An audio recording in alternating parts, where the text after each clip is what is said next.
Say that again? I found about 3 dogs, just the bones of the dogs. Just the bones of the dogs. You found them in Scorpio's house? Yes. Holy shit. Man, he starved to death. He either starved to death or froze to death, one of the two. See, this dog is calm before this happens. He knows that this is going to happen. Oh, yeah. He's going to take care of everybody. Gunfire, weapons, the whole 9 yards. Chicago's fortunate in that when compared with other major cities, it has provided more opportunity for blacks than perhaps any other major city in the country.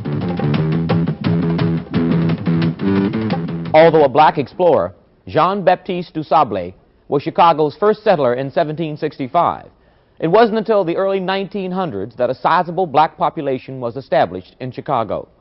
It was composed of southern migrants who had been lured north by the promise of jobs at good wages, but who found out upon arrival that the only way to make a living in this industrial city was as a maid, janitor, or bootblack. Now, in the last part of the 20th century, Chicago blacks want a bigger piece of the pie. By 1975, the U.S. Census Bureau predicts that 50% of the population will be black. The famous Democratic machine of Cook County is just beginning to feel the political stirrings of the dissatisfied. But some observers feel that it will take more than a change in politics to bring economic and political viability to Chicago's blacks. This is Chicago, the Windy City, gem of the Midwest and probably the most racially segregated of the major cities in the United States. In 1833, when the town was incorporated as a village, there were only 200 inhabitants. Today, there are 3.5 million Chicagoans and 150,000 businesses in the metropolitan area. But this too is Chicago, and it has a different story to tell. This is where most of the city's 1 million blacks live.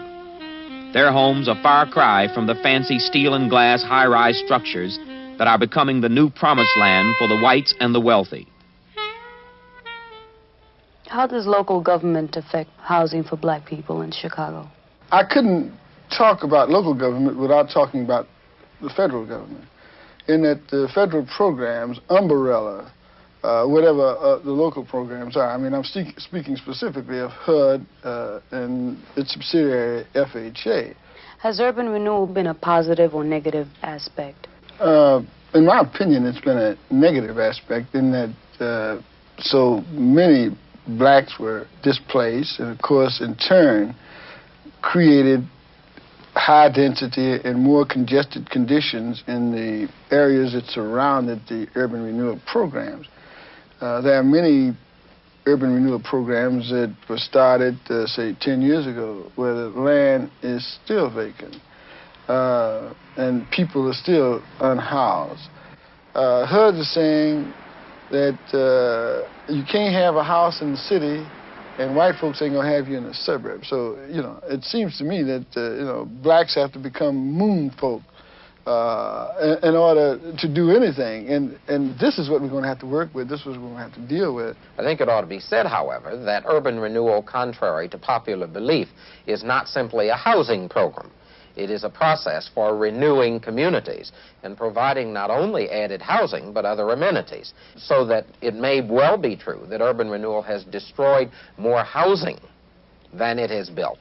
But I think that the effectiveness or ineffectiveness of the urban renewal program has got to be dealt with in terms of the overall effect it's had on the community. I think that in 5 years, Chicago will be regarded by black people all over the country as one of the best big cities in the country to live in. I shall send you to heaven before I send you to hell.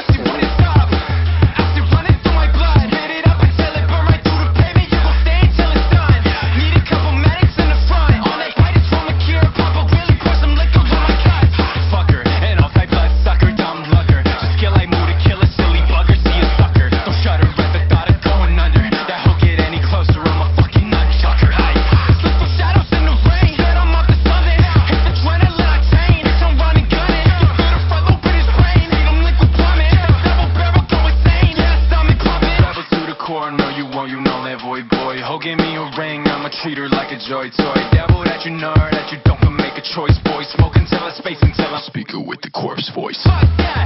Think my brain is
motherfucker.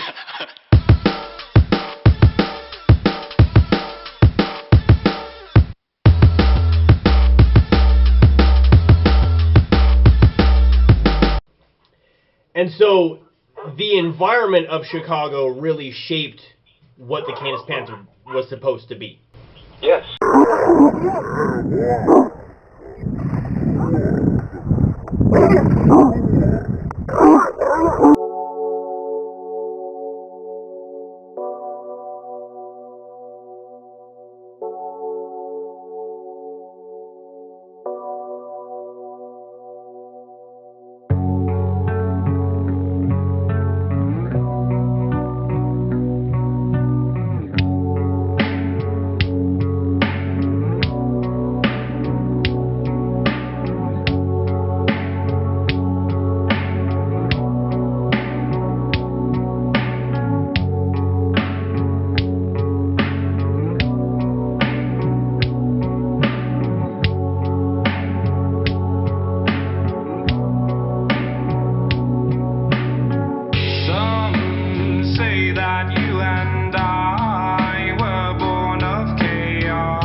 I'm 54 years old. I think I'm super good because the first thing I put first in my life is God.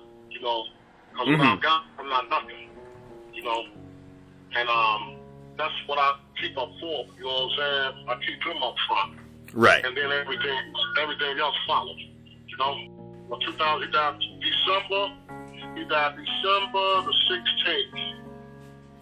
Because we had his funeral right before Christmas. And I'll never forget, I think he died December the 15th or 16th. Yep, 2009. My brother was a big guy, okay? And he had really got overweight. He's about 500 and some pounds. And he started having, you know, when you get big like that, you have health issues. Right. His lungs was too small for his body.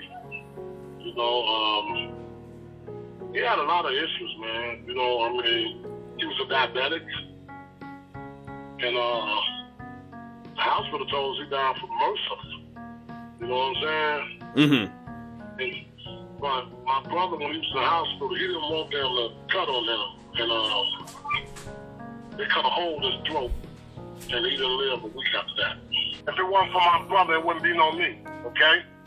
So, therefore, whatever he done right now is still going on. And before my brother died, I promised him that I would keep his legacy going, okay? Right. And that's what I'm trying to do right now. I'm trying to keep his legacy going. How long have you been breeding? I've been breeding now since, let me see, blood. I've been breeding now for probably about 20 years. 20 years? Mm-hmm. Yeah, I'm 54. I was the first dog. I was blood. My brother gave me blood. And then he placed me with a female named Sugar. Blood was red. I'm trying to get another red when blood was red and Sugar was blue. See, I'm trying to get a red one. I ain't saw no red Panther in years. And that's what I'm aiming at. Blood was red with a black mask and a black streak down his back. He had the dog markers, but he was big. He was big. He was, you know, everybody thought he was the giant dog when they saw him, you know, because he was red. You know, my brother was a main man, you know. And like I said, you know, he made me promise him when he died, you know, because he was very angry, man. He was angry at Gypsy, you know, and things like that. And that's one of the reasons why at his funeral, Gypsy was there. And I told him, I said, for all you people that think the Panther game is over, it's not.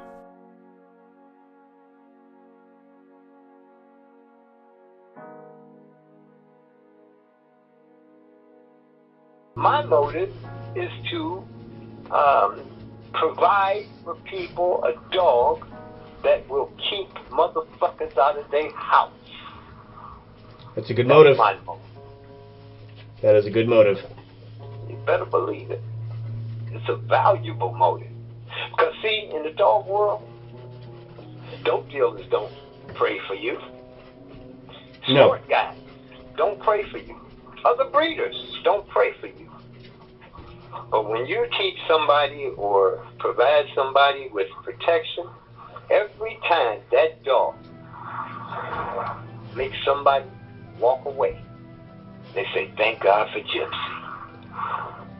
That's important to me. Right. That's my bottom line value. But, I mean, I'm glad that I'm talking to you. I'm glad that that's set straight. Anybody interested in the Canis Panther or dogs in general would be glad to talk to me. Anybody. Ku Klux Klan members, which I've helped several of with their dogs. I don't care who you are, because you have a common goal to be safe in your home. That is my goal.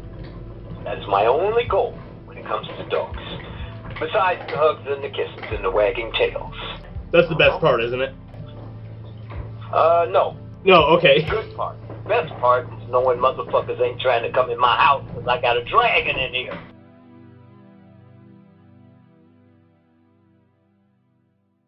Because you didn't come to me with the idea of, hey, Gypsy, you know, I'm really sorry about how this has gone. Mm-hmm. And I would like to set the record straight by exposing the subterfuge, the lies, the conspiracies that were created, and how you were eliminated. I'd like to expose that, Gypsy. Then the full historical documentary needs to be about this attempted coup, because that's what it is. I'll include that for sure. No, it needs to be the focus, because what else is of value? See, everything that we do, say, and think will either create value or destroy value. And you and JD, and I'm not saying you did it maliciously, you may have been misled. You and JD and a few others have tried to diminish value and destroy value of my name, my participation, my legitimacy in the Canis Panther breed. There's no getting around that. I'll forgive you for that. I'll forgive JD for it. You know, there's a lot of things Taylor, my brother, wouldn't tell me because he was real secretive. You know, he would tell me, you ask too many questions. You know what I'm saying? Listen that. But when he got sick, he started explaining a whole lot of things to me. You know how I didn't know who I was because at the time I was gang banging. I was young, you know, in the street, and right. I'm his baby brother. And he's old enough to be my father. My mama had me at the age of 45. So when my mama had me, he was my father. He went to school for me, and my sister named Shirley went to school for me. That was my parents. I was ashamed because when I was in kindergarten, I got into a fight because my mama came to school for me, and they was like, "Who's that old lady?" Because she had gray hair. She was 50 then, okay?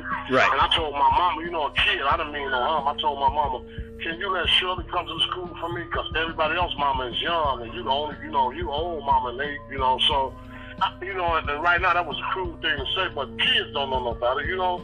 Yeah, I know how you feel. And I'm the youngest out of 10, okay? Yep. My older sister named Sister Dobar. After Sister Dobar, the preacher was my brother John, the boxer. After John is Scorpio, the dog trainer. After Scorpio is my sister Shirley. After Shirley is my sister Mills. She died at 47. After Sister Mills is Alla. After Alla is Trish, and I'm the baby, which is Tim. You know, my family is family. We real family. I ain't met no family like this family. We all love each other. We sharing and sharing, you know what I'm saying? Yeah. And I got a big family. I got 76 nieces and nephews. Damn. Yeah. How many of them have Canis Panthers? I got 2 nieces that got Canis. Some of them like dogs, some of them don't. You know, like 4 kids. They've been around dogs all their life, right? Mm-hmm. And they don't like dogs now because they was raised with, as we were saying about sports kids, man, you know, my brother was a very firm man, okay? And everybody in his household had to help with those dogs, okay? Mm-hmm. And when my brother passed away, that's how I ended up with what he had going on because his wife, okay, and kids and stuff, they didn't want to have no paws, you know, they didn't want to do it no more because they had been doing it all their life. Right. You know, and my brother Gypsy tell you, if he said something, he meant it. You know, he didn't play no damn games at all. You know, mm-hmm. He was a very firm man. Like some of the questions you asked me, he'd have cut you out. I'm just keeping it real. He told you, who the fuck you think you is calling my motherfucking phone with that? Man, I don't want to talk to your motherfucking, yeah. He was a very mean man. And man, I'm totally different. I try to be lenient with people like the puppies I got now. I'm not going $1,500 this time. If they ain't got $2,000 for a male and $2,500 for the female, it's a no-go. But as far as about when I started messing with these dogs, up to 40 years, so I was 14. Okay, he would come to get me, and I would be his guinea pig. And my mama would tell him, why are you doing him like that? You know, that's your little brother. He said, Mama, I'm just trying to teach him something, you know. And, you know, I liked it. And he told me I was a hell of an agitator. And after he showed me what he showed me, he had a school on 41st and Wentworth. If Gypsy hit us, you know what I'm talking about, on the 2nd floor up top. And after my brother showed how to agitate, I ended up Gypsy, you know, because Gypsy was one of the best agitators in the world. So Gypsy taught me a whole lot of things, too. You know, as far as about agitation of a dog and things like that, you know. But, yeah, the first time my first Panther he gave us, we had one, before we had Zulu, we had Baby. She was red. And we had Baby, I couldn't have been no more than about 12 or 13. She was red. And then Baby died at 9 years old, and then my brother brought us Zulu. Now, Baby had a litter back then, and my mama, he made it with this great dog called Fame, okay? Fame come from Mighty Joe and Misty. From JoJo, I think he was JoJo's son, but not Missy wasn't his mama, but he was JoJo's son. His name was Fame. He was a big, black, pretty boy, you know. We let Fame mate with Baby, which was my mama's dog. And my mama had 13 puppies, and back then, you know, We couldn't get no papers and things like that. So we were selling dogs for food stamps and everything, man. You know, when I think about it, it was funny. You know, my mama said, so this man came and said, well, Miss Jones, I don't have the 500, but I got $350 in, no, I got $250 in cash and $250 in stamps. She looked at me and I looked up. We said it's the deal, you know? Yeah, man, you know, by me going all the way back like that, you know, it kind of got me sad, you know? Yeah. You know, but, I mean, it is what it is because, you know, every day, somebody gonna die. Every day. You know, so. Yep.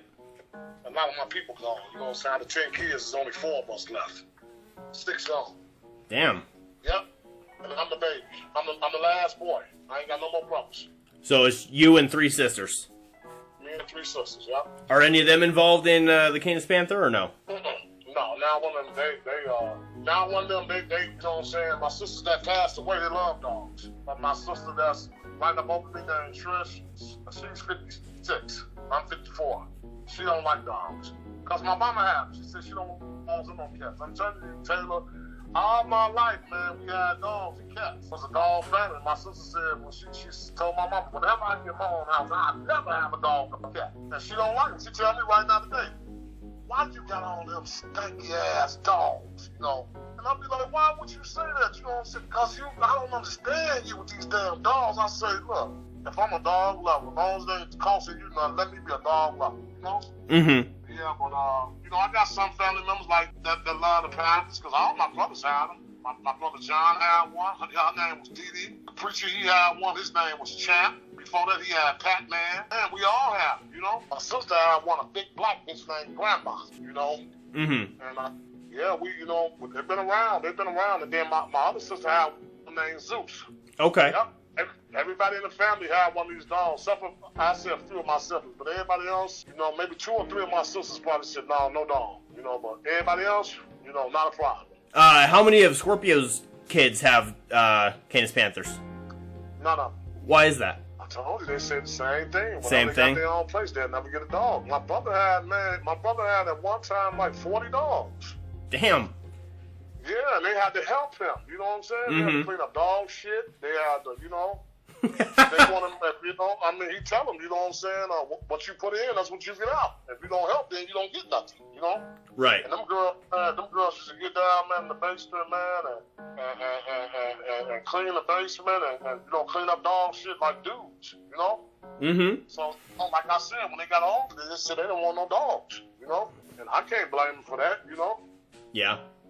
How many of your kids have Panthers? 3. And how many kids do you have total? 7. So almost half of your kids ended up getting involved in the breed. My daughters, see, my son, he's an aviation. He works for the airport. He's a police for the airport, so he works a lot. You know, he just got a house, so okay. One of these puppies that just came today, he's finna get a dog. Okay. Okay, my daughter Candace, okay, she had Panthers, but she changed the game. She got Candy Cane Bully Land. Candy Cane Land, Bully Land. My daughter got bullies now. Okay. Standard, miniature, exotic, what does she do? She got micros. Man, we got Merles and everything. She got bullies and Frenchies. I got all white Frenchie named She. Yeah, you were telling me about her, right? And all white. I'm to my, you know what I'm saying? And if my brother would have still been living, he'd have been 70. He's been 70 years old. It's an old man. Yeah, he's been 70. He's still been living. He's been 70 years old. Because my mama, all her kids are 2 years apart. I'm the baby. I'm 54. My sister Trish, right up over me. She 56. My sister Boop, it's a little split now. My sister Boop would have been 61 in March. And then my sister Alla, 63. And then my sister Mills, before she passed, she died at 47. She'd have been... Shirley, 68, Sister Mills would have been 66, Shirley is 68. And then, you know, then my mama had all boys. It was a Scorpio. Scorpio would have been 70. My brother John would have been 72. And my brother, the last one, just died, the preacher, he'd have made 74. He died the same month of his birthday. His birthday was on 31st of December. He died in December, too. You know, I forgot exactly what date, you know, but he died in December. You know what I'm saying? I'm the only boy that's left. I'm the only boy that's left out of my mama's sons. And I got 3 sisters that's left. It was 10 of us. it's four of us left. Three girls and one boy. My mama got 3 sons dead and 3 daughters dead. Damn. Your mama's not around anymore? No, my mom died in 94. My mom died, my father died when I was 11. Scorpion raised. My mama had 5 sets of kids. She had 5 that was grown when I was born. Mm-hmm. I'm an uncle. I got nieces and nephews older than my older sister. Had Merv, Dana, and Joe, and Bam, which she had 4 kids.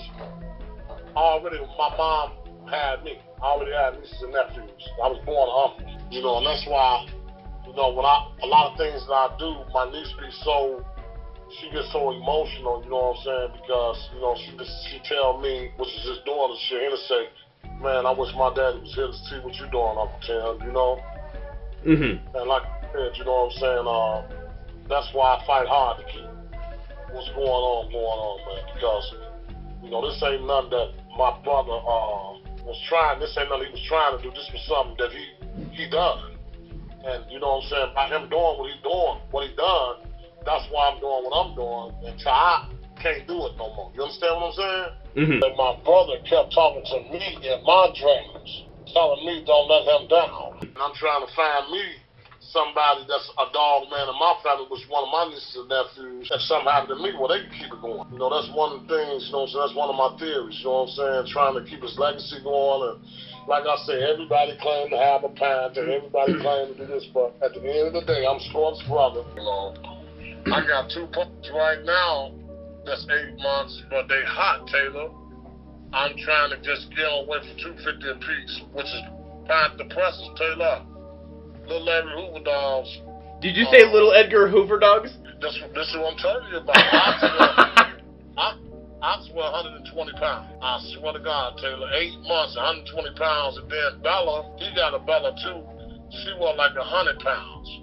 But he called me yesterday. I'm trying to find somebody that I can get the dogs to that's going to take care of the dogs. They can give me a little bit of something. But the only thing about these, he never got the years.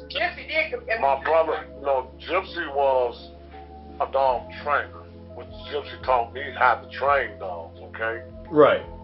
And my brother was the brain. Boy was smart, okay? He's a very brilliant man.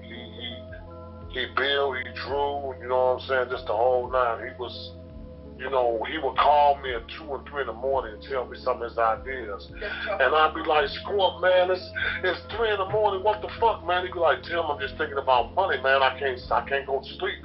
He said, bro, look, man, we got to get this money, man. He said, man, goddamn it, we got to be rich. And, and I regret it because a couple of times I want to answer the phone for him. Mm-hmm. Because it was 5 in the morning, 3 in the morning, 4 in the morning. I'm like, man, I'm tired. I done worked all day. Now you want to call me, but he was preparing me for this day. Right.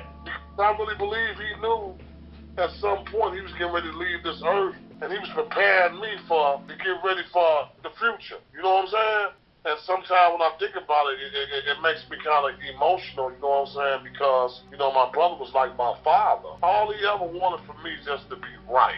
You know what I'm saying? Mm-hmm. He used to always tell me, man, you don't know who you is, And it took me to get in my 50s to really realize, Taylor, who I am, okay? And who I am, I'm Scorp's little brother, and as long as I'm here, the Panther will not die, okay? Good. So, and he, sometimes when I get ready, I get tired. I be like telling my wife sometimes, I'm tired of these motherfucking dogs, and we spend all this money on dog food. I'm tired of going to cleaning up behind this, that. My brother come to me plain as day and say, you better not give up. Sometimes, me and my wife, our dog food bill $5,000 a month. Holy shit. You right, holy shit. But these dogs, man, I'm talking about, we got our own veterinary we take them to. And, man, he comes to the house if he have to. It's the same veterinary that Scorp mess with, which is Dr. Frederick. And Dr. Frederick would tell you, I've been knowing Tim since he was 14. I'm 54. So that's 40 years. And these were Scorp's veterinaries, and Scorp sent it back down the line to me. And to this day, I got a relationship with these people, man. We ain't changed nothing. Everything like Scorp had it, that's how we got it. We never changed nothing. My brother was a main man. you know. And like I said, you know, he made me promise him when he died, you know, because he was very angry, man. He was angry at Gypsy, you know, and things like that. And that's one of the reasons why at his funeral, Gypsy was there. And I told him, I said, for all you people that think the Panther game is over, it's not. why was Scorpio angry with Gypsy? Because he had son Gypsy and Lori them dogs. In the city of Chicago, somebody kept calling animal patrol on him. He would never let him, you know, my brother, like I said, he was a mean guy. He would tell them to get the fuck from in front of his house. Get the fuck from in front of my goddamn house. I ain't showing y'all shit. So finally, my mama talked to him and said, Cleo, let them see, you know what I'm saying, one of the dogs. And so he brought Tupac out. They was like, wow, what the, you know, but the people told him, say, yeah, but you got too many dogs, you know. Mm-hmm. So what he done, by him and Gypsy being buddies, he took maybe 10 dogs and gave them to Gypsy, which was Chief and a couple of more, okay? Okay. He gave them to Gypsy. When he gave them to Gypsy, Laurie and Gypsy called themselves coming to his house and telling him what he needed to do. And he told them to get the fuck out of his house. He told them, I gave y'all these motherfucking dogs. How the fuck you gonna come and tell me how to run my shit? And from that day till he died, he told me, he said, Tim, I said, what? Don't you never in your motherfucking life mess with Gypsy. Because in other words, he was saying Gypsy let a white lady turn him against him. And all the shit he had done for Gypsy. You know what I'm saying? My brother played Gypsy Red. You know, he got, you know, back then Gypsy was doing things they ain't had no business doing. And, you know, which we all, when you're young, you do stupid shit, you know, but my brother, you know, he was very angry. And he didn't talk to Gypsy no more. So they just never talked after that? Maybe they were running to each other at shows and things like that, you know. But he really didn't, you know, he didn't socialize with them. Like, they was like the best of friends, man. You know? Until that happened. If you see Scorp, you see Gypsy. You know, Gypsy will tell you about Scorp. My brother had some badass German Shepherds before he got Panthers. He had Arius and Jaws. Man, you talking about, man, these motherfucking Shepherds, man, he make Jaws crawl, spit out meat, man. The dog will climb up the tree and grab a limb, and he'll make them hold on to that bitch for 35, 40 minutes without letting it go. Yeah, my brother was a hellified dog trainer. Some of the shit to this day that he done, I'm still trying to do. Because he can make a dog do any motherfucking thing. Was Gypsy at Scorpio's funeral? Yeah, he was there. Well, you know, I never said Gypsy didn't love him. You know, I know he loved him because they was friends. They was the best of friends. But it was just an angry issue there because we knew the situation. And, you know, by that being my brother, you know, I'm angry if he told me somebody done him wrong. So, you know how that go. Yeah, you got to stick with your brother. That makes sense. I got to stick with my brother. Now you talking. You know, that was one of the issues. Like I said, but to this day, I don't have no problem with Gypsy, you know. And if I saw my hug, you know, but, you know what I mean, he going to do his thing and I'm going to do mine. And the best man win. So your brother died in about 2009, Scorpio. Yes. Did he have a will that who did he leave his dogs to, and how did you pick up his last dogs? Well, I'm going to tell you, you know what I'm saying, he didn't have no will. But I promised him on his dying bed. He asked me, he said, Tim, I said, what? He said, I left you something, man. And I promised him, and I've been doing it from that day to this day. Because my brother's legacy will live on. If Gypsy was at the front, he'll tell you what I said. I said his legacy will live on. Yep, and it's been on from that day to this day. Even before he died, I was breathing.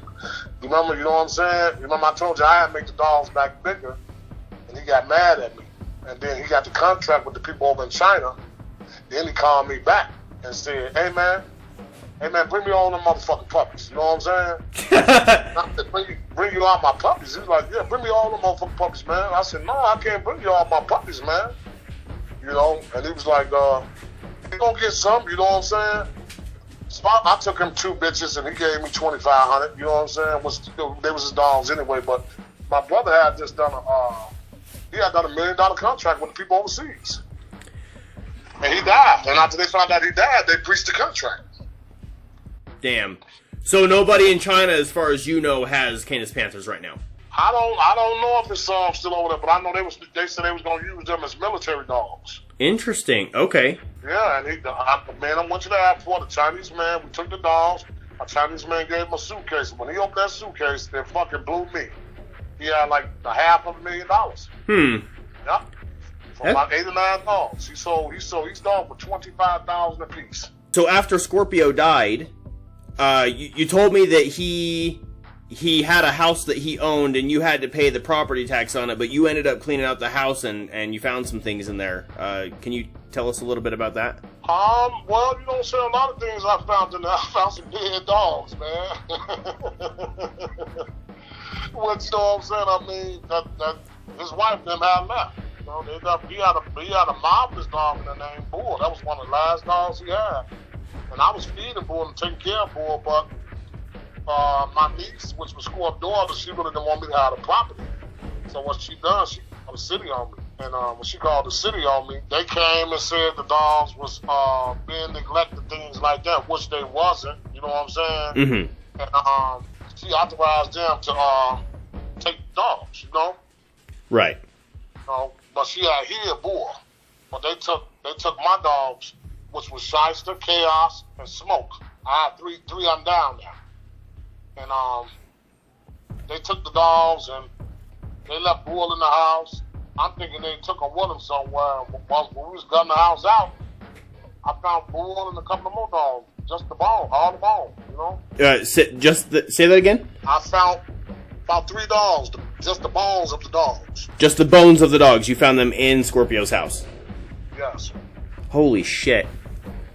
And that really hurted me, you know, that they left the dog like that when they could have just told me, Uncle Tim, take care of the dog or do whatever it is that you need to do. But they didn't. So, right. When I saw that kind of discouraged me. And I came across a little money, and I could any other property in the world, but I decided to keep my brother property. Right. You still own that property to this day, don't you? Yes, I do. That's awesome. And why was she trying to keep the dogs from you? I mean, for some apparent reason. I mean, people like that, Taylor. You know, I mean, they feel like, you know, I mean, if nobody have. Ain't nobody gonna take my dad's shit over. That's how she felt, you know. But right. What's it, man, is that when you in some, and I promised my brother something, because I guess my brother really knew that was gonna happen. That's why he told me on his dying bed what he told me. He said, I want you. I left you something. He said, and I want you to do what you're supposed to do. Okay? And I told my wife, I said, damn, I'm not ready for this. She said, yes, you is. You know? You had to be. And I've been doing it, man. You know what I'm saying? Mm-hmm. Thankfully, you know? So when you found those bones, could you figure out how they died? Like, did it look like they were shot, or? No, they starved to death. They starved to death. Yep, they either starved to death or froze to death, one of the two. I'm sorry, man. Yeah, you should have saw this dog, man. He was fucking incredible. His name was Bull. Yep.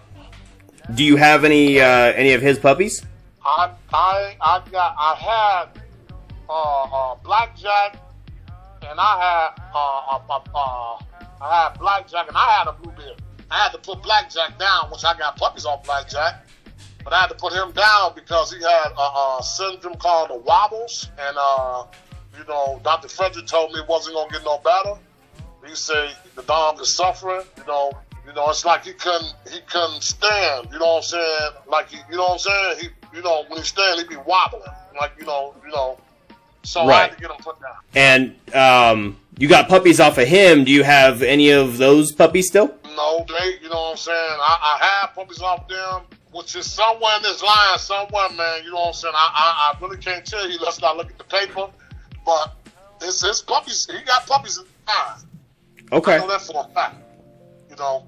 Mm-hmm. You know, but he was a nice looking dog, too. You know what I'm saying? But like I said, you know what I'm saying? After I bred him a few times, well, he couldn't even breed. I had to get stimulation. You know, so, you know, I got semen to have the doctor put it in the female because he could never mount up. It's like when he get on the female back, he couldn't mount up with her. You know? So I knew the best thing to do was just go ahead and get semen from him and put it in the female, you know? So that's what I've done, you know what I'm saying? And then after 5 or 6 years went past, they got the wobbles, whatever he had, it got bad. I took him to the doctor. The doctor told me, he said, man, look, he's suffering, you know? Mm-hmm. I had to put down. It hurted me and my wife tried hard. Because, you know, when you get attached to a dog, you know, they like your kid, you know? Yeah, no, absolutely, man. Right, so, yeah, we put him down, though. You know, you did what you felt was right for him, you know? It'd be kind of selfish to keep him alive just so you don't have to deal with the pain.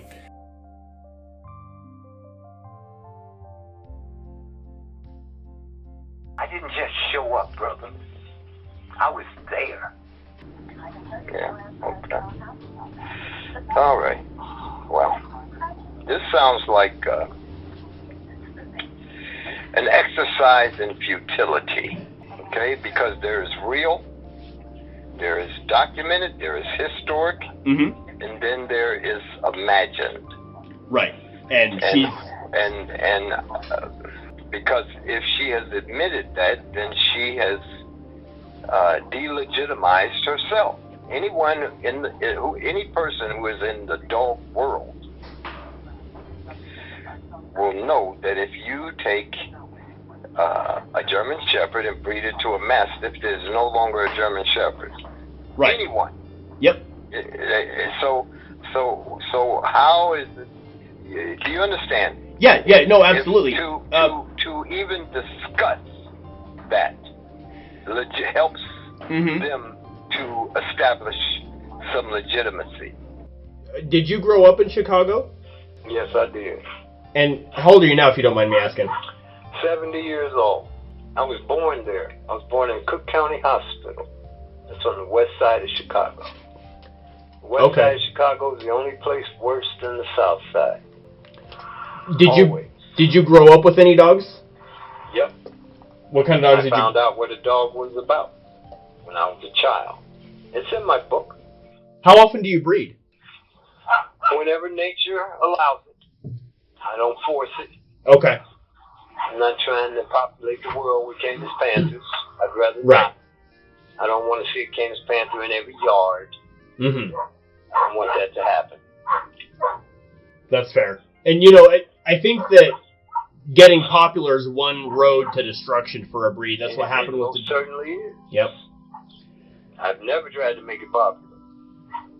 See, I don't care about popularity. Right. I care about correctness. I'm much more interested in being correct than I am in being popular. There's rumors that the Canis Panther was used for dogfighting. No. To your knowledge, has that ever happened? Not to my knowledge. Okay. I haven't ever been involved with dogfighting. Ever. Not once. Ever. I cry with dogfight. I cry when a dog is killing a pig. I cry. Dogs are for people. Bad guys. Ain't no dog come to rape my wife or steal from my house. Bad guys do that. That's what dogs are for. That's not what the Canis Panther's for. The Canis Panther is to keep motherfuckers out of your house and out of your face. I can't say that any clearer. That's why I put the word motherfucker in. I appreciate that. They were created in Inglewood. You know anything about Inglewood, Chicago, south side of Chicago? I don't. I've only heard about Inglewood, Los Angeles. Inglewood, south side of Chicago is probably a lot more dangerous than Los Angeles. Well, why don't you tell me about the area? It's dangerous. A lot of gangs, drugs. Drugs make people break in people's houses. A lot of macho men that a lot of times that manifests itself in being abusive to women. And so it was a very dangerous environment. But it also had a lot of people in it who just wanted to live and let live. Right. Those people need something that makes other people change their mind. And that's what a Canis Panther does. It makes you change your mind. Has Chicago always been as dangerous as it is today? As far as I know, yes. I live in Momence, Illinois. I'm looking out over a cornfield right now. I can look all the way to the Indiana border. I'm guessing you prefer that to Chicago. I do, because I don't have to be worried all the time. Mm-hmm. That somebody's going to try to, while I'm at church or while I'm at work, somebody's going to be trying to go in my house. Or that people are going to disrespect my house and sell drugs in front of it. I don't have to worry about that. Right. I'll tell you this. No one, not Scorp, not Tim, not the guy from down south, what's his name Chris again? Tucker? Chris Tucker. No human being has trained more Canis Panthers than me. No one. Since Scorp died, no one has bred more Canis Panthers than my wife. No one. We sold dogs to China. We sold dogs to Dubai. We sold dogs to Afghanistan. We have sold dogs to Mexico, to the islands. But you sat there and you listened to these conversations. And being an intelligent man, you did not say, hey, JD, you ain't did shit. Chris Tucker, you haven't done nothing. Tim, what have you done? Tim has done has his mother named him Tim, with Jones behind it. Because Tim didn't train no dogs. See, I remember Tim when he was a kid, a child. I didn't just show up, brother. I was there. Right. He wasn't no dog trainer. He wasn't no breeder. I remember at Scorp's funeral, Tim stood up there on the stage and said, I am the new Scorpio. And I gasped. I'm like, what? Because his brother was a great man and a great dog man. I told you Gypsy fucked up with the family. Come on, Taylor, if he did, man, why ain't he supporting the family? I don't know. The only thing that saved Gypsy was Laura. The idea that Laura came up with, Gypsy would never came up with it because he'd get high. Okay? And then they showed him how to get a little money, and they took it and ran with it, man. They fucked up my brother. Rock of Ages should never be on the map, man. Under no circumstances. Did Gypsy go to Scorpio's funeral? Yeah, he came, but I'm glad I ain't seen him. Because I was hurt that day, because I got up there and told Scorp's wife and his kids, I know my brother gone. I said, but this Panther thing will never stop.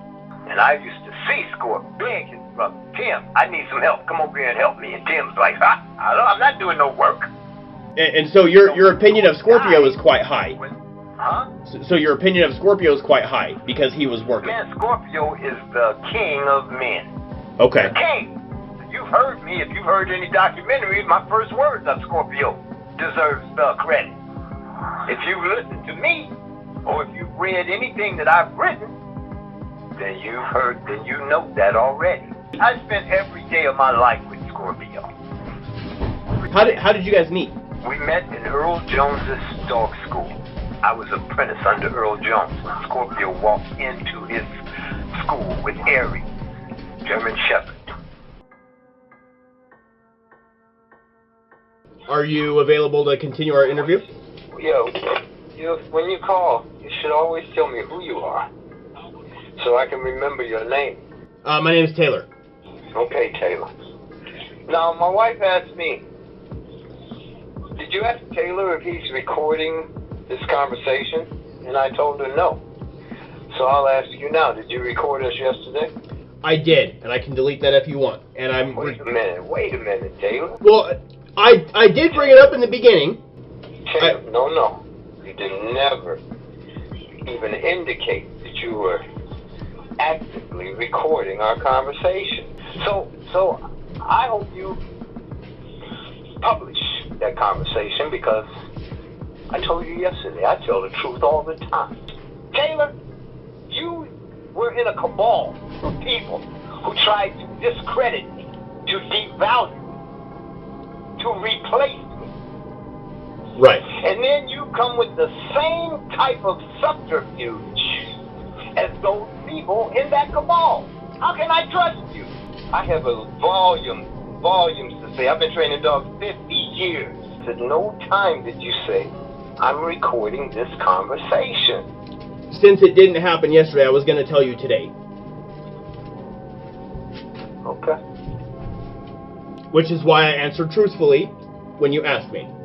And I'm glad you brought it up in the beginning so we could get that out of the way. Okay. Is that okay with you? It's an explanation that, to some degree. Okay. I'll have to accept it because I'm not there to hit you upside the head. Would you like me to hit myself upside the head for you? No, Kay. I know how to do it. Okay.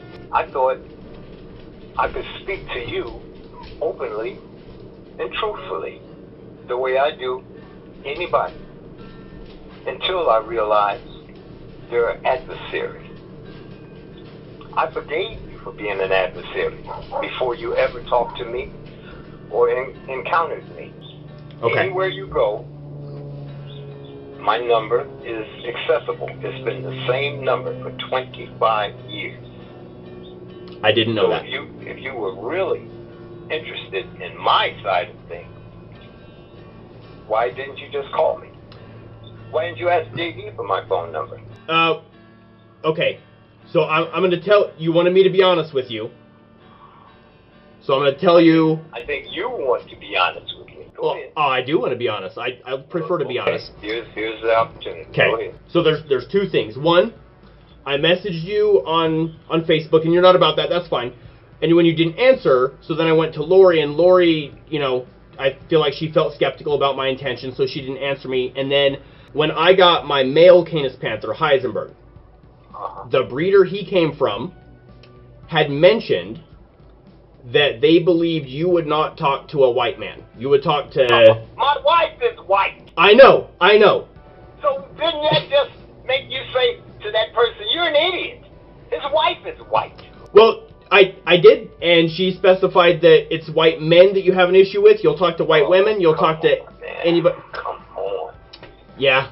And so you believe that? I didn't believe it. You believed it. No, I didn't believe it. For you accepting that from No. someone. If somebody told me that about you, I would have to question them. Right, and I did question it. I did. Them, what is your evidence of that? I did. But then I messaged you on Facebook and you never replied, so then I assumed that it was true. All it takes is a phone call. That's how you talk. Now your feelings, if you have feelings, are legitimate.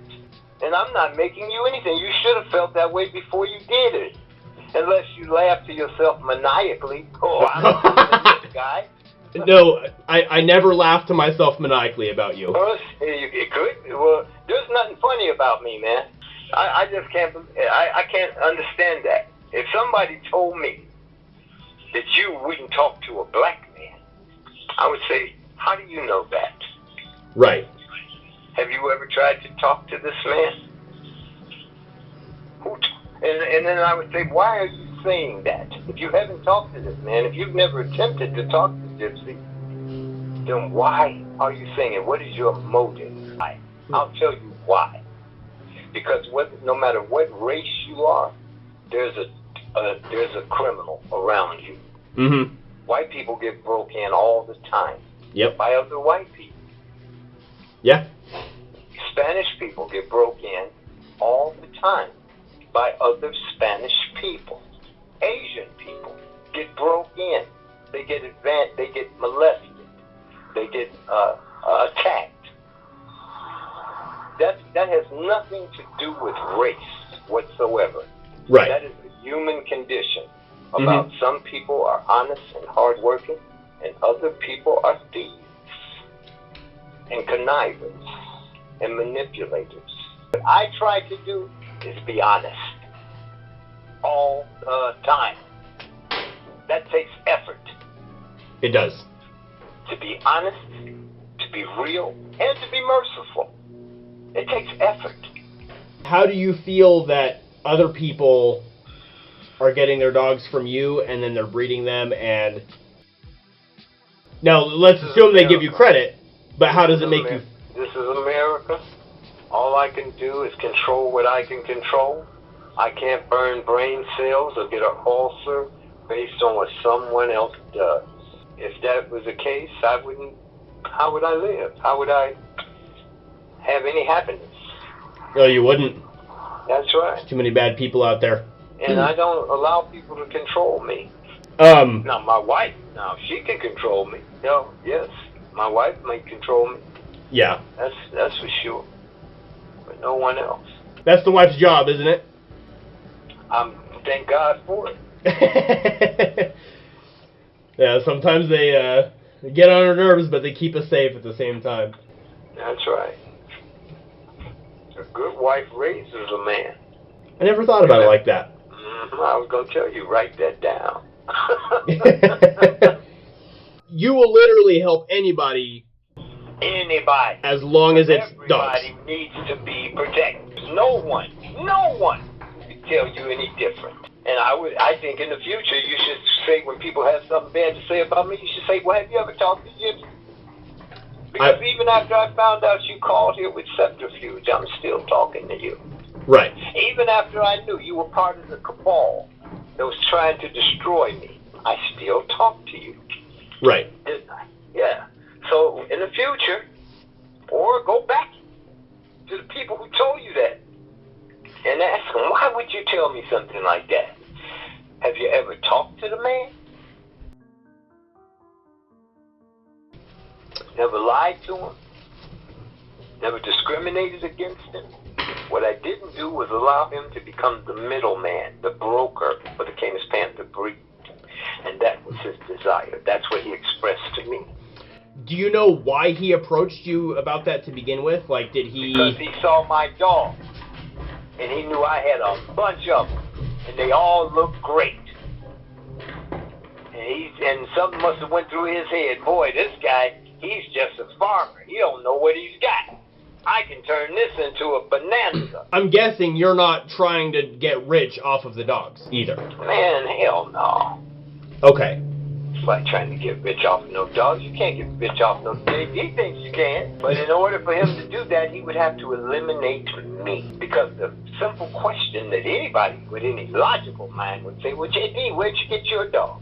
Oh, I got him from, Gypsy. And they would say to the lady out in California, NorCal, well, where'd you get your dog? Gypsy. Well, actually, I got him from Bill. Well, where'd Bill get him? Oh, he got him from Gypsy.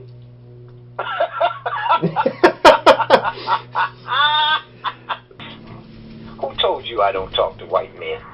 That's the craziest. Who told you that? It was a rumor of a rumor. So when I went and got Heisenberg, that was coming from Sarika. She had gotten a dog, Klaus, from... Bill Ellinger, who was a white man, who came to my house. Okay. Who I talked to just 3 weeks ago. Now, you know what? Maybe... If Bill Ellinger's a white man, and she got her dog from him, how could that rumor exist? Well, so... my understanding was that, like, Bill Ellinger just kind of had, like, an exception with you just because of his experience or whatever. What type of exception? What type of exception? Well, maybe you make exceptions for exceptional dog trainers. I don't know. But I just got an idea. Maybe she said that so that I wouldn't approach you, so she could keep a monopoly on the information. Maybe that's what it was. I don't know. Okay. Yeah. That's the only thing that makes sense to me. Yeah, really. Now that you've talked to me, of course it makes sense. I don't have a problem. Bill Ellinger is one of my guys. If you've gone to my site, you've seen Bill Ellinger in front of my dog, Chief Little Dog. And on the caption says, I want to thank Bill Ellinger so much. Mm-hmm. He's the first person to fire my dog up. If I didn't get along with white men, why would I give him that kind of credit? You wouldn't. I wouldn't. You've given me a lot to think about here. So how many dogs did Scorpio give you? I got dogs from Scorpio and Lucas Lopez. Lucas Lopez got sick. He sent his dogs to me, Jim McCoy, when he picked them up. Brought them right here to Rock of Ages Kennel. So I always see Lucas Lopez mentioned in the breed of history, but nobody seems to know what he actually did. Can you... You mean to tell me Kim didn't say all that? Tim didn't give you the historical background on Lucas Lopez? I wonder why. I haven't fully interviewed Tim yet. I've only got a little bit. Have you ever talked to him at all? I don't know. Oh, well, you don't know if you've talked to Tim at all. Well, I've talked to Tim, but I don't know if Tim talked to Mr. Lopez. Of course he did. Lucas was at Scorp's house every other day. Did he get along with Tim or no? Tim was a kid. Okay. Men don't get along with kids. So, what was Mr. Lopez doing with Scorpio for the Canis Panther? Luke was a great resource and backstop for Scorp. For training or breeding or? No, he never trained anything. Was he a source on? Just breeding. He was somebody Scorp could trust. Was he a source Somebody I trust because I saw him every other day. What dogs did he bring in that Scorpio didn't? What dogs did he bring in? No, he didn't bring any in. He was a caretaker of dogs. Okay. And bred dogs that Scorp and or I gave an okay to. He was a backstop. Okay. And a governor, let's say. That so could trust, because other people can't be trusted. Right. They see something good. They see somebody making $1 from something good, then they want to take it. So you couldn't take it from Luke. That's good. Luke had a great job. He didn't need money. He was a very honest man, simple and honest. And that's why him and Scorp were able to collaborate for as long as they did, till Scorp died. So Scorpio was the breeder, you were the trainer, and Mr. Lopez was... breeder. Okay. And Scorpio was more than a breeder. He was a force of nature. One of the greatest men I've ever known. Can you tell me why that is? Dog man. What? Can you tell me why that is? Why he was so great? Yeah. I think it was because of his mother, to be honest. She had a pretty high standard for him? Well, she was a very loving mother. Must have taught him a lot. She taught all of the kids a lot. But he was a lot of man. A lot. More than any other man I've ever known. I do appreciate you taking your time to... You appreciate me forgiving you and still talking to you? I appreciate that, yes. Me in our initial encounter? Yes, and I'm still sorry about that. Why do you think I did that? Why do you think I forgave you? I'm not sure, but I'm going to guess. It's not because I'm hungry for publicity. Right. It ain't because I'm hungry to do a documentary. I've been asked many times by many people to do documentaries. Yeah, I'm not needy like that. I think it's because you like to see the good in people. That's partial. Okay. It's partial. And maybe... because I knew that you've been misinformed. That's why I was able to forgive you. Because you've been misinformed. And you were also misguided. You cannot account for what other people do. And that's why I don't get on the internet and say, he didn't do such and such. He did that, he did. No, I don't do that. I can't account for that. All I can account for is myself. And I don't make enemies of people. People have to make themselves an enemy of mine. See, you make an enemy, you have to be a friend. Being a friend is an ongoing proposition. You only need one thing to make an enemy. And once you've made an enemy, they are an enemy. But a friend is something you have to be going forward. You don't make a friend just because you meet someone. So I'm not into making enemies or friends. You're going to either see the value of associating with me or you're not. Right. Then we'll find out enemy or friend. Obviously, J.D. saw some value in being associated with me because he was able to come and get a dog that he dreamed big about and a breed that he thought was quite special. But then he decided he was going to take it over. To do that, I'm not a guy you can just eliminate. What are your thoughts? Maybe Tim went to some people that you and Scorpio had decided were not worthy. Scorpio made his decisions. I have always had a single mind, tunnel vision. And everything and anything to do with the Panthers, I discussed with Scorp. And yes, he would say, I don't like this person. Don't fuck with that person. I would say, okay, and that's it. I really don't deserve to be in the documentary. this early. But so you can put a face to the name. My name is Taylor. I'm the person who created this documentary. I've worked with animals my whole life. I've lived on several farms, and I've been in the Canis Panther world for about 7 years now. I met my first Canis Panther when I bought Ripley, and I got her through Lori from Rock of Ages. That's Gypsy's wife. And they have been representing the breed for about 30 years now. I think their earliest online presence is somewhere around 2008 was when their first copyright was issued. And then I was also friends and then for a while dating Kristen, who was the head of the Doberman Outcross project. And she eventually started to get involved in the Canis Panthers as well. And she has a background in investigations. So she was very helpful in forming some other connections, and that is how I ultimately found Tim, was through Kristen.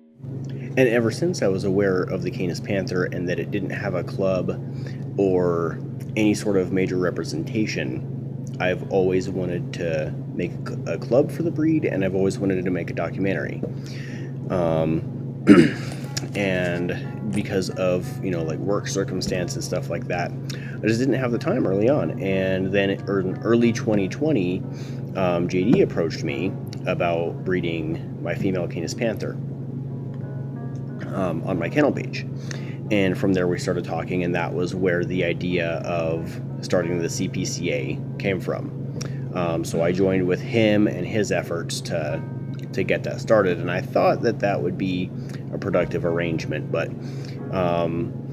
as you'll see later, that has become a problem. But we started the CPCA, which is the Canis Panther Club of America, to try to, at least my plan was to represent the Canis Panther and help build it into something more established, more official, and healthy, because we didn't know how deep the gene pool was. We didn't know how wide it was. We weren't even sure that the founding breeds were what we were told they were. But after genetic testing, we've seen that everything Gypsy said was accurate according to the tests. And there are other Panther projects that don't match that. But what we do know is that what Gypsy said is in the dogs was exactly what was in his dogs. But at some point, JD, and I, as Gypsy addresses earlier in this documentary, I did kind of go along with this. And so JD started this campaign against Gypsy, and it started as like a health testing thing. It's like, why aren't you health testing? You're refusing to health test, therefore, blah, blah, blah, whatever. And we were finding some health issues like von Willebrand's, which is a bleeding disorder, and HUU, which is a kidney stone disorder.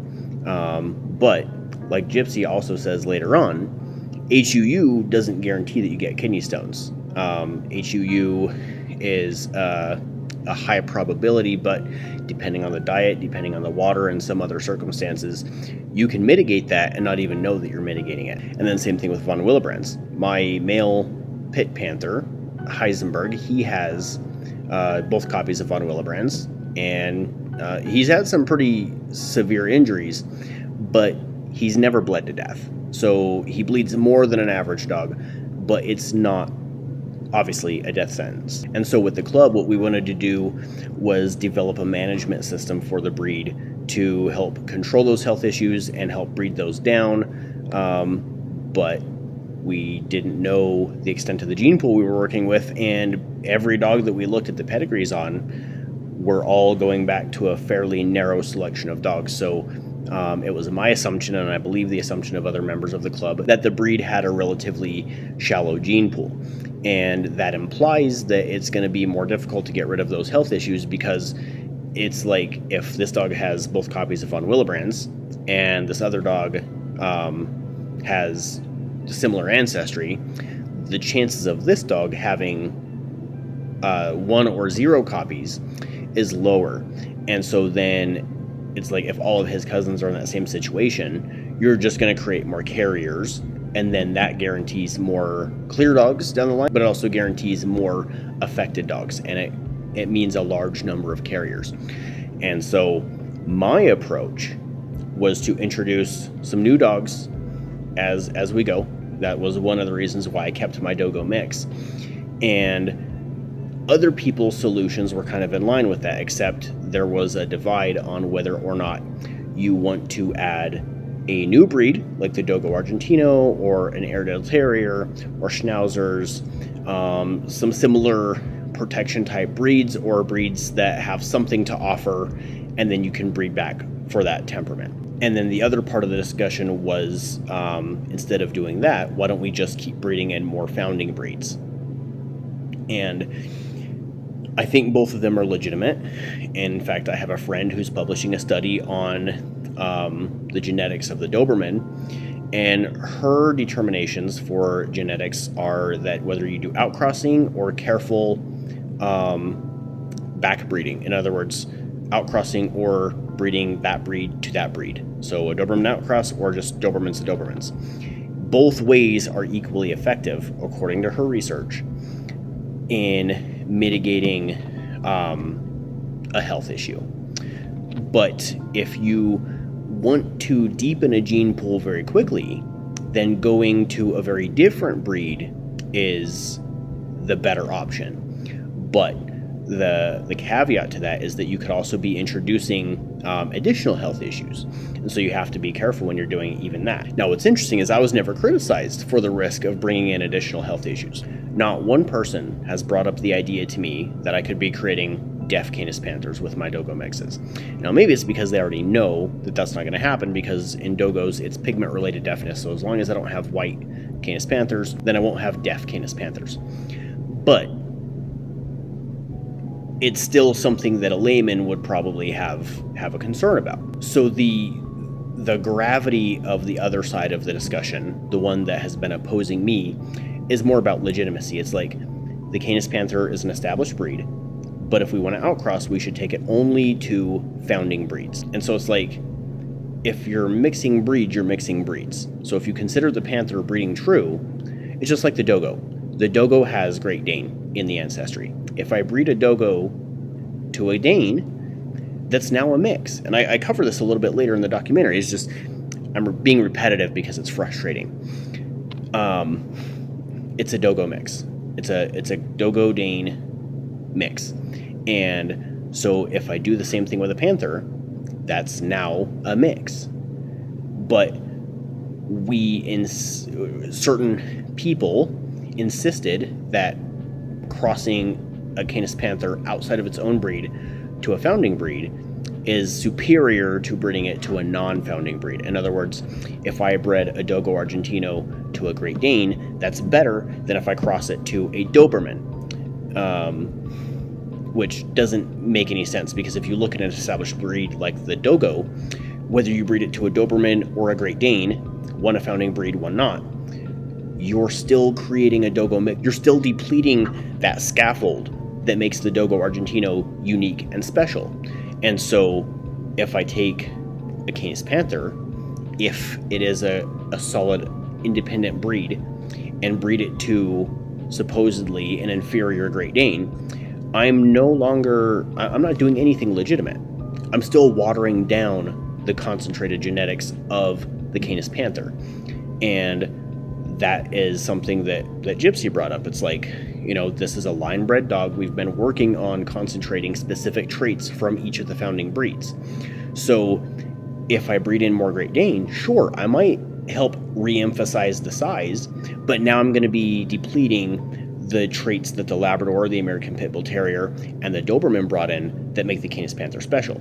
And that's why you don't see anybody mixing Dogos with Great Danes, because the Great Dane, it's got a lot of size, it's got a lot of advantages, but there's certain things that the Great Dane cannot do that the Dogo can, because the Dogo's getting traits from other places. And it's the same thing with the Canis Panther. And so the logic that some people bring to that discussion just doesn't make sense. Now, I'm not saying that my Dogo mixes are inherently better, but I do think the Dogo has a lot to offer, and that was another reason why I kept the Dogo mix. But that's the only Dogo I've created in my gene pool. So breeding that in and then keeping the enhanced musculature, the heavier bone structure, some of those things that the Great Dane might be bringing in, I feel like the end result's going to be the same. And you can demonstrate that in a scientific sense. Theoretically and practically, this has been done before. It's just a matter of what dogs you keep, what dogs you select for, and the Dogo's a very stubborn dog, very hard-headed, they can have a temper. Those things need to be bred out. But the pain tolerance, the tenacity, the cardiovascular system, the respiratory system, these are all things the Dogo has that are very, very good. And where we already have a shallow gene pool, and some people are heavily line breeding off of one or two individual dogs, then you're not just going to emphasize the good genetics, you're also going to emphasize the bad. And that's a problem. So you need to deepen the gene pool at the same time as you're trying to concentrate the positives, because you want to make sure that you are only concentrating the positives, which is a really hard thing to do. So long story short, this is what the CPCA was trying to do, and this is where the CPCA started to dissolve, was the inability of its members to agree on genetic processes and to agree on practices and their legitimacy. There was a perceived legitimacy deficit in my actions, and there was a perceived legitimacy deficit in other people's morals. In other words, why they said they were doing those things didn't make sense to me. And so I felt that they were deficient, and then because of what I did, they felt that I was deficient. And so the club as a whole just is totally dysfunctional from there. Now that I've left, and I left technically because I was voted out, but I was already planning on leaving. So, it is what it is. But the people remaining in the club are either inactive, and the ones that are active are people that we're going to touch on later who have these connections and patterns of behavior that are unbecoming of a breed club. World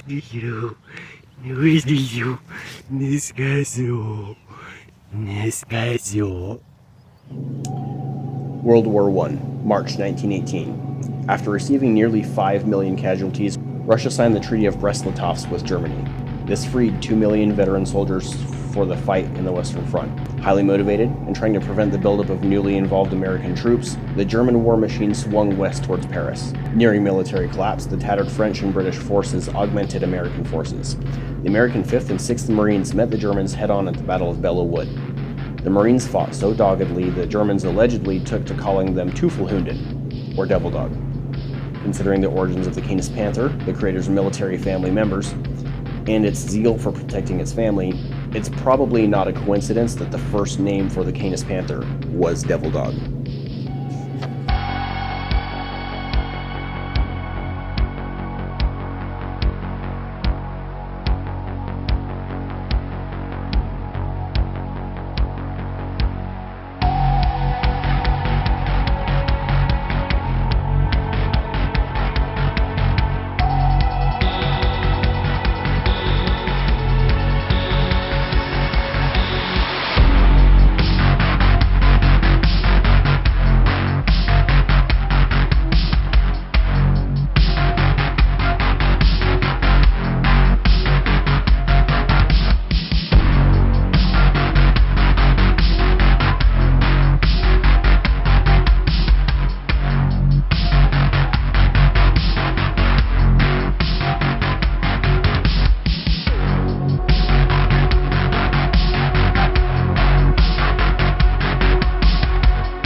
Well, when I was a kid, he told me he was going to make his own dog, and he did. An architect.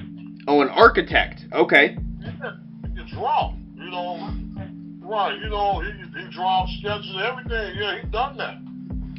Did he build any public works in Chicago or anything?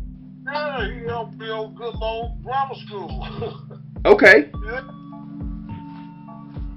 My brother was like a god, Chris. Yeah. I mean, Yeah, I'm not Chris. I was gonna say. my brother was like God, though, you know. Yeah. And you know, he used to always tell me. He said, "Man, I'm trying to show you something." First name he came out with was Double Dog, and they went patenting that. So that's when he came with Canis Panther. Do you know who told Scorpio to change the name from Devil Dog? I don't know that. I was 14 years old.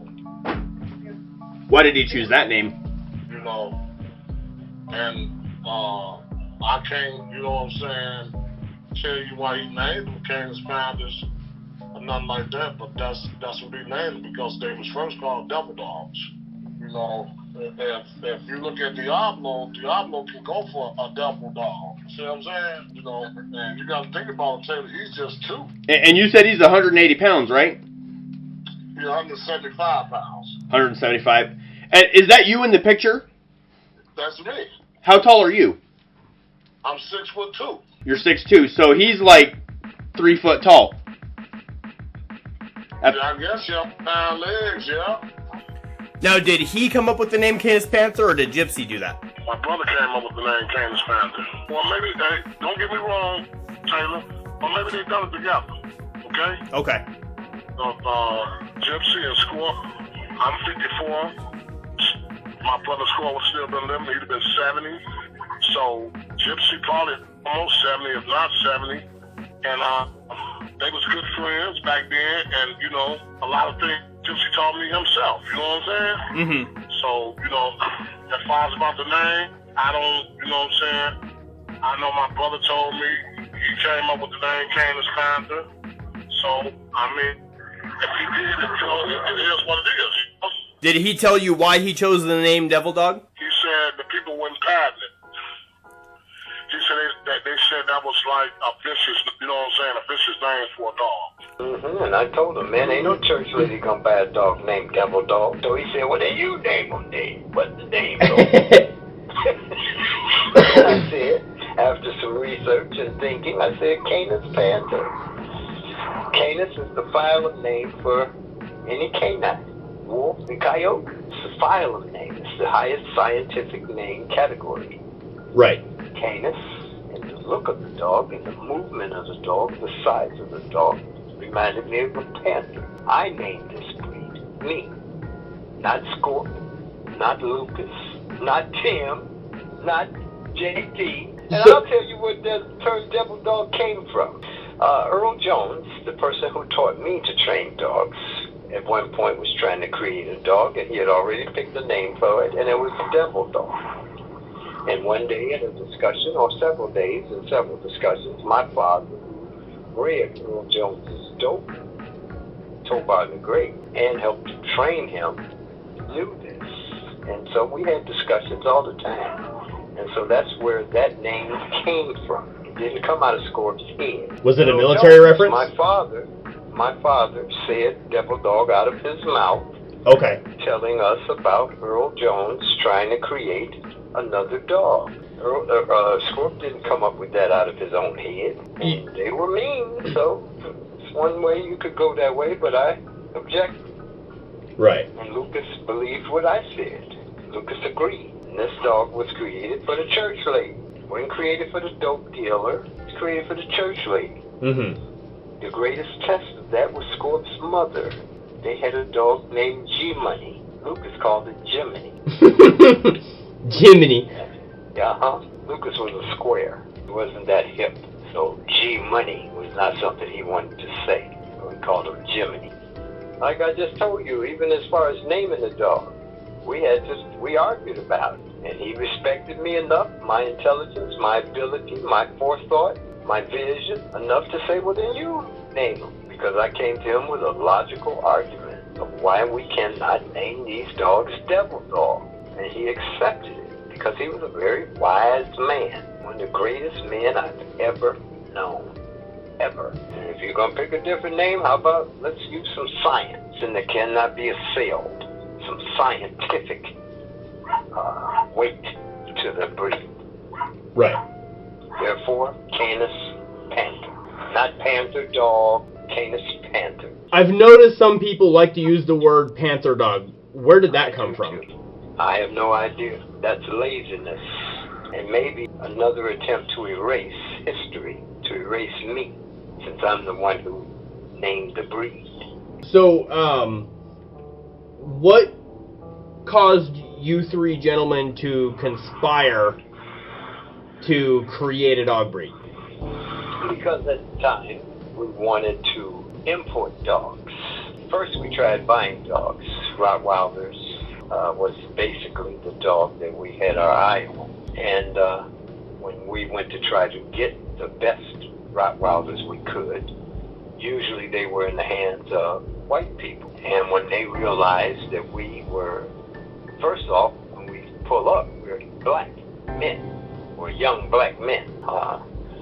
Some people have aversion to giving anything valuable to young black men. Are you aware of that in America? Yes, sir. Okay, so that's feasible, is what I'm saying. Mm-hmm. We can pretty much say, oh, that sounds kind of like, could be true. And so then Scorp said, well, you know, Scorp had a big family, and there were people that were overseas, military people. And so we tried to import dogs and found out there was a lot of cost involved. And so the discussion came about, well, then let's make a dog. And that's where, in talking to my father, the name Devil Dog came up. So if some people were not selling dogs to you, and if it was difficult to get dogs from other places, how did you guys get the initial stock to start the Canis Panther? I got stock from Scorp. I got stock from Lucas Lopez, originally. Where did they get theirs from? They made them. Scorp and Lucas were the breeders. Right, but they had to get their dogs that they made from somewhere, right? You're talking about the original component? Yes. There's several different sources. The dog had to be evaluated. Those people's names? No, I don't remember those people's names. But you were able to find people willing to sell to you gentlemen at some point, yes, at least in order sometimes. To create the dog, yeah, they had to be blended. It wasn't one just in somebody's yard that was already a Canis Panther. They had to be created. Some were good, some were bad. The bad ones we eliminated, or Scorp let somebody else have them. Lucas didn't let anybody have anything. Why is that? Because he was very loyal to Scorp. He made it so that Scorpio had the final say on what dogs went where. I made it so Scorp was a real dude, man. You're not going to do anything with his shit that he didn't okay. Right. No way. I don't care who you are. Scorp wasn't nobody to play with. Okay. You're not going to take something from him. You're not going to misrepresent him. Right. And be healthy. Mm-hmm. Do you ever line breed like cousins to cousins and stuff like that? Canis Panther is a line bred dog. There's no doubt about that. It's a rare breed. Did you ever intend for the Canis Panther to be used as a hunting dog in any way? Not at all. Not a hunting dog, not a fighting dog, a family pet that protects fiercely. And that's it. That's the only purpose. That's the only purpose. That was Scorp's purpose. That was Luke's purpose. It's been my purpose. How do you feel about people using the dog for different things like weight pulling, or if they did search and rescue or something like that? This is America, man. People could do what they want to do. Okay. I don't do it. Would you be proud if one of your Canis Panthers was doing search and rescue or something like that? Probably. Okay. But would I be proud if I found out they had gone to South Carolina and beat up all the pit bulls in South Carolina? No. Okay. Would I be proud if they had gone to Arkansas and in the hands of pig hunters and they were the top pig killer in the country? No.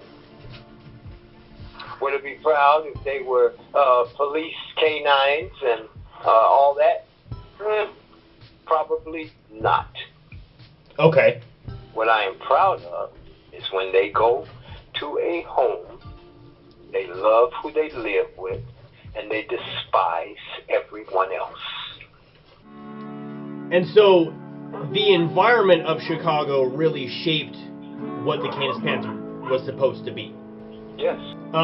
You know, some people say that you should just get a gun instead of a dog. Well, a gun can't wake you up. That's true.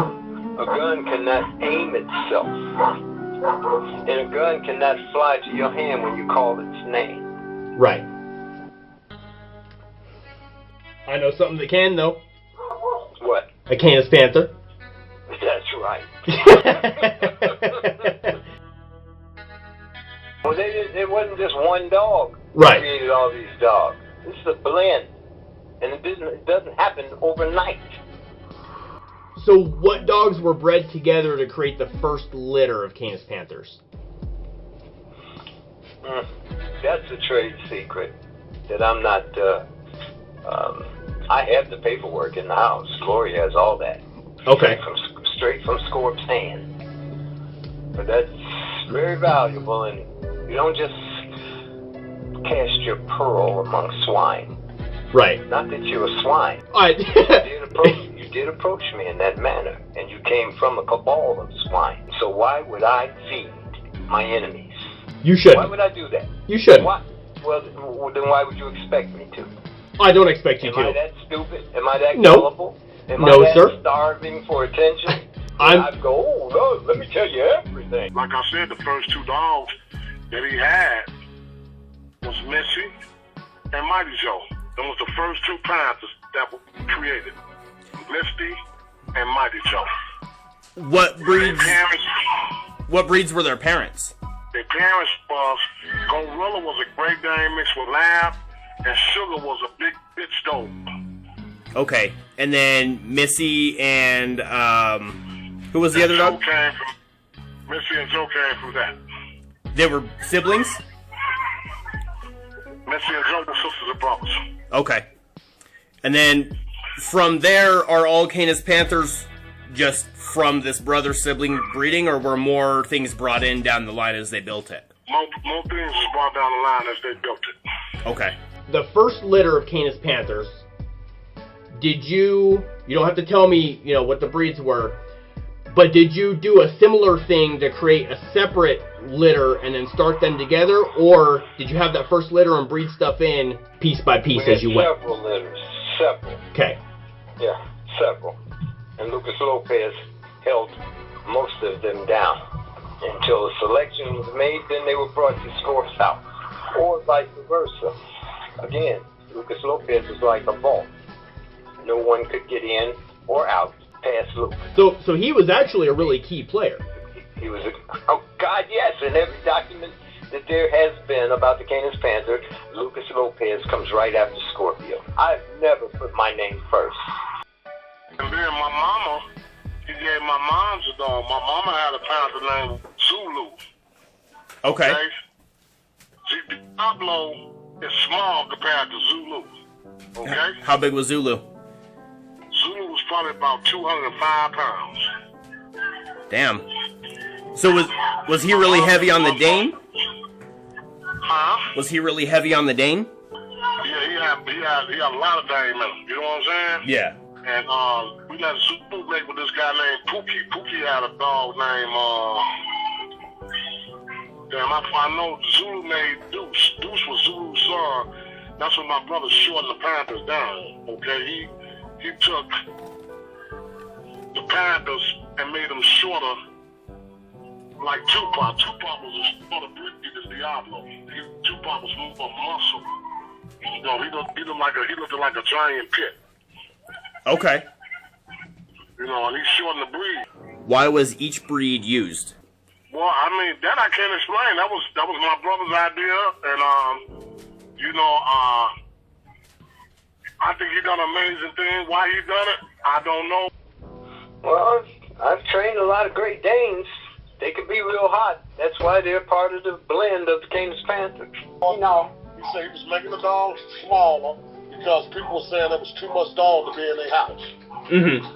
He gave Gypsy all the big tall ones, and that's when he came with all the short ones, which was Tupac, Brother Love, Gator, all them with short muscle, you know what I'm saying? All these dogs looked like giant pits. Right.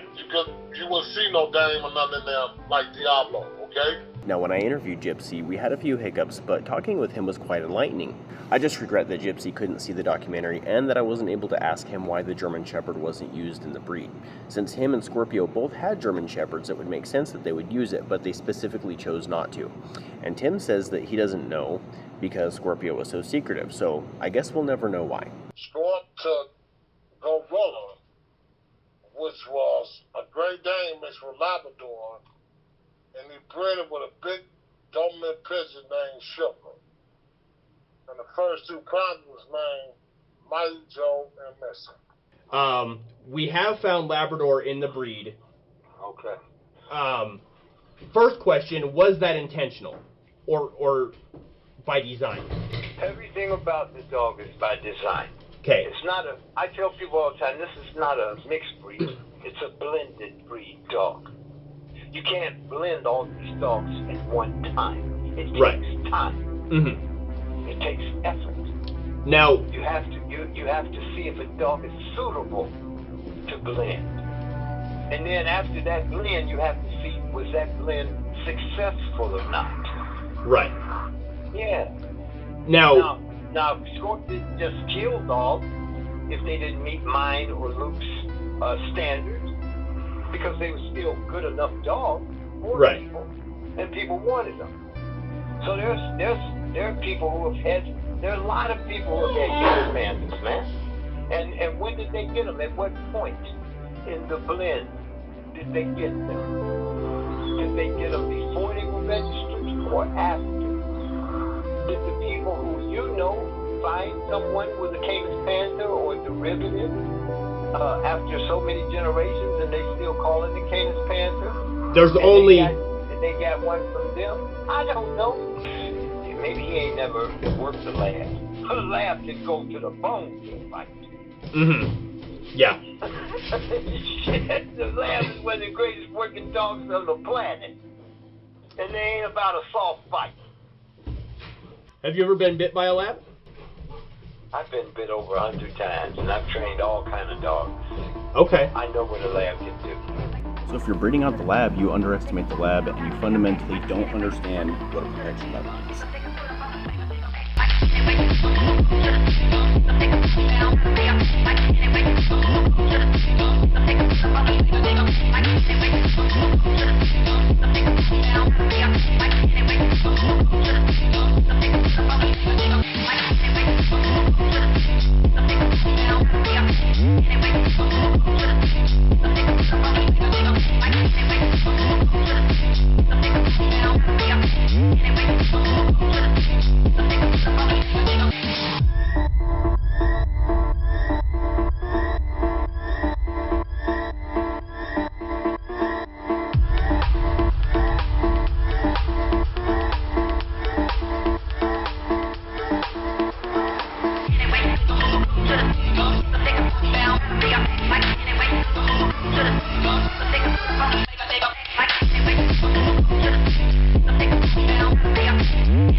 Luna.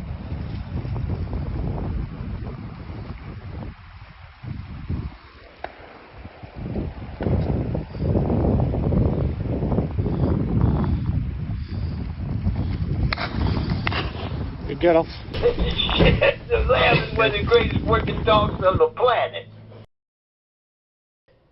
What advice would you give people getting involved in the Canis Panther or thinking about breeding Canis Panthers? Well, I would have a question. Why do you want to breed them? That would be my first question. Why do you want to breed a Canis Panther? That is also my first question when people tell me that they want a breeding contract with one of my dogs. Yeah, why? I thought you came here to get a dog to keep motherfuckers out of your house and out of your face. Right. So now you've accomplished that.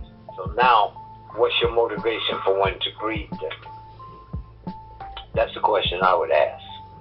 And the answers are myriad. There are myriad of answers, so I won't enumerate them all here. Mm-hmm. But that's the question I would ask. Why? Why do you want to breed them? Do you think it's possible for people in the future to improve upon the Canis Panther, or do you think that Depends on the person. Okay. Depends on the person and what their motivation is, and then what they do to accomplish that goal. Better is a relative term. Yes, Better absolutely. Meaning, that's right. Better meaning what? Because JD wanted to make them better for sport, or at least that's what he said. That's what he told you? Like that was his intention? Yeah. And his group. See, again, I'm going to tell you, there are people in that group who call me. Mm-hmm. I don't just make it up. How did I don't call nobody to say, well, what did he say this week? Right. There are people around him in his orbit report to me. How did it make you feel when he said that he wanted to breed them for sport instead of protection? It made me feel two ways. Because I knew if he wanted to breed them for sport, he was going to have to downsize them. Mm-hmm.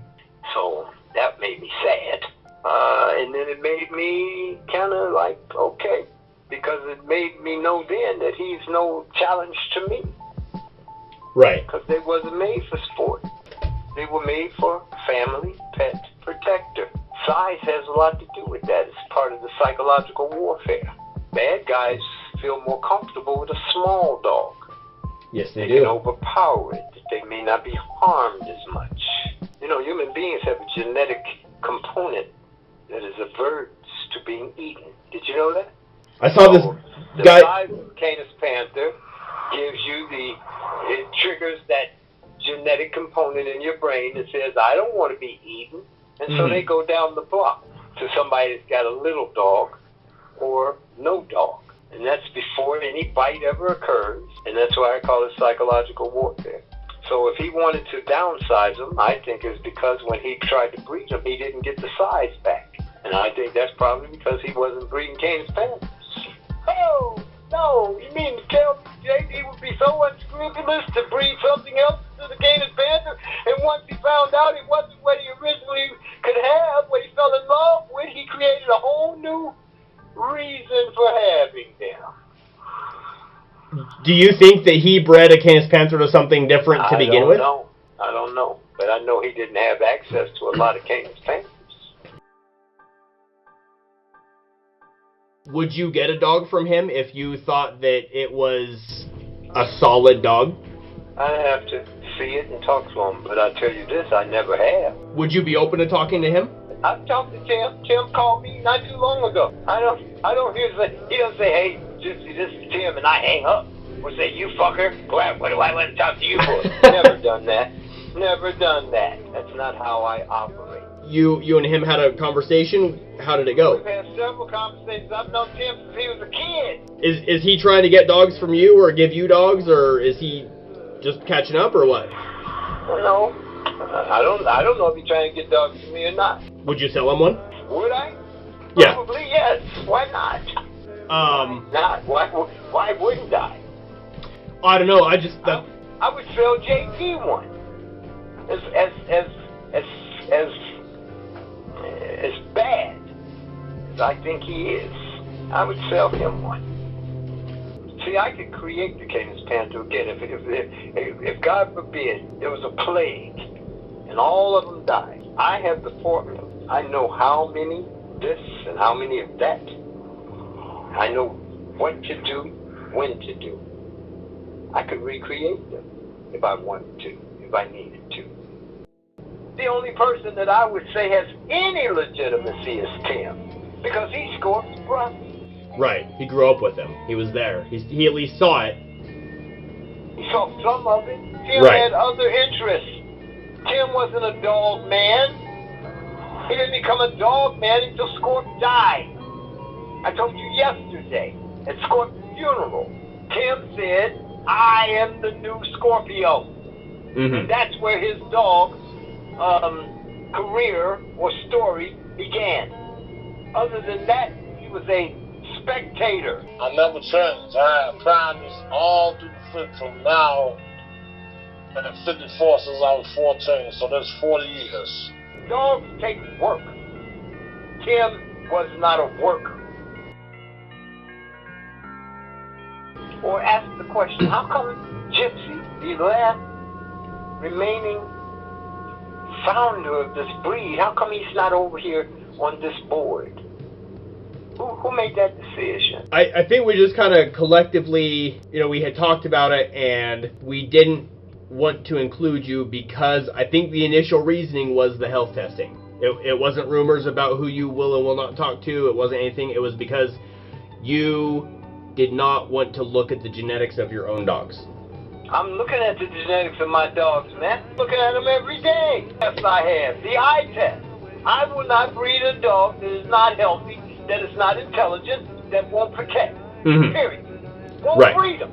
I don't got to go to a scientific lab to determine those things because I'm a dog man and a trainer. Right. So first thing, they got to look the part, they got to act the part. And if they're sickly, I'm not breeding them. No, what if there's a health issue that you may not notice until the dog's like 9 or 10 years old? And what dog lives to 9 or 10? I think quite a few do.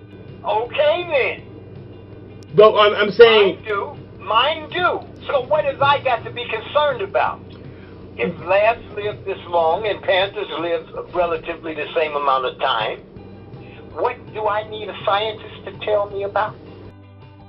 There's a guy from Texas. What was his name? Chris Tucker? That's him. How do you feel about Chris Tucker? What's he got to do with the Canis Panther? He was prevalent in your group. Oh, yeah, he's big trouble, for sure. So why and how? Because he ain't bred nothing. He ain't trained nothing. He haven't produced anything. So how? I'll tell you how. Because he wanted to shit on my name. And JD saw that was valuable to him because that was his goal. Right. And so he appointed Chris Tucker over you guys.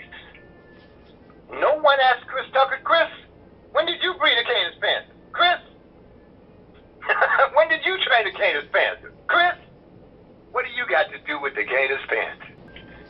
No one asked him that. Right. You guys all just took his word for it. And he had, what words did he have?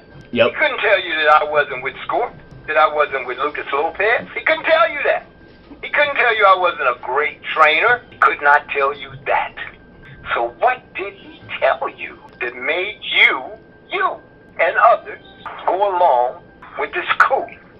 I actually never talked to Chris Tucker personally, but I have heard that he stole dogs from Tim Jones. I believe he stole dogs from you, and he's also stolen dogs from Mr. Donovan. Donovan don't have no Canis Panthers. Well, right, but he's stolen Donovan pinchers from Mr. Donovan. Did you say stole, like in stealing? Absconded with? As in there was some sort of agreement, He never and then... had any of my dogs. Never. Okay. I never had any agreement with them, ever. My understanding, at least for Tim Jones, was that Tim Jones gave him dogs, and he was supposed to give him dogs back eventually, and then he just started ignoring Tim. Tim. It didn't happen because both of them were unscrupulous. Right. And both of them weren't standing on anything but rhetoric. See, I don't stand on rhetoric. I stand on work. And because of my work, you were able to get the greatest dog you ever had. Because of my work, JD saw a financial benefit. Because that's our first conversation. And the young man that's with Abby, I forget his name, came with JD. And no one ever asked him, He heard the conversation of JD wanting to be the middleman. Let me be the one who is the broker, Gypsy. You just breed him, and let me be the one who is the a middleman. And I didn't need a middleman. I told JD, well, JD, we could see about that. But he decided he didn't want to be the middleman. He wanted to be the man. So to be the man, he had to eliminate me. And he asked Chris Tucker to help him do that. Chris Tucker hasn't produced anything. He hasn't trained anything. He hasn't bred anything. I gave Chris Tucker a hell of an offer, man. I sent him dogs down there, and he sent me a few things, cages and things like that. You know, he really helped me out. Christmas toys for the kids when I wasn't able to get them, you know? That's why I'm not angry at Chris, because Chris is a good guy too, but he just didn't hold his end on the bottom. You know what I'm saying? He stopped answering the phone for me. He stopped communicating with me. I heard he had puppies and things like that. And he promised me he was going to send me something back, but he didn't. And like I said, I'm not angry at him. I just can't deal with him, you know? Do any of your Canis Panthers ever have, like, same-sex aggression or a little bit of dog aggression? They have aggression with whoever don't live here. It could be Santa Claus. It could be Mother Teresa. It could be a bear. It could be a rattlesnake. If it don't live here, it's going to have a problem with my dog. They just have a reservoir of venom for your ass. If they have if you have challenged them or tried to hurt them or their family, then they will mark you. They will not forget it. That's what the genetics say. The tests are not always accurate. I can't believe that Tim would do that. Gorilla, which he was Dane mixed with Labrador. Okay? JoJo mama name was Sugar. She was a big ass black dog. Okay, so the first Panther was Mighty Joe, and his daddy was a dog named Gorilla. That was half Dane, half Lab, and his mom was a giant black dobe? Yep. Okay. Gypsy's book does not seem to have any specifics on why each breed was used, and his deferment to the book when asked implies he doesn't want to answer the question, or we missed a hidden chapter in the book. Tim doesn't know the purpose for each breed used, and says Scorpio was very secretive, and this may also explain Gypsy's hesitance in answering directly. The only thing we know for sure is the Great Dane Lab mix called Gorilla was used for his size, and American Pit Bull Terrier was later added to shrink the breed. This being said, we can still make an educated guess on the various choices for the breeds used. Great Dane is an obvious choice for size. While some dog breeds are larger or same size as the Great Dane, none are so common in the West as the Dane. Plenty of other breeds could have been chosen years later to shrink the breed, especially since some of these would not carry the risk of creating absurdly small Canis Panthers like some people now produce. But the American Pit Bull Terrier does bring a strong degree of pain tolerance as well as game drive. While dangerous to cross game and protection drives, Scorpio was able to prevent the game drive from passing into the breed proper. It is not dog aggressive like the bull and terrier ancestors tend to be. The least obvious choice to some, and second most obvious choice to others, is the Labrador Retriever. This breed may have found its footing in the Panther by accident, simply by being associated with Gorilla's genome. However, more Labrador was bred in later. Many people have criticized this choice since they don't associate Labradors with protection work. But the truth is much deeper than directly serving the task at hand. The Labrador is an incredibly intelligent breed, but the intelligence manifests differently than a Doberman's. So theoretically, this creates a secret weapon for the Canis Panther, a secondary and more dynamic intelligence supporting the Doberman identity. Doberman is arguably the most obvious choice of all. The Canis Panther's entire job and existence is essentially identical to that of the Doberman, plus the Doberman's own intelligence. if somebody took the same breeds and blended them together and did the best they could, I'm not saying they did it the same way, but they did the best they could to copy what you did, but with completely different dogs, and they ended up with a dog that looked like a panther, it acted like a panther, you couldn't tell the difference just between looking at them, would you consider those Canis Panthers? I would ask them, where'd you get your dog, man? That's a damn good looking dog. Where'd you get that dog? And then when they told you, that they built it, itself, I would say, well, it looks like you did a pretty good job. But that's without me living with the dog. Right. And then the next generation, will they still have the traits of that dog? Mm-hmm. There's more to this. See, we weren't just niggas in the alley. Breeding dogs that walk down the street. Right. We were professionals. Conscientious. With a purpose. And we didn't just do things willy-nilly. Scorpio was a brilliant man. And so was Lucas. And I'll leave it to other people to determine my level of intelligence. Got from him. Tested to be a Great Dane. No. He didn't say Great Dane mix. No. He said Great Dane, correct? No, sir. The dog I got is Great Dane mix. Her father is Great Dane. The mother is something totally different. Well, come on, then. So where's the legitimacy on that end? Didn't that give you pause? Yes, and... Okay, then. So, when people ask me what a Canis Panther is, I usually tell them to think about a Doberman that's a lot smarter and stronger. Would you say that's accurate? It depends on the dog, man. Sometimes dogs are unintelligent because they're put in the position of having to think like human beings. And so by that standard, it's an unintelligent animal. Right. I don't, here's my breakdown on breed. I don't have mastiffs because they sleep too hard. If you don't knock something over, you can tiptoe past them. Mm-hmm. And so if I didn't have another dog, I would probably gravitate to a mastiff. But if I have a choice, I'm not going to pick a mastiff because they sleep too hard. You have to be a ninja to get past a panther, and not just a regular ninja. You got to be a stealth ninja to get past a panther. They're hyper vigilant. So let me tell you something I know with Tim's dogs, and then get your opinion on that. So like I said, I got a puppy from him. I did the genetics on her. Her daddy's Dane, but her mom's not. So she's 75% Dane. But what else came out was Cane Corso, Neapolitan Mastiff. Oh, God, come on, man. Are you sure of that?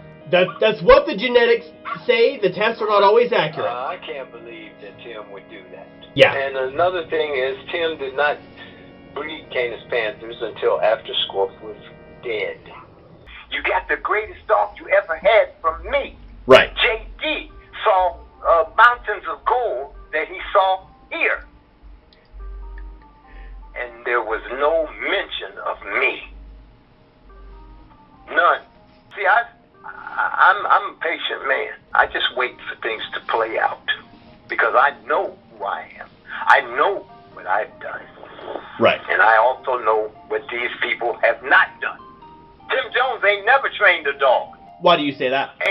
Where's the proof of it? I mean, we got dogs from you and Tim without either of you having done health testing. We ended up donating... I've done my health testing. Right. That's right. Tim Jones dogs can't even run across the field. What would you say if you saw proof that they could? Listen. Show me the dog doing it, and then show me that it's a Canis Panther. That's what I would say. Because you just told me once that you did test the dog genetically, you found out it was not a Canis Panther at all. Right. So if I see a Great Dane able to run across the field, that's a Great Dane. He can run across the field. That's not a Canis Panther running across the field. Mm-hmm. Tim Jones has nothing of that. Words in this dog world don't mean anything. Work is what means something in the dog world. Mm-hmm. It also means something in the horse world. It means something. Work means something, not words. Anybody can come up with words. So whoever works is who I respect. Okay. Whoever can prove is what I respect. Words don't mean anything because, again, everything that we think, say, and do will either create value or destroy value. And when I hear words and all I hear is destroying of value, then that's where I leave. Prove it. Show me. Train something. Breed something. Do you believe? Then I'll believe it. Right. But the people that we've mentioned, Tim, J.D., Chris Tucker, have done nothing. But Gypsy knew that Scorpio was about to change it. He knew that. But Right. let him fall it out. He just never was around for the change. You know what I'm saying? Right. Because he took head and ran from him. Mm-hmm. You know, with the dog or whatever. Why him and Lucas' name on there, I don't know. But my brother was the one that originally made the dog. He didn't know they was going to take his stuff. All the dogs that they started with is his dogs. We have dogs from Rock of Ages, that's been bred. Right. And things like that. So with that being said, how the hell do he know? Why do they think that he knows what Scorpio did? Lucas don't even know what he did. He just placed them with dogs, so why would they even want to? And you know what? I wish he was living to this day. Because he'd have set the record straight. For him to say all that was supposed to be in the dogs, he needs to say all that he knows. Tim Jones, where's his Canis Panthers? Never happened. Chris Tucker did not come back from Chicago with any Canis Panthers. None. Has anybody seen them? Has anybody trained them? Has anybody seen that they can run across the field without hopping? Did anybody go say, Tim Jones, we got to test your dogs? We got to health test your dogs? No. I did. To be fair, I did. And what did you find? They weren't even Canis Panthers, didn't you? Funny you should say that. So let me give you all the information that I have. We did not find any health issues, though to be fair, out of your dogs, there were not that many health issues. So that's right. For him, we didn't find any health issues, but when you did the genetic test, you found out they weren't even Canis Panthers. It's a weird one. So his current male, his name is Diablo. He looks like a Canis Panther, but he tested as a pure Great Dane. He looked like a Canis Panther, but yes, sir. Okay, brother. I didn't need you to tell me that, but I posed the question so you could say it out loud. And I promise you, it ain't gonna be no bullshit. You're gonna get a good ass dog. It ain't gonna be no 65-pound dog like a lot of people be telling me, because my cousin, I bought a dog from Rock of Ages, and I knew Rottweiler was in it. You know what I'm saying? Mm-hmm. His name was Don Bailey. Okay? And so you got a dog from Rock of Ages that had Rottweiler in it? My cousin bought a dog, Adam. I wish I could put you on three-way. He'll tell you. He bought a dog named Don Vader from Gypsy. Okay. And we got the dog because we had brothers and sisters, so we needed another line. See what I'm saying? Mm-hmm. So we had to go, through Gypsy to get the other line. You know what I'm saying? Right. And he sold us Don Vader. And Don Vader threw some good damn puppies. Don't get me wrong now. But you can tell he was little. He wasn't like his kids. His kids, Big Mercy them, because we made them with a big bitch. Mm-hmm. And goddamn, you know what I'm saying? Them puppies came out fucking incredible. What is your opinion on the differences there, where Saxon has Presa Canario and she's got Neapolitan Mastiff, and then Gypsy's dogs don't have either? Well, we don't have an opinion because we never went and bought our dogs from nowhere. Our dogs continue from where they started. So they trying to say that we took, I guess, paint corsos or whatever and made them. We didn't do that. We don't own paint corsos. The only Presa that we had is the one that came to guard the yard, and that's because they got that from somebody that was going to jail. I mean, you know what I'm saying? And he couldn't keep them. That's why the dog got that. So with that being said, we're not interested in customers and stuff like that. It can't corsos. Right. So that's all that we But say. So but that does show up. It is showing up in your dogs though, and so people are curious. Why is that? I guess Scorpio put it there. Okay. Because we didn't put it there. We never bought a dog outside of, Scorpio. And the only reason we got other dogs is, from Gypsy is because somebody went and purchased the dog from him. You know what I'm saying? And was dissatisfied with the dog, so that's how we ended up getting that dog. And but of course he's not gonna tell me. Until at the end of the day, I have Canis Panthers, okay? Mm-hmm. Whatever my brother done, I don't know, okay? But I know I never went outside the circle, okay? Okay. So therefore, you know what I'm saying? What I got has come from my brother's original bloodline, okay? Okay. Like I said, my brother done a lot of secretive things. You know, a lot of things he would do, he would let me know. So, you know what I mean? Not Gypsy, nobody. You know what I'm saying? Mm-hmm. So, you know, that being said, you know what I mean? So where it says there's Presa Canario and Neapolitan Mastiff, the only way that could have got in there is from Scorpio. That's the only way from That's the only way it could have got in there. You Okay. Okay. Because I don't have no Corsos or no Masters. Right. You know, so however it got in there, evidently whatever my brother done, he done, and he didn't tell Gypsy nobody what he done. You know what I'm saying? Mm-hmm. I know he kept telling me, okay, because he said he was shorting this breed, and that's Tupac. If you look at Tupac looked like some kind of big giant pit bull or whatever's in him. If you look at him. Yeah. Okay. And Presas do look like that, so that would make sense. Okay then. So with that being said, whatever he done, didn't let nobody know. And then when I turned around, I had blood, which was Tupac's son, and I ended up making blood with a small Great Dane. And what I did that I made the breed back big, and he got pissed off at me because he said that I made the breed back big, and he was trying to shorten the breed. Okay. Right. And from that day on, these same dogs been right here in this circle. You must understand that after Gypsy did what he did, Pop did do something different. I mean, you see what I'm saying? Thing that he didn't want or whatever, he didn't want the big ones no more. That's why Gypsy ended up with the big ones, and Gypsy tell you the real truth. You see what I'm saying? So whatever was put in there, Scorpio put it in there. We didn't put shit in there. Because you're both saying the same thing. You're both saying that you didn't go outside the circle, so to speak. We did. He sent them dogs down there.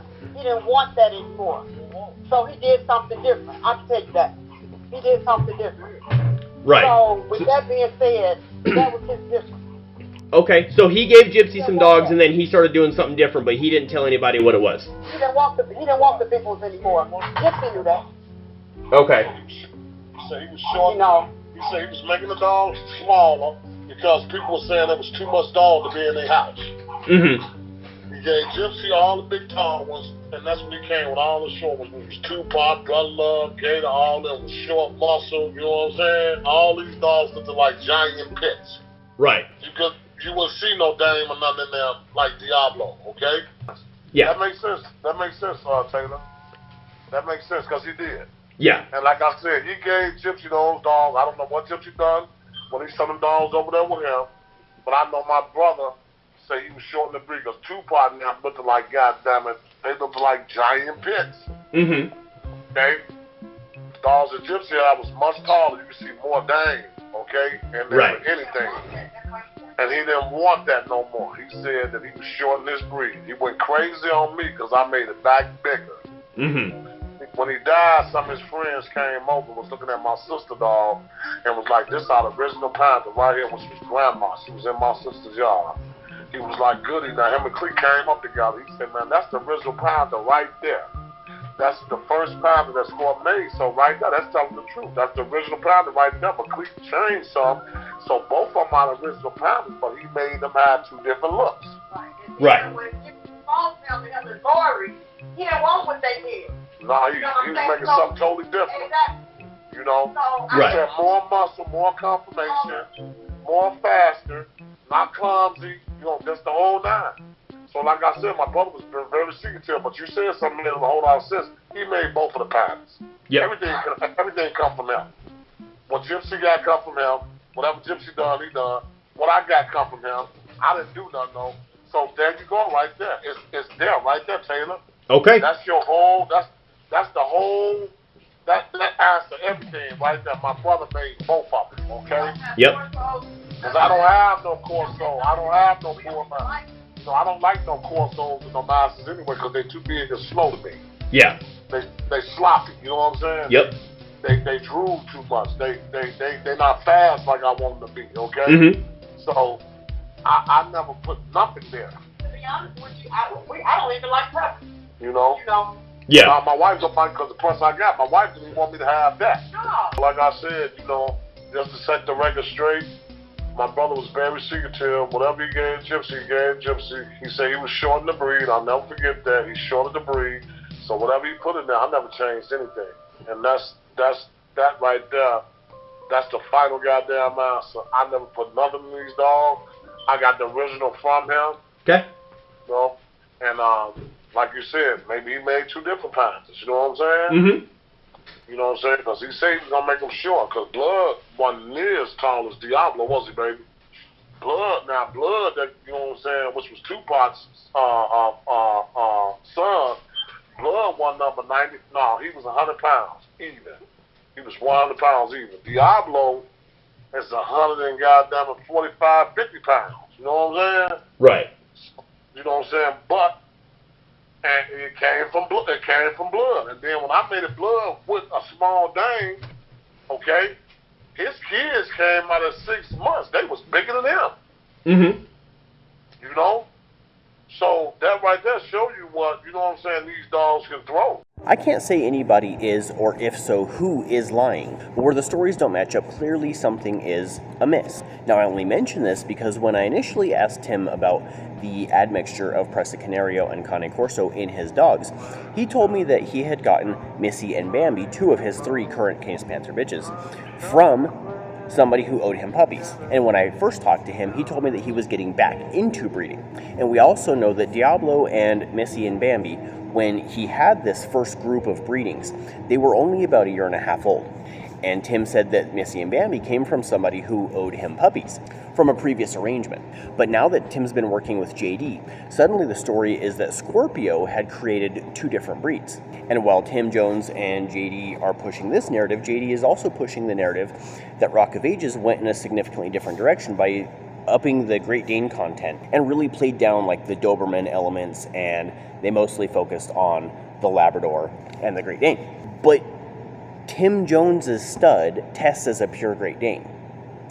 And the bitches that he used, Bambi and Missy, we know for sure that those 2 are at least half Great Dane. And the amount of Doberman content and American Pit Bull Terrier content is very, very small in these dogs. And the amount of Labrador is pretty much non-existent. But we know that the first dogs were definitely 1/4 Labrador and no American Pit Bull Terrier.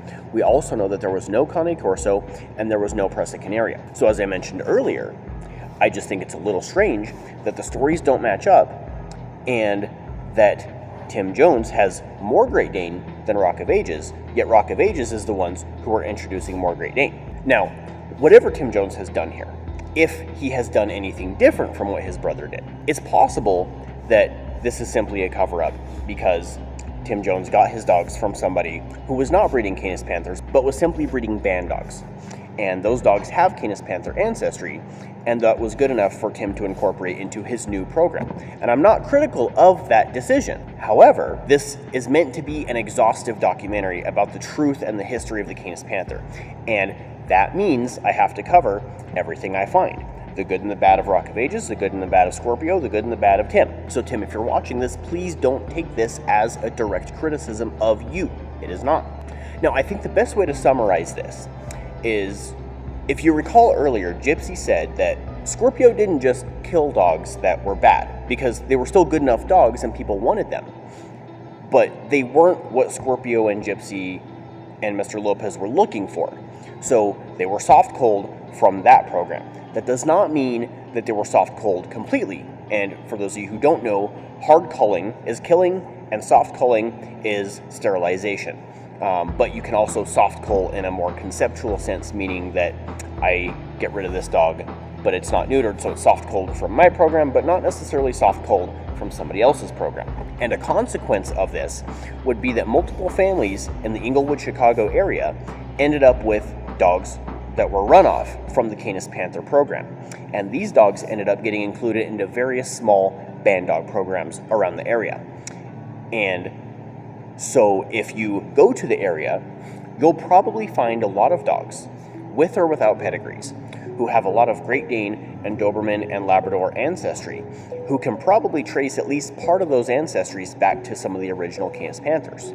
Now, because these dogs have significant Canis Panther ancestry, but not necessarily are true Canis Panthers, but they're probably also still being bred for the same purpose as the Canis Panther, meaning personal protection and property protection, I think we can categorize these dogs into a family that is adjacent to the Canis Panther. We can call them pseudo-panthers, a way of acknowledging and including these peripheral dogs, while acknowledging their role in the history of the proper Canis Panther. And when we look at the problems that I had in the CPCA and a lot of the discussions early on about what's a true panther, what's not a true panther, and if you recreate the formula of the Canis Panther, is that a Canis Panther because the breed is so young, or is it not a Canis Panther because the gene pool has been consolidated already? I'm making a new club called the Fellowship of the Canis Panther, and we named it that because it's a fellowship of people working together towards this goal of a personal protection dog that is the Canis Panther, but we wanted to make room for other programs. And one way of doing that is to acknowledge, because if you look at the pseudo-panther population, some of those dogs are maybe descended from runoff from the Canis Panthers who were not suitable then, but because of different breeding events since then, have become more similar to a proper Canis Panther than what the Panther ancestors were. So then you have to have the discussion. We have the pseudo-panther who looks and acts like a Canis Panther, but by lineage they're not included. But the dog does the job and it's healthy, why would we not include it? So some people are going to be purists, but at the Fellowship we have decided that it's better to have a more open door policy. If somebody wants to recreate the formula, then we'll allow that. But that is going to be categorized a little bit differently. That way somebody who's new to the community will see that and say, okay, this is a dog that does what it's supposed to, but it's not from the original lines. And if they want something from the original lines, we'll acknowledge those separately. And by having that concept, even if Tim Jones dogs are not directly descended or not completely descended from the original Scorpio dogs, we can still make the exception. And if Rock of Ages dogs are not descended or not completely descended from the original dogs, then we can make an exception for those dogs. That way, everybody who has any claim to the original Scorpio effort can say, okay, we have Canis Panthers, and this group makes that inclusion. Now, because there's this raging debate between the legitimacy of Gypsy and the legitimacy of Tim Jones claiming the status of Scorpio's brother, Gypsy claiming the status of Scorpio's best friend, and who's been in the Canis Panther game longer than Tim, I propose sort of a dual state system where there are two distinct recognized lineages of the Canis Panther. So the Alpha Panthers will be Rock of Ages dogs, the Beta Panthers will be Tim Jones dogs, and the Gamma Panthers will be a mix of the two. And it's important that we preserve both the Alpha and the Beta Panther. Now, Tim Jones has said that he's recreating the Canis Panther from scratch in an additional line. And I'm not sure where we should categorize that, if that should be Beta Panthers because it's coming from his kennels, or if it should be Gamma Panthers because it's going to be closer to what Gypsy had than some of the dogs that Tim has, where Tim's dogs have Cane Corso and Presa Canario, and Gypsy's dogs do not. But the main point is that Scorpio created both of these iterations of the Canis Panther. Gypsy named them, and Scorpio gave him some dogs, and then later on a departure happened in that other line. Now, did Tim create something new? and he's not telling the entire truth on that side? Or did Gypsy do something new and he's not telling us the truth on that side? There's no way to know for sure. So the only acceptable path, the only logical conclusion we should reach is that to honor Scorpio, we should be accepting both versions equally. Scorpio died in 2009. Tim says that Scorpio's size was a contributing factor to his death. In this photo, we see Scorpio at a larger size working with Gypsy at Gypsy's protection dog service. And you don't just get big like that overnight. It takes a few years. And here's a photo of Scorpio when he was a little bit younger. We can see that he's relatively fit. So we know that this photo takes place at least a few years after this photo, and is probably relatively close to Scorpio's death. If that's true, that means that Scorpio and Gypsy were probably repairing their relationship, because as Tim said earlier, they had a falling out. We also know that according to Tim and to Jason Durr, who was one of Scorpio's trainees, that Gypsy definitely got his first Canis Panthers from Scorpio. We also know that after Gypsy got his first dogs, Scorpio then decided to add American Pit Bull Terrier. Yet we can see in the modern era that Gypsy's dogs still contain a consistent amount of American Pit Bull Terrier, averaging about 17.5%. Now JD is trying to push the narrative that Gypsy and Scorpio diverged significantly from each other after this point. But since Scorpio added American Pit Bull Terrier to shrink the breed, and since all or almost all of Gypsy's dogs have American Pit Bull Terrier, then we know that they must have been working together on that. And since they were probably working on repairing their relationship a little bit later, then we also know that there's no reason to expect them to have not been exchanging dogs later on in their lives and in their partnership as well. And if this is true, then why is it that Tim says Scorpio was intentionally adding Cane Corso and Presa Canario, but Gypsy's dogs don't have that? Because Scorpio's dead, we're never going to know for sure. But it makes you wonder. And I don't think that I'm personally equipped to answer those questions or accuse anybody of lying, but something here isn't adding up. That's why I'm proposing that we have those multiple lineages count as equal value within the Canis Panther community. And as a fun fact, we also know that Gypsy increased the size of the dogs. And if they were working together later on, after their falling out, then Scorpio may have also changed his mind about having smaller Canis Panthers to begin with, and that could help explain why Gypsy and Tim both have large dogs, and why the size of the American Pit Bull Terrier in most modern lineages doesn't carry over. The only lineage is the Klaus lineage, which is half American Pit Bull Terrier, which is foreign content. JD also says that according to the Jones family, Rock of Ages went in their own direction and made this significant departure. And we also know that Gypsy's the one who named the breed. So either Tim Jones and Gypsy's dogs are the same or they're not. If they are different, then Tim Jones' dogs need a different name. And if they're the same, then why are we trying to exclude Gypsy's contribution to this breed? Because remember, the only way this breed had out of Chicago for the last 30 years has been Gypsy. And I liked him, but if it weren't for Gypsy, I wouldn't know these dogs exist, and therefore I wouldn't know Tim exists.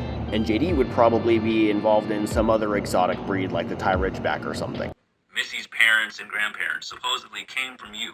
For all I care right now, fucking make them up. Just give me names.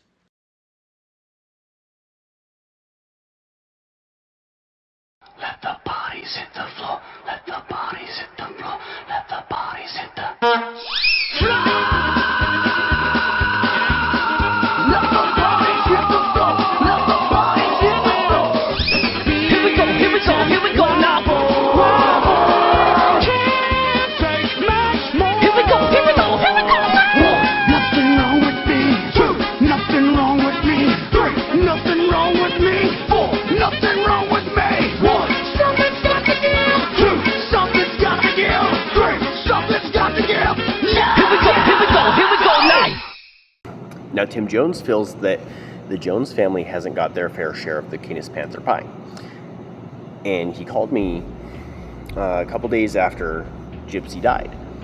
And he said, so what are you going to tell people now that Gypsy's not around? And I was like, man, Lori's still breeding. So to me, I'm going to name both of you still, because to me it's about the dogs. I've loved a dog from each of your kennels.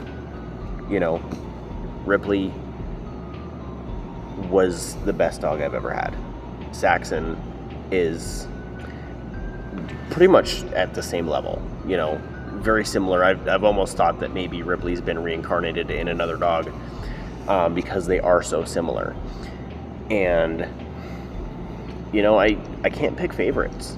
I can't. You both make excellent dogs. So what would you say if we did find somebody that got a dog from you that had kidney stones? What would you say then? I'd say, what do they eat? Okay. Where do you live? What's in the environment? Because I've never, and I just finished telling it. Right. There's no human being on earth that's been involved with the Canis Panther longer or more volume than me. No one. Don't care. Might have heard of it on the internet. Somebody might have said, man, I just saw a dog look so fucking good, and look at this fucking dog work. And they Googled it and found it and said, oh my God, I gotta have some of that. And then somebody said, I could take it over. But this old fucking guy won't get out of the way. He won't let me be the middleman, so I'm gonna devalue. So people won't go to him. They'll come to me, forgetting that they got theirs from me. Forgetting that the moment they fell in love with the Canis Panther, it was in my hands. It wasn't in anybody else's hands. Because no one had published Canis Panther before me. No one. Not Scorp, not anybody. So how you gonna discredit them when it's the dog you want to make popular? And I told him, how stupid are you with this genetic bullshit? You're gonna devalue the same dogs you have. That's right. Now, let me ask you this. Since I was the first person, to my knowledge, to test, and I pushed myself, I was pushing people to test. Information. You fed this to JD. If he's the first one to test. I've heard him say that. He said he's the first one to test? That's right. I'd like to see the He dates. ain't gonna give you no credit. He's not that kind of guy. He's a carpetbagger.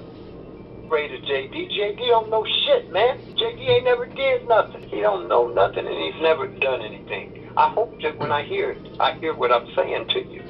You will. Don't leave that out because I you're won't. scared of he's not gonna like it. Ain't nobody been scared all this time. Right. The Gypsy ain't gonna like this. Mm-hmm. Nobody even considered that. The dogs they loved came from me. The dogs they fell in love with were in my hands when they first encountered the breed. But nobody's wanted to talk to me. It's because JD has poisoned all of your mind. You can only drink from that poison cup long enough until you get sick. Then you say, oh, I don't want to drink that no more. I don't want to drink no more JD's potion. And then he has this big power fear thing going. Well, if you don't drink from the cup, I'm going to exclude you. And then I'm going to vilify you. But he can't vilify you, brother, if you publish my conversation with you. What if he says that you're lying about everything? What's his counter argument? Because all you got to do is say, well, he knew Scorp for all these years. Did you? How long did you know? He's worked with Scorp all of these years with all these dogs. How many did you work with Scorp on? And it's going to be the same answer. None. Zero. He's never done anything.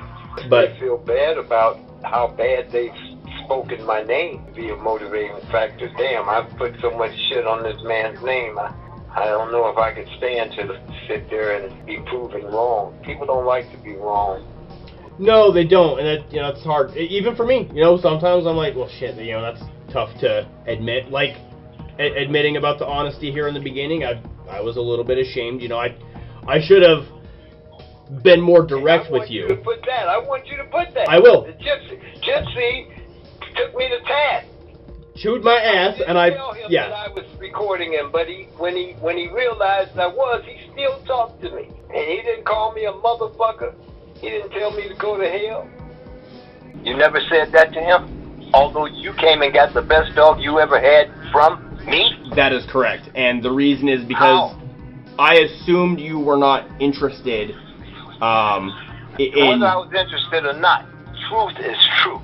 See, we're not Rudy Giuliani, where truth isn't true.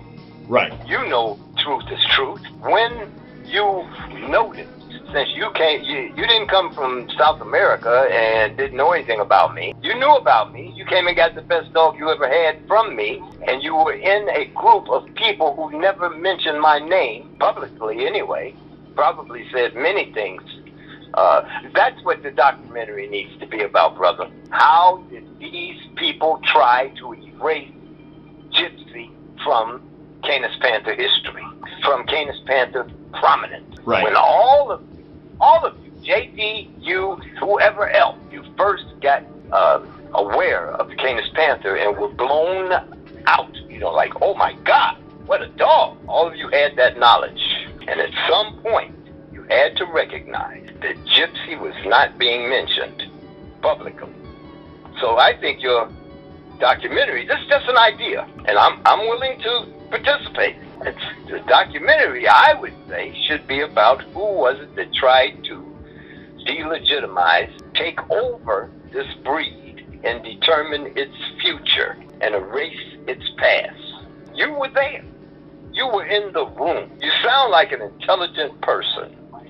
So thinking that you're an intelligent person, the thought had to come to your head, hey, how come Gypsy ain't in this conversation?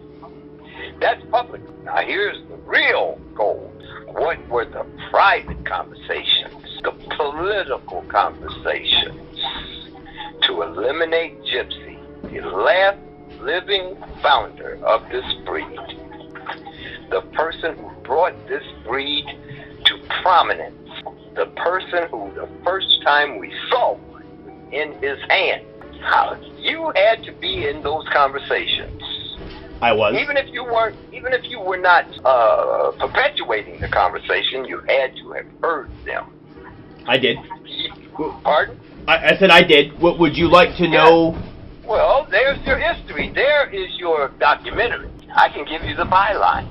Hey, people, let me tell you how these people unscrupulously tried to eliminate the last living founder. Not a guy who just walked in from the ground floor, working with both Scorpio and Lou. You uncovering the conspiracy to take over the breed and eliminate from history the last living founder and the most professional dog person. Those conversations have to be amazing. I wasn't there. I was not allowed to be there. And then they decided to devalue the dog with all these health tests. Why do you think that health tests devalue the dogs? Because did they have a health test before they came and got it? Did you have a health test on your dog before you came and got it and before you determined it was the best dog you ever had? No, sir. Then why was it necessary? Tell me that. For me, because there's a lot of Dobermans with health issues. There's DCM. I'm sure you're aware of that, where a Doberman can drop dead at 6 years old, and it's tragic. So I wanted to look into the genetics. There are a lot of dogs that can drop dead at 6 years old. Yeah, absolutely. A lot of breeds, a lot of dogs. I agree with that. Nobody said, we're going to take this dog, the name of it, we're going to erase the history, and now we're going to devalue that animal. Because, see, let me tell you something. That was a tactic. And once that tactic didn't have a real strategy, the aim of that tactic was to say that Gypsy has unhealthy dogs, even though they got their dogs from me. Right. But they wanted to put some funk, some stink on my name and on Rock of Ages Kennel Canis Panther.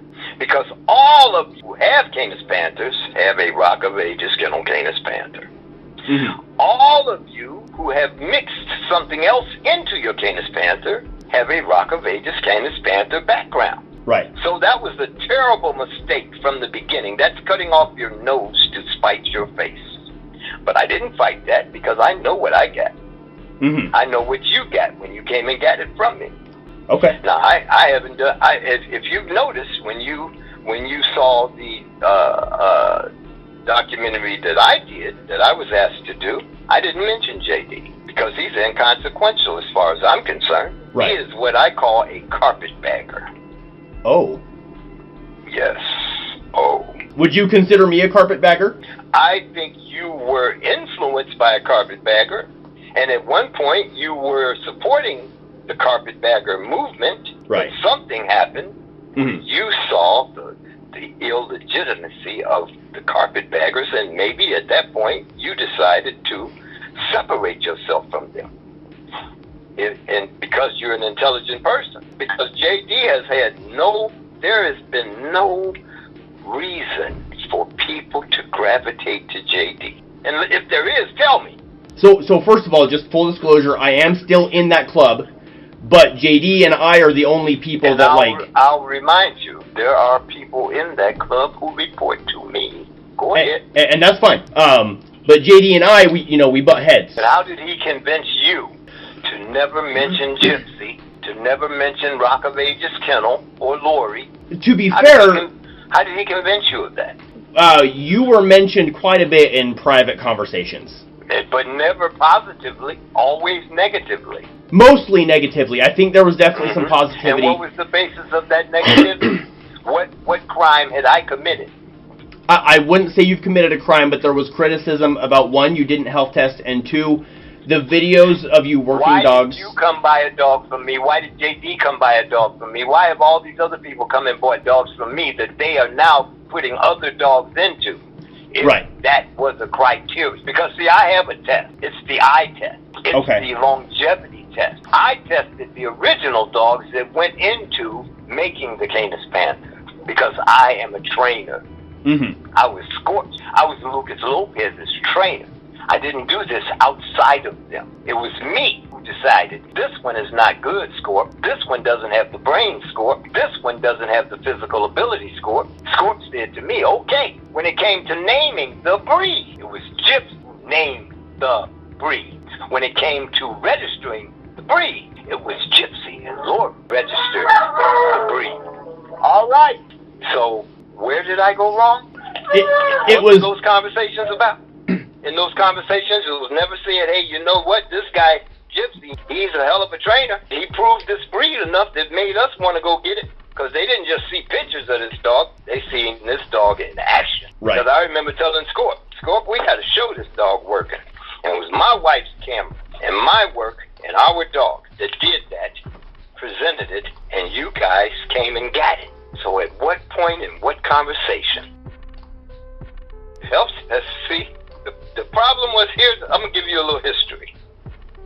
When I met JD, his conversation to me was, my God, you've done excellent work here.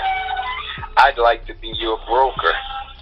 I'd like to be the person who sells your dogs. He wanted to be the middleman. And I didn't need a middleman. Right. And since I didn't need a middleman, he decided to eliminate me. And so his scheme to do that was to bring up the health test. That had no bearing on anything. Not at all. Okay.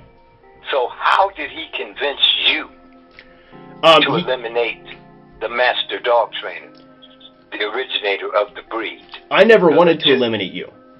But how did he convince you to go along with it? I didn't think I was going along with anything, to be honest, because we did talk about you in private, and I'm not that active on the public discussion. Well, that's what you need to expose. Okay. Those private conversations. You are uniquely qualified and intelligent enough to do so. I'm not calling you a dummy. I've told 4 times. I've told you were intelligent. I appreciate that. I just don't do that. I don't just do that. I don't do anything just to make people feel good. I'm real and I'm true. See, once you throw shit on a man's name, you can't just come wash the shit off because it still stinks. It has to be clean. So I would like to participate in the documentary on how this man, JD, convinced you guys to eliminate me. So you say you have heard the private conversations, and most of them were not positive. Correct. Then those conversations need to be illuminated. The people, all these people who don't know anything, need to know that. And when they found out they could not do it, they changed the criteria. Oh, well, those dogs are too big. Let's make them smaller. They said make them smaller because what they were getting was smaller. It wasn't because we wanted to make them smaller. It was because that's all we got. So let's change the criteria. Let's change the profile of the animal altogether. Anything that he's bred, he don't even want it. So you dislike JD because he has tried to usurp you. I don't dislike JD. I don't give JD that much power. Okay. Where I dislike him, I don't recognize him for anything other than a usurper and a carpetbagger. I recognize that he has done no work, trained no dogs, hasn't bred anything that he even wants. Where's the legitimacy? Legitimate as what? Because he's been gathering the paperwork and the information, all that stuff that we didn't have in the beginning. All we knew is that we had good dogs, that they come from a good kennel. What paperwork did he gather? Pedigrees on dogs that we didn't have pedigrees from. With your dog? Yes, sir. But what I mean is... Then what did he offer that counter that? It wasn't getting papers from you. It was finding a whole bunch of people who had come from you and getting papers from them. Did they get papers? They did. But here's what he did. What's the issue? I'm trying to get there. So he took pedigrees from everybody with their permission and put it together to try and build a family tree of the Canis Panther, trying to go back to the original. So we had a more complete picture. What picture did he accumulate different from the picture that they got when they came here, purchased their animal, and got their papers? Because they're registered on a pedigree on every dog. So it's like, I have a dog, but my dog's pedigree only goes back so far, and there's some gaps in there, and it might go back 3 or 4 generations, but I can't see cousins and brothers and sisters, and so JD played a role in getting all that so we could see a better picture of the whole breed. And for what purpose? I mean, me personally, it's because I love the history, and I believe that... So why didn't you call me? Well, I messaged you on Facebook, and you would never message me back, and so I talked to Lori. I'm not about all the messaging back and forth on Facebook. Oh, no, that's fine. Wait a minute. Okay. My number is accessible. And it hurts. I tell you, it hurts. Because, haters are gonna hate. And when somebody comes to me with some hateful shit, I always ask them, why are you coming to me with this hateful shit? What is your evidence that you needed to be hateful with me? What is your motivation? Scorp had a copy of my book. Did he ever get on the internet and say, this is all lies? No, not that I'm aware of. Scorp registered dogs with the DRA, Dog Registry of America. If he didn't think it was legit, why would he do that? As a matter of fact, Scorp gave me his permission. I've never done anything with the Canis Panther without his permission. I talk to Scorp every day.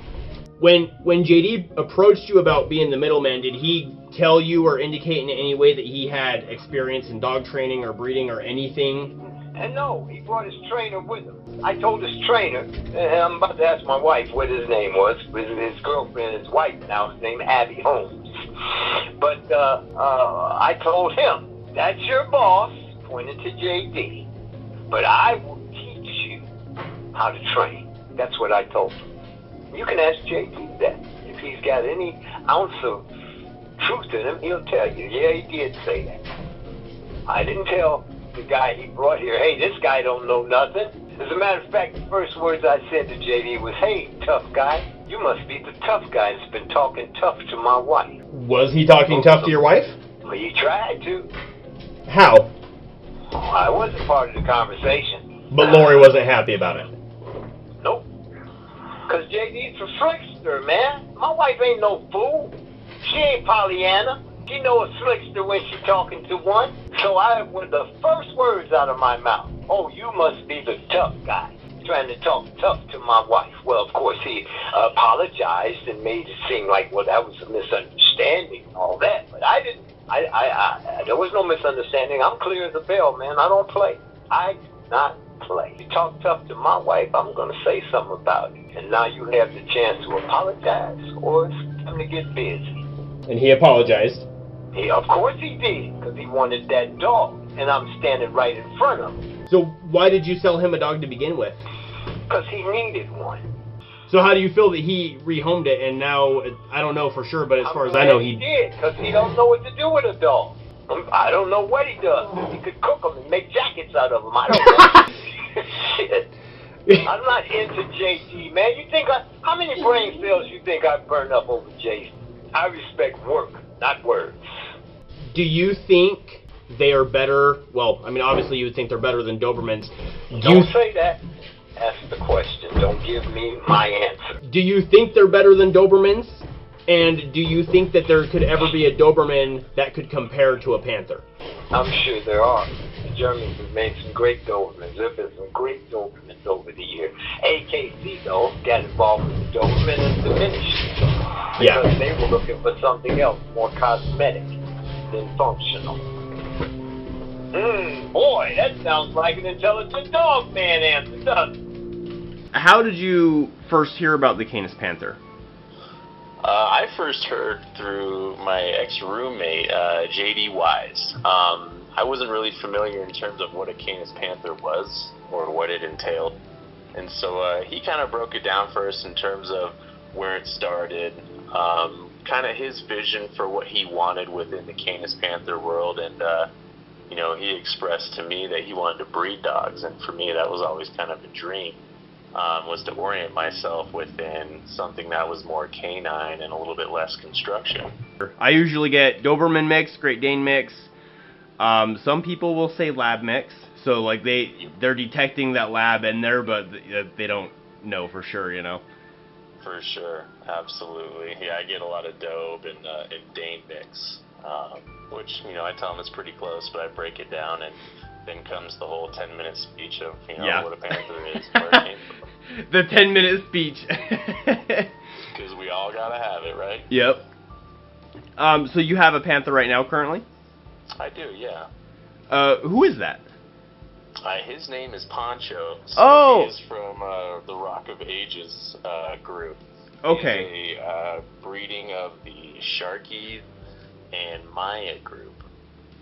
Okay, and is this the same Poncho that JD used to have? Yes, sir. Okay. Yeah, one and the same. How come you ended up with Poncho? Well, in terms of how we kind of broke down the business, because we started Panther Dog Kennels or Panther Dog Protection before we even really had Poncho. I was the lead trainer, and so it was me that spent the majority of time with Poncho. He really gravitated towards me and my wife, Abby. So him and I really just clicked. Not that JD and Poncho didn't have a very, you know, nice working relationship.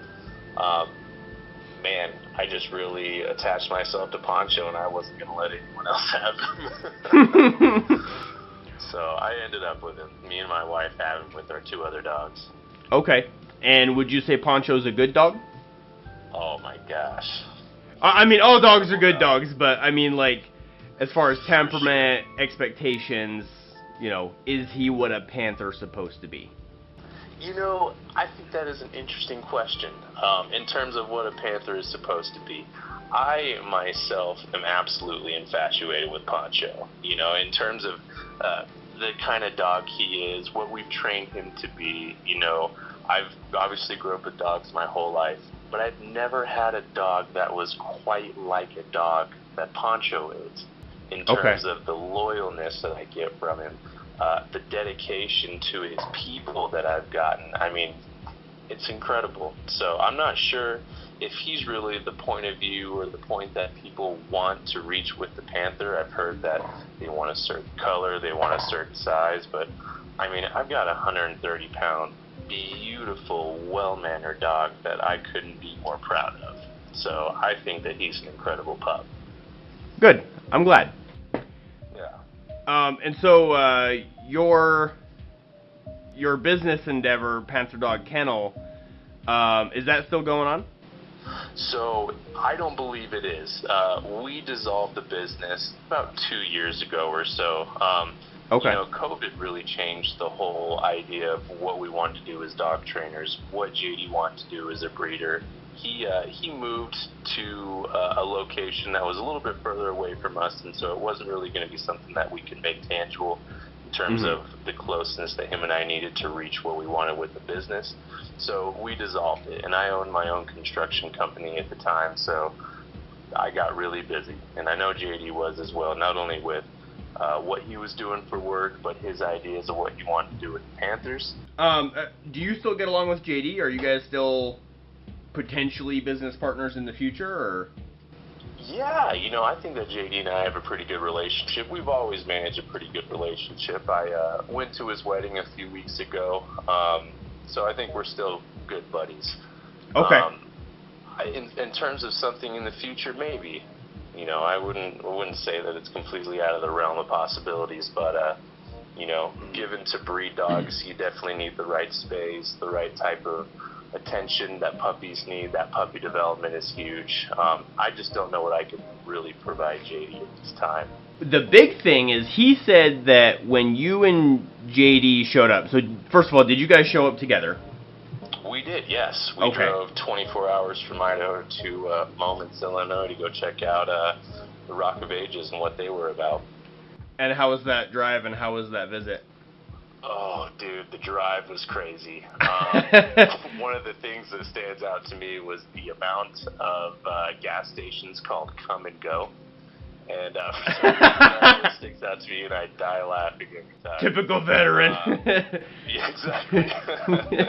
But I thought, you know, it was a heck of a drive. It was quite a trip, you know. But it was really a chance for JD and I to come together as a business, because at the time we had this business and such, and you know, really dial in what we wanted to do, and what our vision for what we wanted a Panther to be was. Even though neither of us at the time had owned a Panther. So it was really just trying to embark on this new journey of we're really dedicating ourselves to dogs, and it's really happening. Okay. And I guess I'll do a short segue just because I'm curious and I don't want to forget, because I've already forgot once. You've mentioned several times now, you know, people having a vision for what the Panther should be.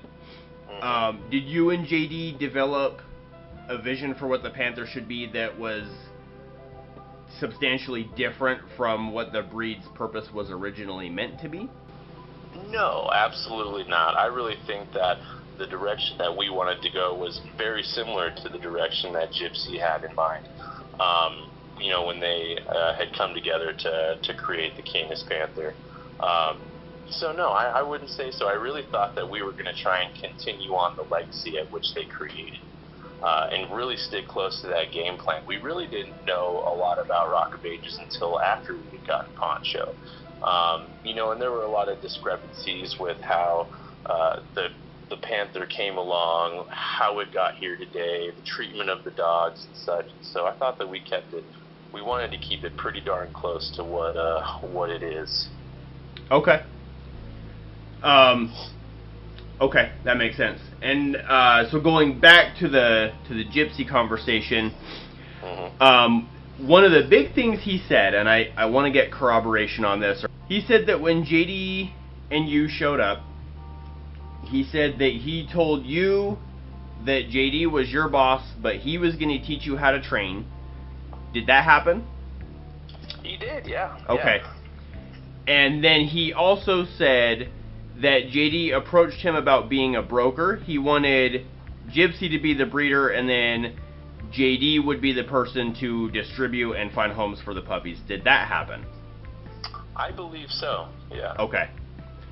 And did you think that that was a good business opportunity, you and him together, or was that more his idea, or was it your idea to start with, or? You know, I really left that in JD's court in terms of what the breeding was going to entail, the selling of the Canis Panthers. I was just there to take on the dogs and train as needed, if needed. Okay. So I can't really corroborate in terms of the deals that JD Gypsy had made. It was really interesting that he was able to provide such a point of view on JD and I's working relationship, having only met him for 5-10 minutes or so. So I kind of let all that just kind of roll off my back in terms of who's boss, who's this and that. Yeah. You know, I really was I was about the dogs. You know, and I was excited to get Poncho and to see what his capabilities were and to really understand how these Canis Panthers acted. Mm-hmm. So I kind of left all that in their courts. Do you think that JD cared more about the business or more about the dogs? And by business, I don't specifically mean money. I mean, like, just jumping into building something, you know, digesting it, building this whole process, getting the logistics figured out. It's a lot to do, and that can be exciting. Men like to build things. So do you think he was more into that, or he was like you, where he's more into the dogs? You know, I really think that JD was a healthy mix of both. You know, like I said, the excitement of coming along and helping to continue on a dog line as such, the Canis Panther. I wouldn't say that he was more so one or the other. I think that he was just really about the research that it took and the knowledge that it was going to take to really ensure the quality type dog that he had in mind. Myself, I wasn't involved in as much research as JD was. You know, JD didn't have the type of training I did within dog training, but I still believe that he loved the dogs just as much as me. Okay. And some people have accused him of being profiteering, that he only cares about the money. Do you think those accusations are substantiated? I myself have known JD since 2016. I've spent a lot of time with the guy. In terms of the profiteering, absolutely not. I know that JD's not a try and get rich quick kind of guy. I know that he wanted to orient himself in a direction that involved dogs, because with him and I, it was really the one direction that we have something we could care about so much. I mean, the unfathomable love that we have for dogs is just never ending. And I think that JD was more so trying to get into that industry, given the industry that he was in within, like computer sales and such. He just knew what it was going to take to really grasp the concept of the Canis Panther. He had the time to dedicate towards it. So I really don't feel like he was in it just for the money. You know, I've known the guy a long time. I've spent a lot of time with him. So I couldn't say that it was only for the money. Fair enough. Did he come from a background of like agriculture, or did he have any dog breeding experience or anything like that, or was this some of his first dog work that he was doing? So he came, and his sister is a professional dog trainer, and so that he was able to grow up in terms of you know, what it was going to take to be a trainer, the kind of dedication it was going to need. So he grew up within that type of an industry. I know that he had a little bit more under his belt than we did when we first started the company. Okay. In terms of dog breeding, I'm not 100% sure. I really don't think that he had an extensive knowledge, but he sure had the time to really put into it. And then another thing, so Gypsy said, this was a memorable moment for me, talking to him. I'm excited to hear it. He said that when you guys showed up, the first thing he said to JD was, "So you're the tough guy, or you're the tough guy talking tough to my wife." Did that happen? You know, it actually did happen. Okay. It was something to that effect. Yeah, I remember that.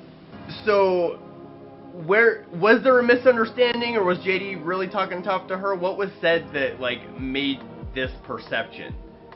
Dude, I'm not 100% sure in terms of what the conversation was between him and Lori. I know that for us to take that trip over to get Poncho, we both had to take off work. You know, we were both pretty important guys within our industries. And then Lori had experienced a death in the family. And so they were trying to put off when we were going to come out and get the dog for those circumstances, but we really couldn't afford to miss it. If we were unable to at that time, it was going to be quite a long time after, so I'm not sure if there were some words said. I really don't think so. You know, Gypsy being an interesting personality, JD also being an interesting personality, I think that there was probably just some confusion in terms of what was said between JD, Lori, and Gypsy. But at the end of the day, it was a business deal, and that's really what it came down to. Why did Gypsy not want JD to be his broker? Do you know that? You know, I'm not 100% sure. Okay. I think that he really wanted to focus on the Rock of Ages game plan. And, you know, him hiring just a couple white dudes from Idaho probably really didn't fit into the plan of what he wanted. Mm-hmm. So I'm not 100% sure. I mean, he didn't have absolute control over us. So as a guy who helped start this breed, maybe that was it. Mm-hmm. For sure, yeah. I mean, we spent maybe 30, 45 minutes, maybe an hour with the guy when we were doing the handoff with Poncho, and he does have a lot of knowledge. You know, and we were just trying to soak up everything we could while we could, just given who he is.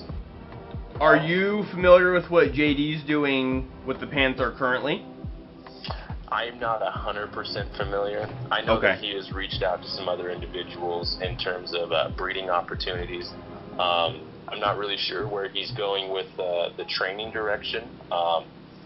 You know, like I said, I kind of moved away from JD. Not that we've, you know, fallen away from each other completely. We just don't really talk Panther too much. Okay. Are you disappointed by that, or? No, I mean, we both have our own things going on. You know, like I said, when we split, I had my own construction business. You know, I moved up here. I work quite a bit up this way. I know that he stays pretty busy, so kind of just is what it is. JD calls himself a breeder, but he doesn't have any dogs himself. Mm-hmm. And that's a point of criticism for some people. Do you have any input on that? I mean, the man has done breedings before. I know that he was obviously involved with the puppy development for the breedings that he's been involved in. So I would call him a breeder. He may not have any dogs currently, but that doesn't make or break the fact that he's been able to reproduce incredible specimens in terms of what a Canis Panther is. So, you know, he may not have any right now, but that's not to say that's how it's always going to be. Yeah. So, no, I would definitely call him a breeder. Okay. Another point of criticism against him is that he had a dog named Angel. Are you familiar? Yeah, absolutely. I've met Angel a few times. Okay. And apparently she was rehomed because we don't know the specifics, but there were issues with the other dog. But she was kept long enough to be bred once. And so some people criticize him for that. Do you have input on that scenario or that situation? You know, I really think the ultimate victim in terms of the dog Angel has really been Angel. I mean, how many times she was rehomed before she ever made it to JD's property is an absolute travesty. You know, I know that she's had some issues within the breedings that she was involved in. I know that she had killed a pup when it was obviously very small, so there was a lot of discrepancy with that. Did she kill it by stepping on it, or was this like a mauling, or? Yeah, I'm not 100% sure. I have heard that it was a maul. Okay, and who? She had intentionally killed this pup. Okay, and who was the owner at that time?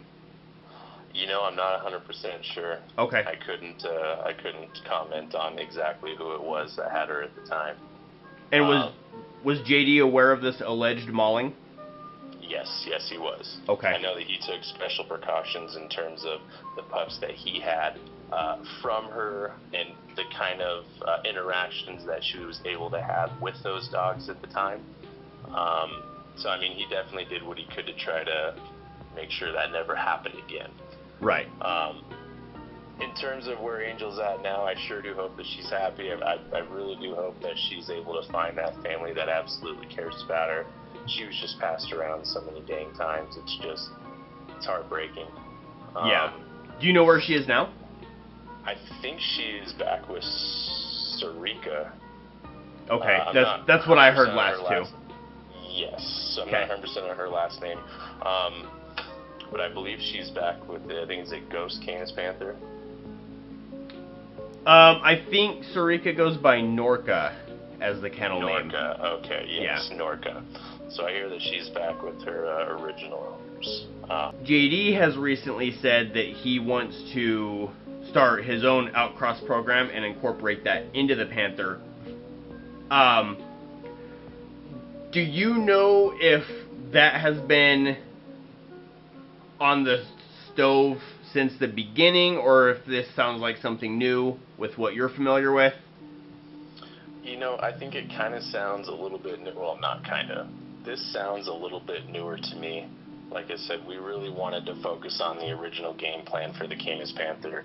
I'm not sure the type of research that JD's done. I know that he's met some absolutely incredible people along his way that have some amazing dogs.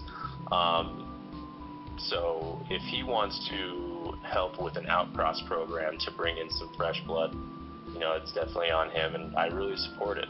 You know, I really hope that there is a lot more new blood that comes into this, and it's not, you know, deriving from the same dogs being line bred over and over.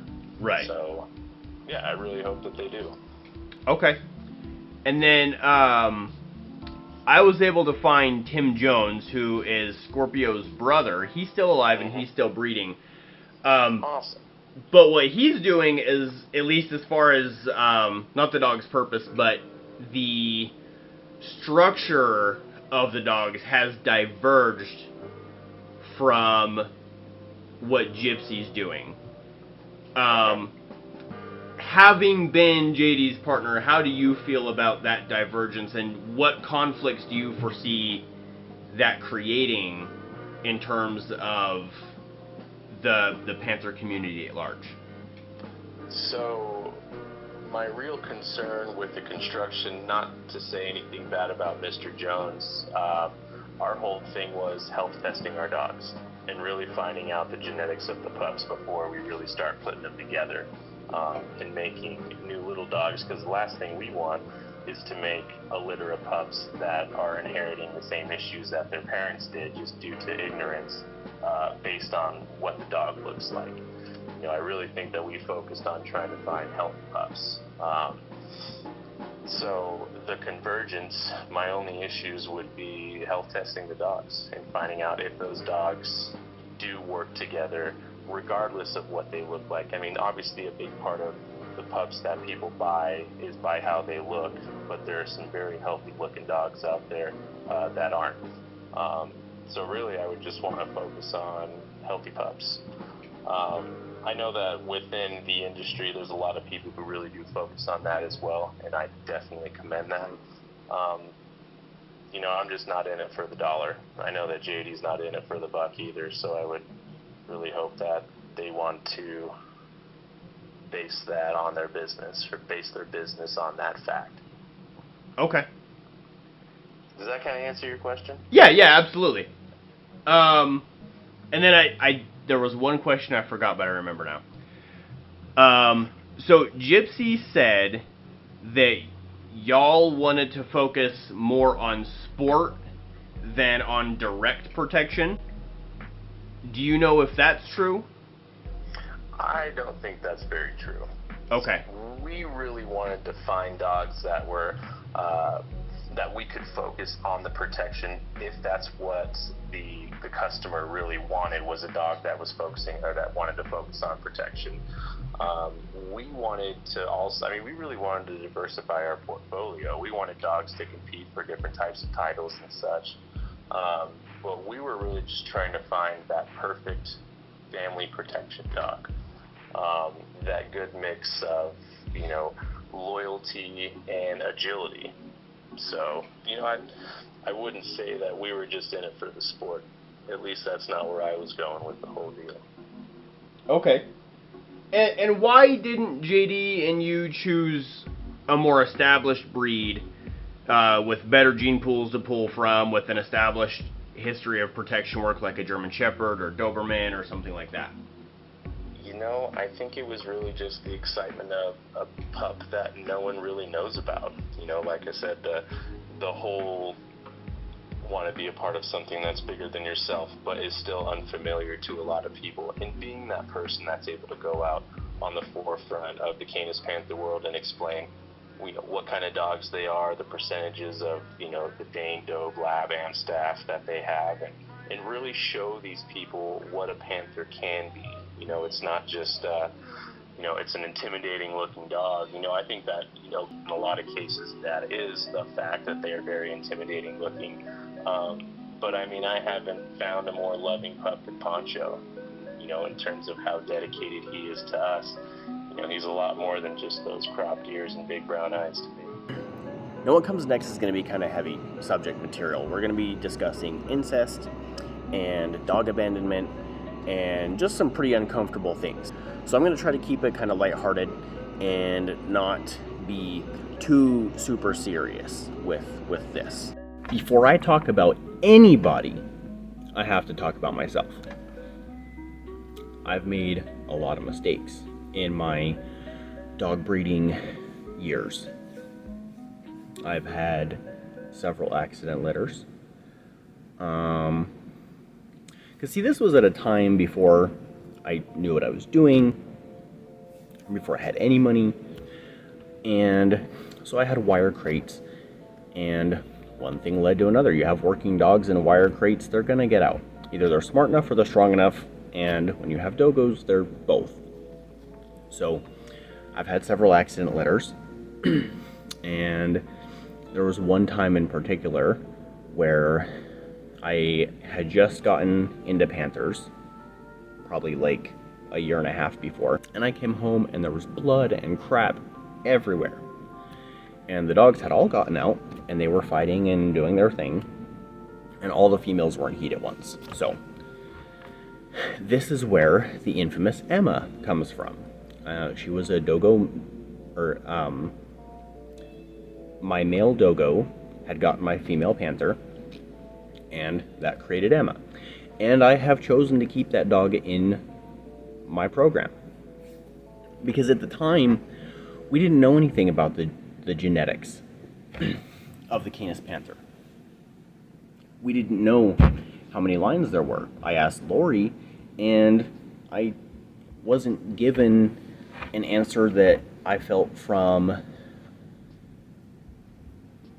a professional standpoint was appropriate. Basically, it seemed secretive, and that told me that either there aren't very many lineages of the Canis Panther, or whatever's going on isn't wanted to be shared. And so from a genetic standpoint, I have to assume the worst case scenario. And so if I want to proceed, if I want to contribute anything to the Canis Panther, then this Canis Panther mix could have a lot to contribute, especially since the dogo is generally a very healthy and powerful breed. And now I know a lot more. So I've kept Emma, I've bred off of her. We're now 3 generations deep, and the dogo content is going down. So any purist that criticizes me on those grounds doesn't have a lot of ground to stand on, because that is going away with every generation. We're now down to, by pedigree, 1/8 in some offshoots of that original dog. And the main dogs are at a quarter dogo in the pedigree. And that's pretty good, because after 1/4 you have 1/8, and at 1/8 is generally when it's accepted that a breed is back to purebred.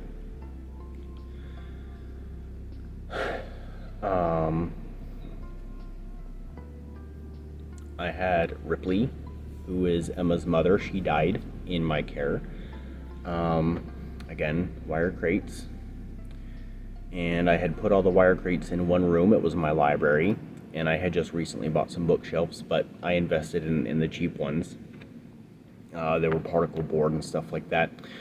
I was only going to be gone for a couple hours, so I figured they'd be okay. Well, they got out, and they fought, and it collapsed the bookshelves, and one of the bookshelves landed on Ripley. I don't know exactly how it happened because I wasn't home and I didn't have cameras, but her wounds were superficial, and so I believe she died from internal bleeding. But the point is, she died in my care. I'm the one, I have friends tell me not to blame myself, but I chose those bookshelves. I chose to put the dogs in the same room as those bookshelves, and I continued to use wire crates. Granted, at the time I still couldn't necessarily afford impact crates or anything heavier duty, but I still chose to put the crates together in that room. And so, that's my fault. Just plain and simple.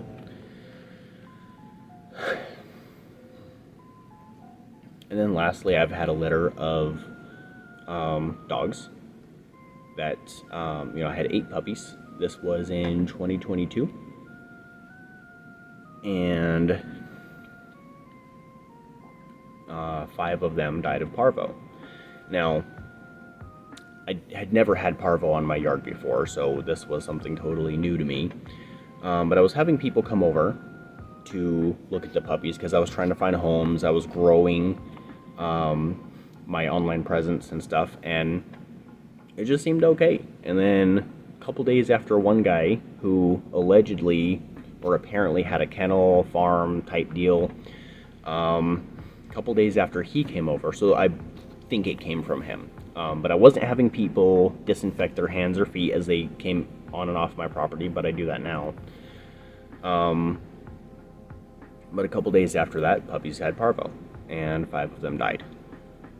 5 of the 8. One had left to Canada already, so she never even got exposed, and then I had 2 puppies survive the exposure, and this was with some in-home vet care. It was what I could afford at the time, so instead of spending thousands and thousands of dollars on one dog, I went with the cheaper option where I could provide some care to all of them. And they died. I don't know how else to... That's why I wear these. These aren't bracelets. These are puppy collars. We've got the green boys, light green and dark green. And those 2 were the biggest. And dark green he was homozygous for HUU, dark green was. But that's not a death sentence, and I knew that was a possibility before the litter. Light green was the driviest, and dark green was pretty close. Those 2 were almost like twins. And then I had purple. She was the sweetest. And then I had pink. She was the big girl, and I had lost the big pink collar, so she ended up getting the big blue collar. And red. And red was it seems like every litter I have, there's a female that just really clicks with me, And red was that one. And so I was going to keep her, and she died. So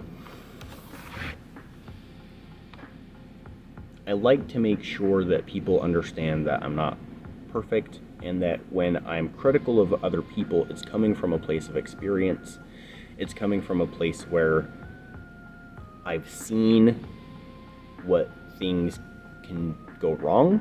I've seen how they can go wrong. And these aren't just my experiences either. I've learned from dozens and dozens of other people.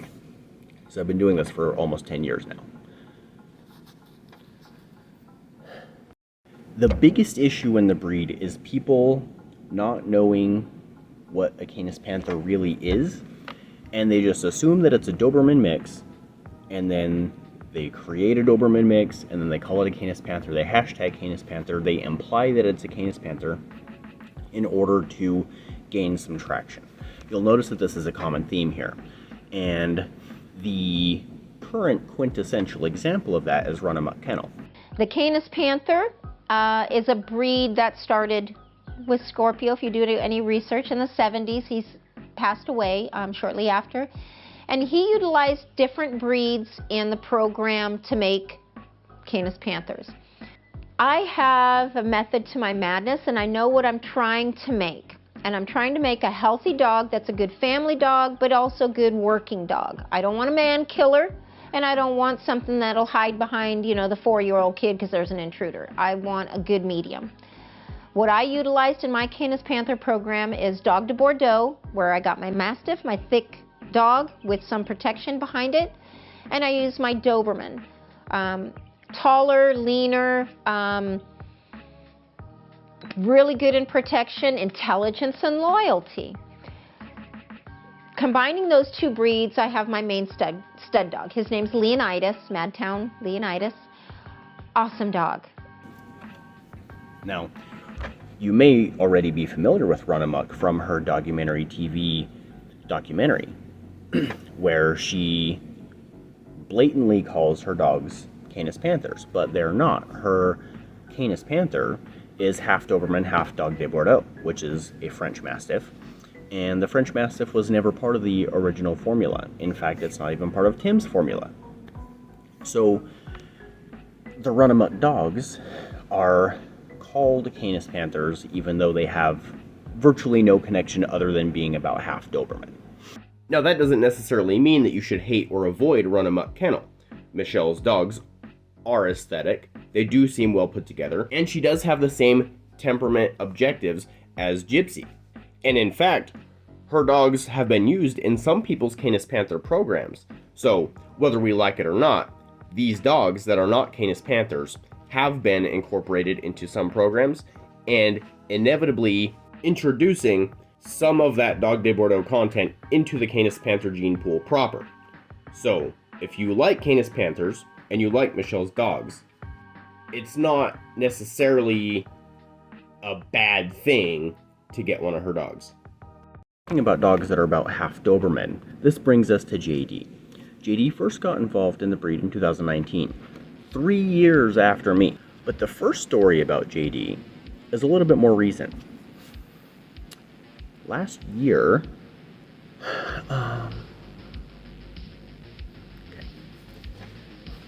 JD bought a dog named Shade. Shade was half Doberman, half Canis Panther. And he was imported from Europe. Now, eventually, we were hearing a lot of good things about Shade. Shade's doing this, Shade's doing that. Awesome, awesome, awesome. But then eventually, apparently, allegedly, he was neutered for human aggression. And then we heard nothing else about him. In fact, I had forgotten he even existed until Kristen, another former member of this club, came to me and said, look at this post. So I went and I looked, and sure enough, and you can tell from the pictures, in the post, I don't think they name Shade, but you can tell it's the same dog. And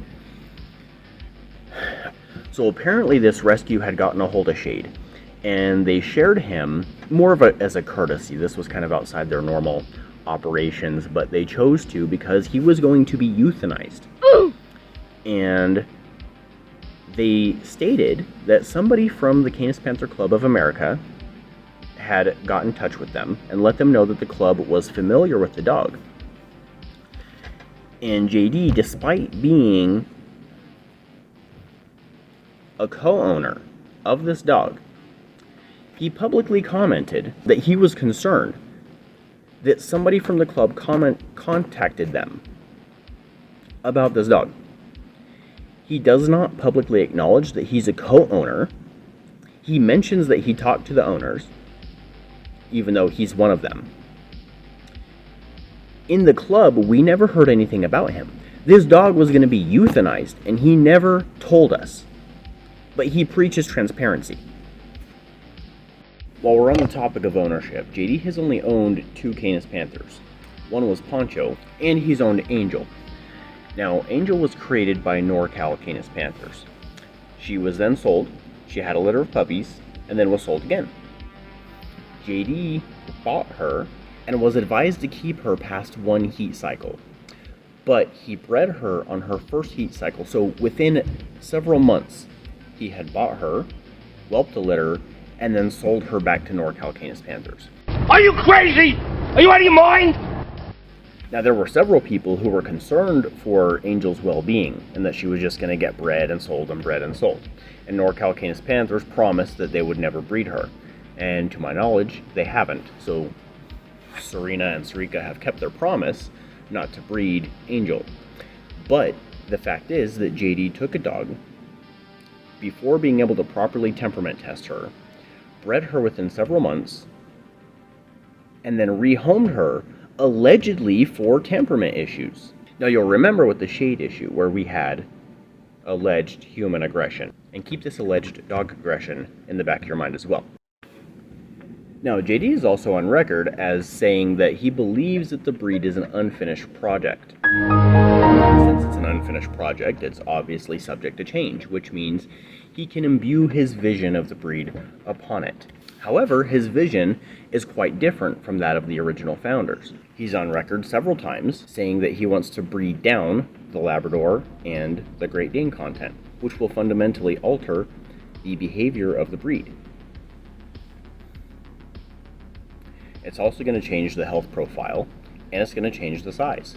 There's already a size problem with the dogs that he's associated with. Now, I swore there was somewhere in our conversation where he said he was okay if the Labrador got to 0% content, but I can't find that comment, so I don't want to necessarily make that claim. But other people have come to me and told me that he has told them the same thing. He's okay if the Labrador goes down to 0. He does not like Labrador in the breed. He's been very outspoken about that from the beginning. In fact, he's gone so far as to blame Gypsy for bringing in Labrador because he can't understand the value that the Labrador has to the breed. He assumes that the Labrador, with its docile stereotype, is not suitable for a protection breed. But if you do any research, if you spend any amount of time studying Labradors and what they're capable of, then you'll know that they have a lot to offer. Now, I've had my misgivings with having bred in Dogo and kept some of those dogs around, and I get criticized heavily by JD for that. However, it's no worse than him reducing 2 founding breeds compared to introducing a new founding breed. And he has these large plans for breeding in heavy amounts of Doberman and American Pit Bull Terrier to replace the lost content of the Labrador and the Great Dane.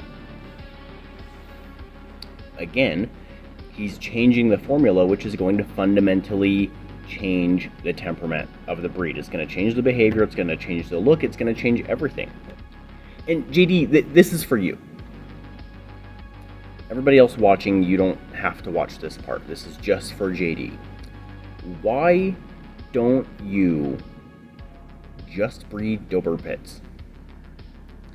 It would be the easiest thing. You could do it without being criticized, without risking the reputation of the Canis Panther. There's no breed founders, there's no history, there's nothing for you to compete with. It's a wide open space. You want to become the king of something, clearly. Do it with Dober pits. I don't think you're suitable for breeding anything. But if you're going to, if you want the Doberman and the American Pit Bull Terrier content to be so high, and you're on record saying that you don't want Dane or Labrador, at the very least you said that for Labrador, and you want the Dane to be negligible, you might as well just breed Dober pits. It's the only thing that makes sense. One of the most glaring issues with JD's program is paper hanging. JD is obsessed with this dog named Klaus. JD does not own Klaus. He's never owned Klaus. He's never worked Klaus. He loves Klaus, loves the idea of Klaus, and for all intents and purposes, Klaus is a pretty good dog. However, JD swears up and down this dog is not a Canis Panther. He's half Canis Panther, half American Pit Bull Terrier. Now, since he's half American Pit Bull Terrier, and American Pit Bull Terrier is a founding breed, you may be wondering, wouldn't that be a Canis Panther? Well, actually, no. Because according to JD's own rules, a Canis Panther is a Canis Panther. It is a distinct and separate breed. So if you breed it back to a founding breed, it is no longer a Canis Panther. It is an outcross to a founding breed. Reasonable enough. It makes sense, because you want to form the idea of legitimacy for the Canis Panther. And there's also the idea of breed proportions. If the Canis Panther was created starting at about half Doberman, and suddenly you have dogs that are 10% Doberman, it's not the same as what you started with. Therefore, is it a Canis Panther? No. And so, if you dramatically alter the breed content of one of the founding breeds, then it should no longer be considered a Canis Panther. And Klaus tests as though one of his parents was American Pit Bull Terrier. He also comes from a household where the mother was with a male Canis Panther and a male American Pit Bull Terrier. JD swears up and down, and he talks about this quite often and openly, that Klaus is half Panther, not full Panther, half Panther. Yet he insists that he is full Panther because we are going by the pedigrees. Now, in many breeding circles, there's what's called a 7/8 rule. If you take a Holstein and you cross it with a Jersey cow, then you have a hybrid cow. But if you breed it back to a Holstein and back to a Holstein, eventually you get to 7/8 Holstein, and most people would consider that a purebred Holstein because it looks like it acts like it, all these things, right? And so with dog breeding, it's the same concept. Both mammals, the genetic mechanics work the same. So when we started the club, I introduced the idea of the 7/8 rule because I knew there were people like me, not just me, other people who had other breeds bred in. And so I wanted to create room for those dogs to be allowed, and especially since we didn't understand how wide the gene pool was. There was no knowledge of that. And so we created that allowance. But we never specified if it was genetic or by pedigree. Now, if it's by pedigree, it's very clear and distinct. It's on the papers. You have two parents. If one is a different breed, the offspring is one of this and one of this. That's half. And then you can trace that. And you're always going to have neat halves, quarters, eighths, sixteenths, and so forth. But with genetics, the genes are assigned randomly, and so you can have a bit of a spectrum. Take this dog, for example. Her name is Gothic. She's from my last litter. By pedigree, she's 1/4 Dogo Argentino, but genetically, she's 1/3, which means, long story short, when the egg that created her was choosing which genes to have, it chose a little bit more Dogo than other things. And we would expect some of her siblings to have less than 1/4 Dogo. And genetically, you would average about 1/4. But we never specified that in the bylaws. And so, about a year ago, JD started pushing heavily for specifying within the bylaws how we define that. And he insisted on using pedigrees. I pushed for genetics and pedigrees. That makes the most sense because you could lie on a genetic test and you can paper hang, but it's a little bit more challenging to do both versus one or the other. But JD insists heavily. He fought really hard to make it so that it's only by pedigree. And now we can see why. Because he has this dog who he knows is only half Panther, and he's telling people that it's full Panther because by our own rules, he technically is full Panther because the papers say so. But the legitimacy of the breed is now questioned because we're saying that this dog, who's not a Canis Panther, is legitimate because the papers say so. And if the papers say it, and that's law, but if the papers are wrong, then the legitimacy of the club and the breed as a whole are questionable at best. And now there's all these dogs. And this gets me angry too, because my male Panther, Heisenberg, came from Klaus. Now, this was way before JD was in the picture. Heisenberg existed before I even knew JD existed. But since those papers are falsified, that means that I don't have a Panther male. I have a 3/4 Panther male who is paper hanged. And that means that I've been lying to the public, not knowingly, of course. But there's the caveat. Is every dog descended from Klaus is not a Panther, it's a Panther mix. Until those dogs get back to purebred Panthers. But many of these dogs are not, and why is that? The reason is because JD has also set up a situation where there is heavy inbreeding and line breeding in the dogs he's associated with. Now, line breeding is nothing new. the Canis Panther was built on line breeding, as you've seen earlier in this documentary. And most breeds do have line breeding. It's a solid way to get consistency in what you're trying to produce. And if you want a predictable temperament, which is something you want with a working dog or a protection dog, then you need to have some line breeding. However, JD has facilitated an inbreeding litter between Klaus's son, Spartan, and Klaus's daughter, Hella, aka Sticky. Her new name is Sticky. She was rehomed to a Swedish owner. JD owns no Canis Panthers. All the dogs he comes into contact with are co-owned. He's the facilitator, and I think the best way to word this is like Gypsy said, he wants to be the middleman. He is coordinating all of these different breedings. But we know, as a matter of record, that he's been planning this specific coordination for a while. And the purpose for this breeding is tenuous at best, because his intent is to lock in the Klaus genetics. But why is he so obsessed with Klaus? Klaus doesn't have any significant accomplishments under his belt. He's a good-looking dog. He's well-behaved. He performs as a panther should perform. But to overemphasize Klaus would be like to overemphasize Morocho in the Dogo Argentino community. If you know anything about the Dogo, you probably heard of Morocho. He saved 2 little girls by fighting a mountain lion. But if you know Dogos, you know that Morocho did the bare minimum of what a Dogo should do. So to emphasize Klaus for doing the bare minimum is questionable. I believe this is a matter of simply JD being able to get breeding rights and exclusivity rights to Klaus and to his future from the time that those agreements happened. The Swedish owner is now stuck with this litter, who at the time that I'm filming this breeding just happened a few days ago, like a week or 2 ago. She has now bred her dog to her brother, and at the same time purchased their half-brother. These dogs are forming the foundation of what her breeding is going to be, what her kennel is going to be about. And JD is also on record with this. These dogs are going to be the start of the European Panther line. This is his grand plan, this is his grand ambition, is to use an inbred litter to start the Canis Panther in Europe.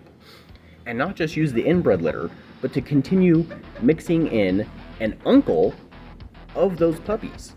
The inbreeding is going to be very high, and JD will face no consequences because he doesn't own the dogs. They're not in his yard, he's not doing the work, he's not whelping them. Cropping and docking are illegal in Sweden, so these dogs are not even going to look the way you would expect a panther puppy to look. So Jennifer is going to be stuck footing the bill, doing the labor, being stuck with the puppies that nobody wants because they're inbred, and JD gets off scot-free. And I think that's part of the strategy, is that JD he's making investments, he's making coordinations, so that his input of labor is minimized. His exposure to upfront costs is minimized. He doesn't have to do x-rays on puppies. He doesn't have to do any of these things. He's got all these people who he's doing plannings for, and then he gets a cut of the cost. I'm guessing. I don't know if he actually gets a cut from these litters, but I'd be surprised if he didn't. But we can tell that he actually doesn't want to be a breeder because 1, he doesn't understand breeding, and 2, he still doesn't own any Canis Panthers. He's been involved in the breed since 2019, so he's had 4 years. He's got 2 dogs, both of them rehomed. The female was rehomed as soon as she had puppies. He's told people that he has a female-only policy, where he doesn't keep males because the male is only useful for 20 minutes of his entire life. Hello there. And then he rehomes a female immediately after she whelps a litter, which tells us that his beliefs of the male's usefulness also extends to the female's usefulness. You know, I think he's a drunk. I mean, how many times have I talked to him? At least 2 or 3 of those times, he sounded like he's been plastered. Which is fine, I don't have a problem. If he wants to do that, that's on him. But if he's making business calls to me while he's drunk, and there was that one call, I don't think I recorded it, but he was like, hey, look, listen, just, hey,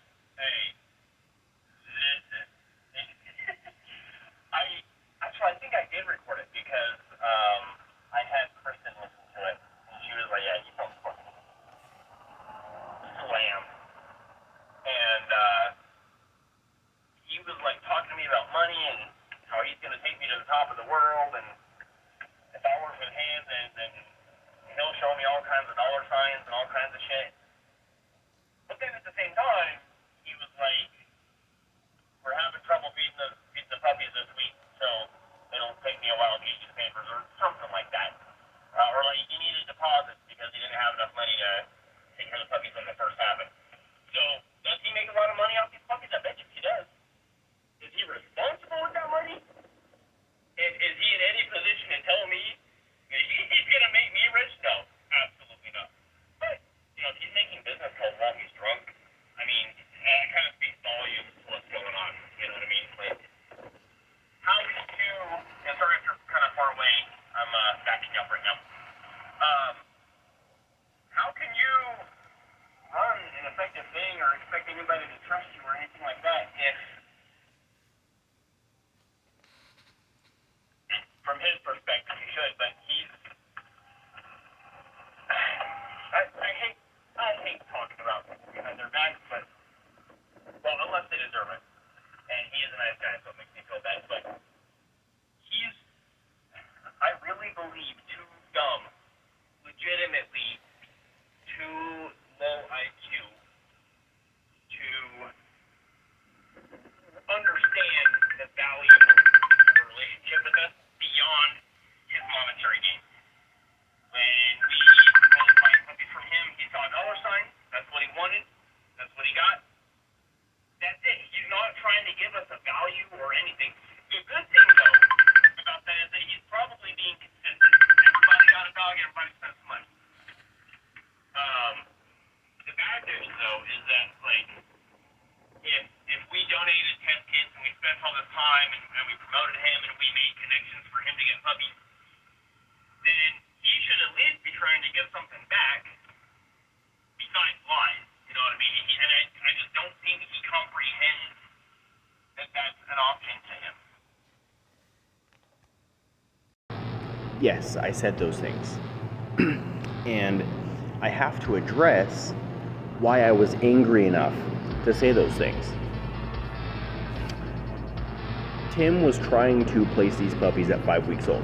I got Saxon at 6.5. The health certificate that she came with was handwritten on a crumpled up piece of paper. JD and I agreed to get a puppy each, and they would be shipped to his house. Just got off the phone with Michael from the transport. Apparently, Black Puppy has snot running out his nose that he was a little concerned with. That's great to fucking hear. Hey man, at the vet, 6.2 pounds, both of them exact same weight. They've got an upper respiratory infection, so they're getting antibiotics. And I went to his house to pick up Saxon. One of her ears was bitten off. And I didn't think much of it at the time. I thought it was just a puppy run. But you can see in this video that she has a weird slight limp on the back left leg. A couple months later, this same leg needed surgery. It needed an FHO because the hip had torn completely free from the socket and the femoral head had broken off of the femur. Then, per our verbal agreement, I kept asking Tim about my papers and JD's papers. We had both been under the impression, based on what Tim was telling me, that I was going to get a birth certificate with each puppy, and we were going to get pedigrees. We were going to get pedigrees that traced back to the original dogs, and we could see that. But every week, Tim would say, I promise you, Taylor, next week, you're going to get your papers. I promise you, next week, you're going to get your papers. And the next week would roll around. Hey, Tim, how are you? Where are my papers? You know, every week. And then every week, it was a different reason. Apparently, at one point, all the records were in their mother's house, which burned down. All the records were gone. But the DRA also had records. So they were working with the DRA to get those records. Now, at the same time that this is happening, Kristen had gotten Viper from me. She was able to register Viper with the DRA as a Canis Panther with no issues. Now, caveat, Viper's only 3/4 Canis Panther, but she was still able to get the registration with no problems. The people at the DRA were not giving her any issues, but Tim at the same time was telling me we're having a lot of issues. And why is it that on my birth certificate, for my dog from Tim, we can see that her parents were registered back to back, and she was registered just 12 dogs later. And remember, it took me over a year to get this birth certificate, but the paperwork says that it was registered in 2022, just a few months after my dog was born. And this went on for a year. Now, I said those things mostly after the first month. I didn't say those things recently, which is, now it's been about almost a year and a quarter. I haven't said those things since, because I have gotten to know Tim, and I do like him, but this is why I was angry. And on top of that, we had crowdsourced donating Embark test kits together so that Tim could get some ancestry on these dogs. We could look at the breed composition, we could look at the health tests, we could see some things about the dogs that wouldn't necessarily be apparent. And Tim did get some test results for us. We were able to test Blueberry and Diablo. Diablo's his stud, his Canis Panther stud, who tests as a pure Great Dane, but you can see that that's not entirely true. And then Blueberry, who has French Bulldog in her. Now, on the face of it, Embark isn't necessarily totally trustworthy, right? We have many cases where Embark has tested a certain thing and demonstrated it as something else. But 2 of the 4 test kits we sent for his 2 main bitches disappeared. One of them disappeared in transit, and the other one didn't have enough DNA on it. So we sent 2 more test kits. We sent those after Tim found out that we know that there's French Bulldog in Blueberry. After this, it took a long time for the tests to get done, and then Tim says that the mailman, his mailman, was a crackhead, and his crackhead mailman must have misplaced these tests. So, Embark is not the most reliable, but under the conditions, we have to wonder if Tim was insecure about the ancestry in the dogs. And as we know from Saxon and Samson and others, that there is Presa Canario and Cane Corso and possibly Neapolitan Mastiff in his Canis Panthers, which by JD's rules would make them not Canis Panthers. And by most people who follow the gypsy model of what a Canis Panther is would also argue that these are not Canis Panthers. At least partially not Canis Panthers, correct? Now this brings me to Samson. Samson is a dog that JD got. Tim said that he had several accident litters at once. His stud Diablo had gotten to his Presa Canario bitch and to his 2 Panther bitches. So he had 3 accident litters all at once. And this was something else adding to the stress of the situation that was making JD and I angry. Now JD got Samson from one of those litters, and I got Saxon from one of those litters. It seems as though they're half siblings on Diablo's side. When I went to JD's house to pick up Saxon, Samson was in perfectly good health. So Samson left Tim's house, apparently in good health. And if the health certificate is to be believed, he was healthy when he left. He was healthy when he arrived at JD's house. He was apparently healthy when he left JD's house. He then went to Sarika for some training. He seemed to be fine at Sarika's house. Then he went to live with Kyla Gabriel. Under Kyla's tutelage, this dog's feet began to deform. Thousands of dollars were invested in this dog to try and diagnose the issue, and he was misdiagnosed several times. One is hip dysplasia, one is lux patella, and a major speculation that there was too much protein in this dog's food. However, he had other health issues. They seem to be endocrinal in nature, and this would explain the rapid growth symptomology we're seeing in Samson's feet. However, mere protein in the diet doesn't explain some of the other health issues alleged with this dog. Then he left Kyla's care and went to his home with Christian. Since he's been with Christian, he's been healing. All of the health issues have been gone. So we have a dog who's been healthy, gets to a certain home, becomes unhealthy, leaves that home, and becomes healthy again. The timing is suspicious. Now, since this has happened, JD has completely washed his hands of Samson. Samson's current owner, Christian, has taken him to UC Davis for a full health assessment. And even UC Davis can't seem to identify a current health issue that would cause the symptoms we were seeing previously. So you have to wonder about the timing.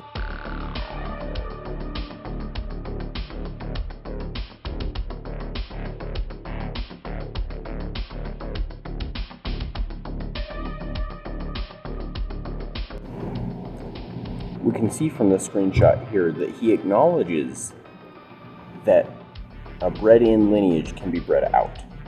But he's probably only acknowledging that because this is a breeding that he wanted. He wanted to breed with Aries from Brett's dogs. Here he's talking about making his dogs more proven than any Canis Panther has ever been known to be before. But you'll notice he doesn't mention Ruby. He doesn't mention the accomplishments of those that came before him. Here you can see he's openly discussing his plans to breed with a dog, but he won't share who the dog is until he's reached a certain agreement with that dog. Now, that doesn't really bother me, but he makes a point of criticizing other people for not being open with their plans, for not being transparent. He says several times publicly that he is all about transparency, yet we see in his actions that this is not something that he represents. We can also see from the screenshot that he's breeding a dog that has a known disease. He acknowledges that the breeding is going to raise some eyebrows, which is really interesting because he's criticizing me for doing the same thing, but he'll justify his own breeding practices because to him, he chose the breeding, therefore, the problems with the breeding can be explained away, they can be adjusted. But if other people are doing that, then it doesn't make any sense. You're not allowed to do that because you're not JD. Something insanely ridiculous to me is JD emphasizes heavily that the founding dogs should be the benchmark for what a Canis Panther is. If you breed in founding dogs, and this is something I agreed with, if you breed in founding dogs, dog breeds, if you breed in something else, it's no longer a Canis Panther. It is a mix, and then you need to breed it back to founding stock. Not just founding breeds, but actual established Canis Panthers. However, in this screenshot, he's talking about diluting the original founding dogs. How does that work? You'll notice a common theme here as well is that JD loves Klaus. He loves to breed off of Klaus. He loves to breed Klaus's dogs. But me breeding a Klaus dog, Heisenberg, who is a good dog, he's well established, he's strong, is not okay. Heisenberg is overrepresented in the Canis Panther community, and every gene he offers can be found in his brothers or his father, yet he's overrepresented. Why is he overrepresented? It's because his brothers and his father also keep getting bred. And keep in mind, in order for Heisenberg to have the diseases that JD is critical of, he had to get those from somewhere, and since he's homozygous, that means some of them came from his father, who keeps getting bred by JD. JD also says that creating Canis Panther outcrosses are stepping stones to creating something better. But anybody in the space who's creating outcrosses gets criticized by JD, unless it's JD or one of his affiliates. Here we have a screenshot of JD saying that we should be keeping an eye on Jenna because she has a clear goal of what she wants, but she has no breeding experience. Yet, JD only has one litter of dogs that he's ever bred. Bruh. He barely has any breeding experience. But he doesn't take kindly to criticism. So it begs the question, why are we keeping an eye on other people for their lack of experience but not you? He says that the father of the run-amok litter has health issues, but he, one, doesn't list them, and two, happily ignores the issues with Klaus. Speaking of somebody who doesn't have breeding experience, he says that choosing a field-bred lab is the worst choice for bringing Labrador into the Canis Panther, which is fundamentally not true. Field-bred labs are working labs. That's where the flexibility of the working ability of the Labrador comes from. These are dogs that are sturdier, they're healthier, they have more cold tolerance, they have greater intelligence, they're more flexible, and they're more sturdy in the mind. That's what you want in a protection dog, not some random pet Labrador from who knows whose backyard. Here he's correcting me on my breeding choices because the female I used is full of diseases, but he doesn't correctly name the diseases she has. She only carries HUU, not von Willebrand's. And he does admit fault here. But he's still telling me that I shouldn't be breeding Emma because she has nothing to offer. Yet, keep in mind, Emma's 105 pounds. The average Klaus line Canis Panther is about 75 pounds. He says that it's a question about whether or not my goals align with the CPCA's stated goals. The CPCA's stated goals, I would know because I helped write them, was to create healthy Canis Panthers. My breeding practices have been in line with that since the beginning, even if I'm bringing in outside breeds. My practices and my statements have always been to breed out that foreign content. But with such narrow gene pools and so many diseases and with so much overrepresentation from Klaus, we have to consider that other people are doing what they want to do, and that's creating problems like overrepresentation from a stud. And so bringing in some outside breeds is going to be okay. If the practices later down the road adjust for that, then that's fine. There is no long-term issue by me bringing in one outside dog from one outside breed. He tells me that I should start over with clean dogs, but remember, he's heavily breeding off of Klaus and he's inbreeding his dogs. So why are you telling me that I should start over?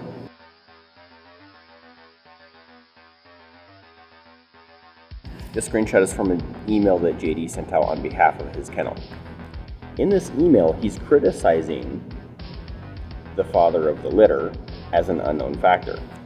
And he says that the puppy should not be relied upon as protection dogs because of this unknown factor.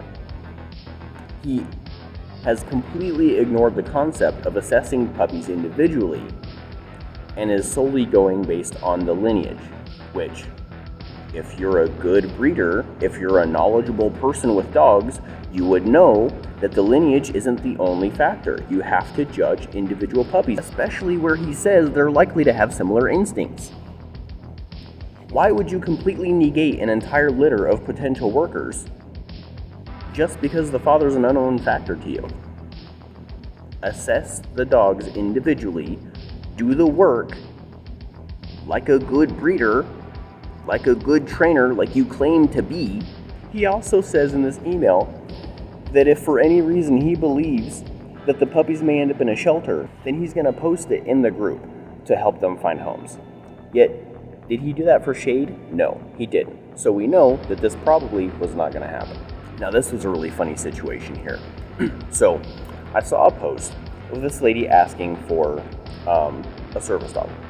And so I messaged her privately, and I said, there are no breeders in the Canis Panther space right now who are consistently producing service dog Canis Panthers. This is an objectively true statement. There is nobody in the Canis Panther space consistently producing service dogs. Klaus has produced a few dogs that have become service dogs, as we discussed a few minutes ago. JD was not part of that. And if the litter he created has had a few service dogs in it, then that's happenstance. It's one litter. It's not consistent. That was the key. So I recommended her to go to a breeder of another breed.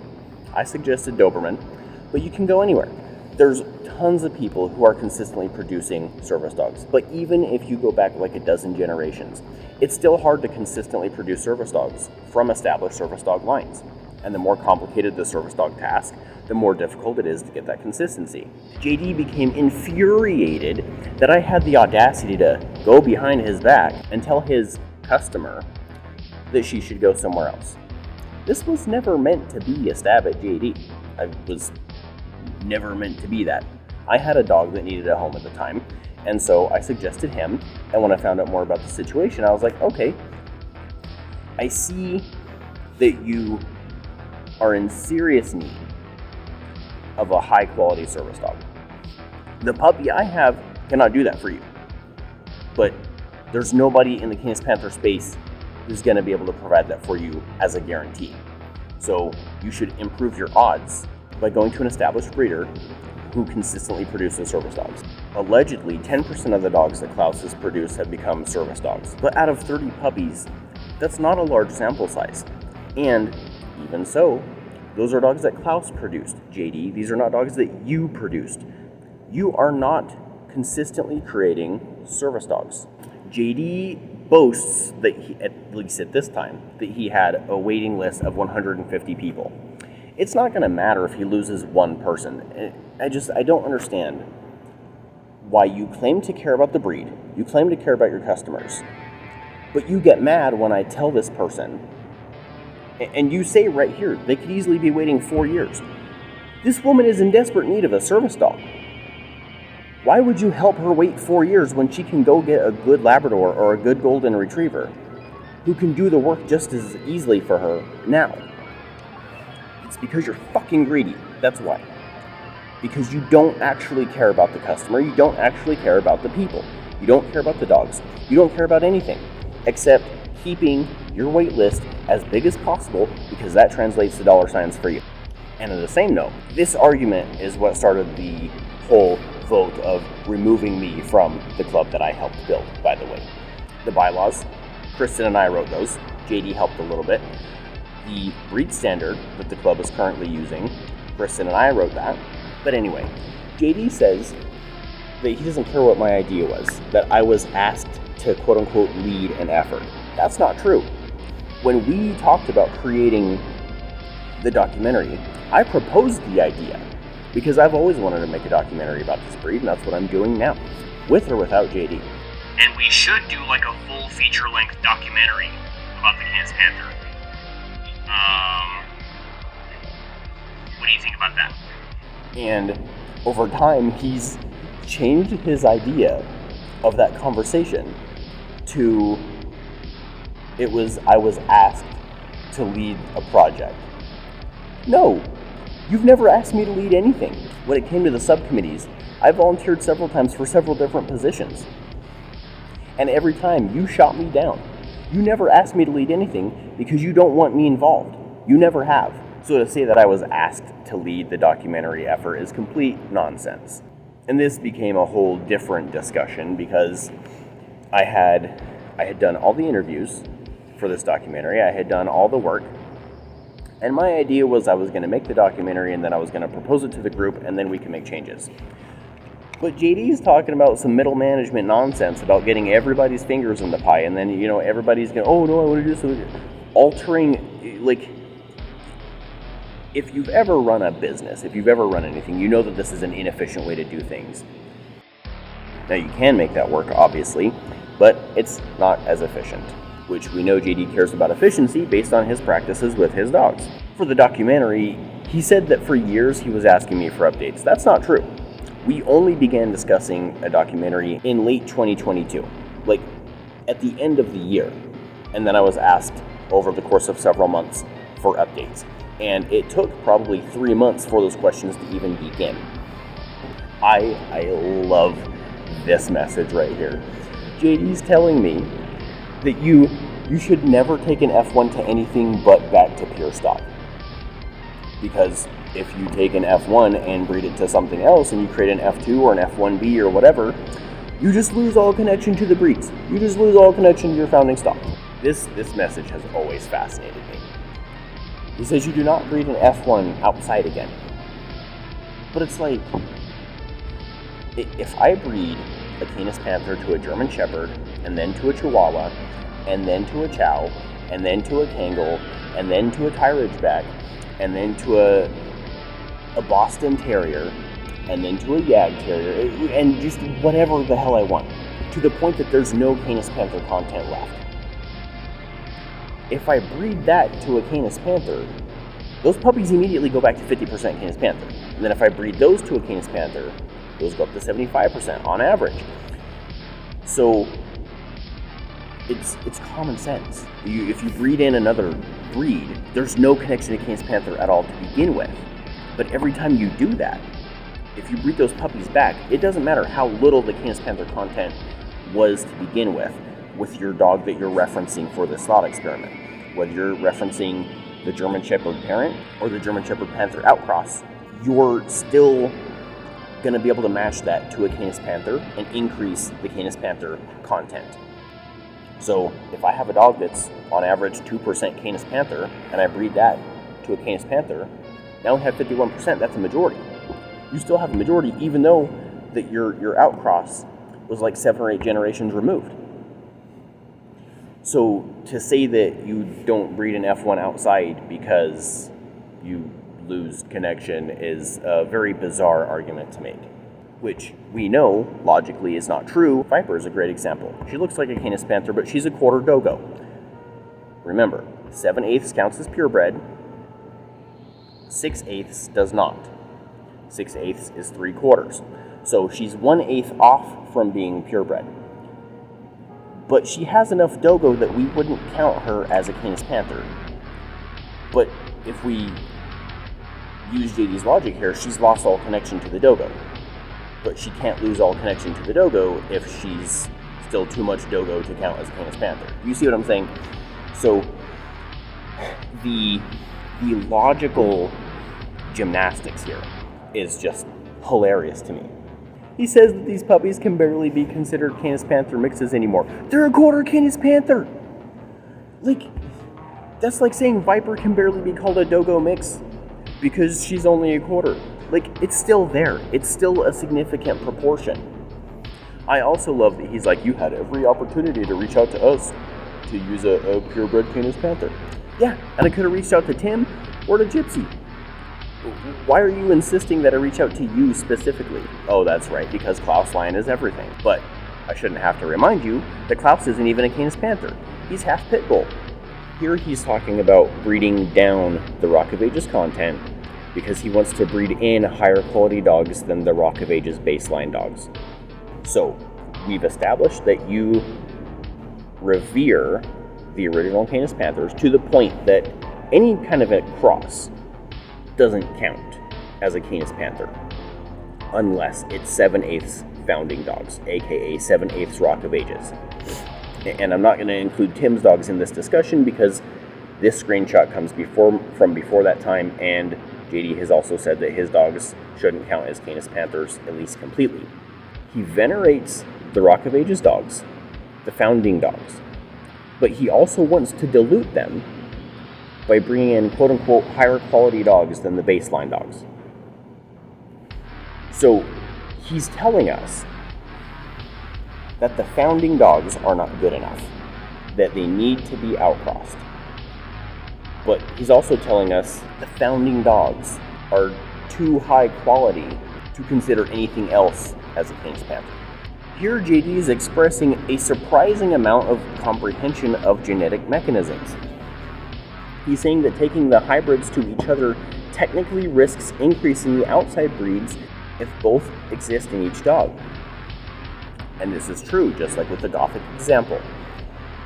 The dogo content is proportionally higher than it should be based on the pedigree. So, based on random selection, if you bred her to another dog, she could produce puppies with up to the 33% dogo that she carries. It's unlikely, but it could happen. And so that's where we get, technically, this could increase the risk. Now, keep that in mind because remember, Klaus is half pit bull. All of JD's dogs are half Klaus, meaning that they're a quarter pit bull. And so they, by our rules, should have been counted and should still be counted as not Canis Panthers, but Canis Panther mixes. And when they're being inbred together, we're doing the same thing. We are technically increasing the risk of increasing the non-Canis Panther components, which the American Pit Bull Terrier was an ingredient to the Canis Panther, but remember, if we breed in a founding dog to an established Canis Panther, those are not new Canis Panthers, those are Canis Panther mixes. Here he's talking about Klaus being paired with Angel. Klaus was chosen to offset Angel's shortcomings. And on paper, this is a really good idea. When you're breeding, the goal isn't to create the perfect dog. The goal is to constantly be pursuing a higher quality dog. And so you want to mix and match dogs based on their strengths and weaknesses. If you have a dog with a good rear and a dog with a good front, and they have the opposite, then you would breed them together, and ideally, you would get at least 1 or 2 puppies out of those dogs that have a good rear and a good front in the same animal. But remember, the Klaus Angel litter is now being inbred. JD has chosen to inbreed these off of each other, which is going to re-emphasize the good and the bad from both parents, because that's what happens when you inbreed. And by the way, what bad qualities did Angel have?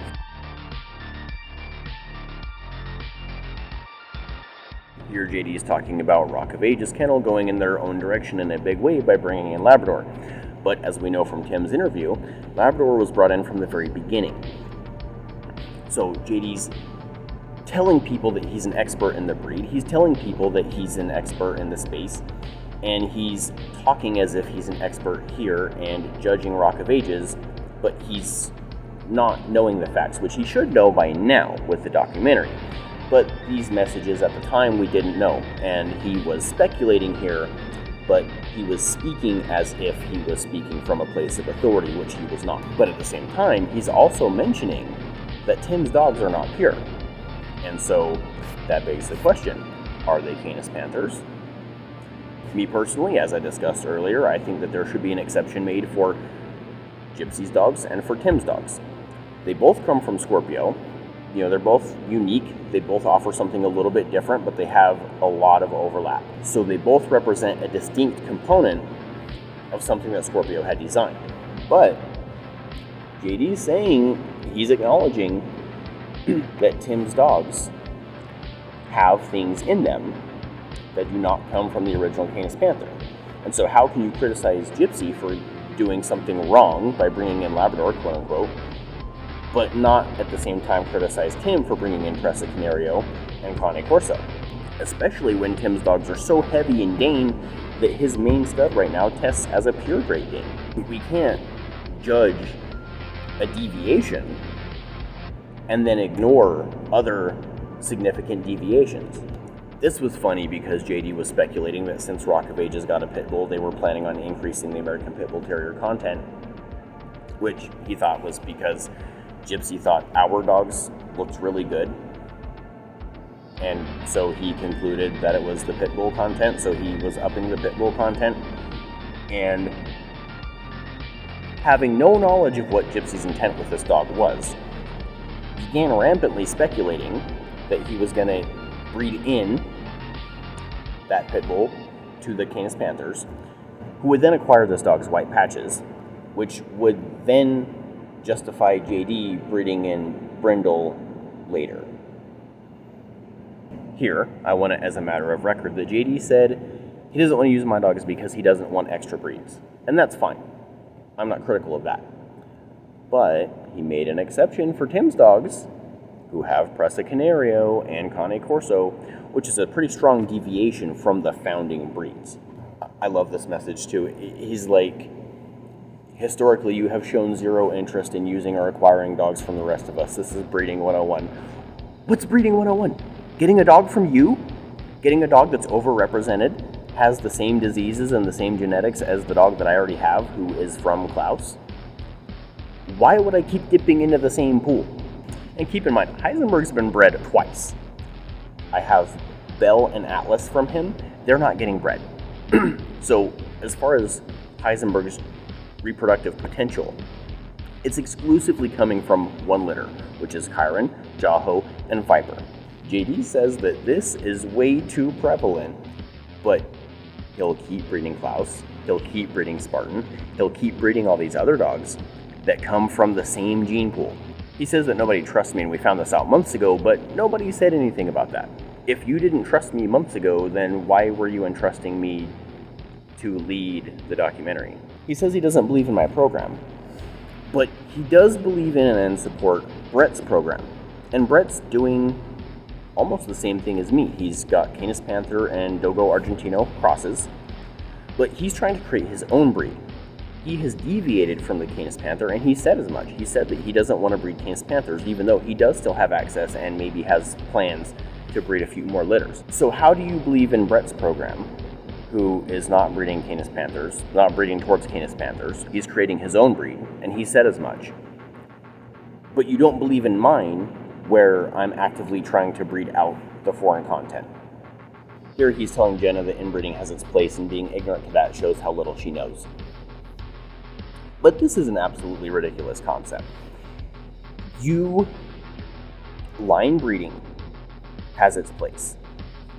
Inbreeding on occasion can do some good.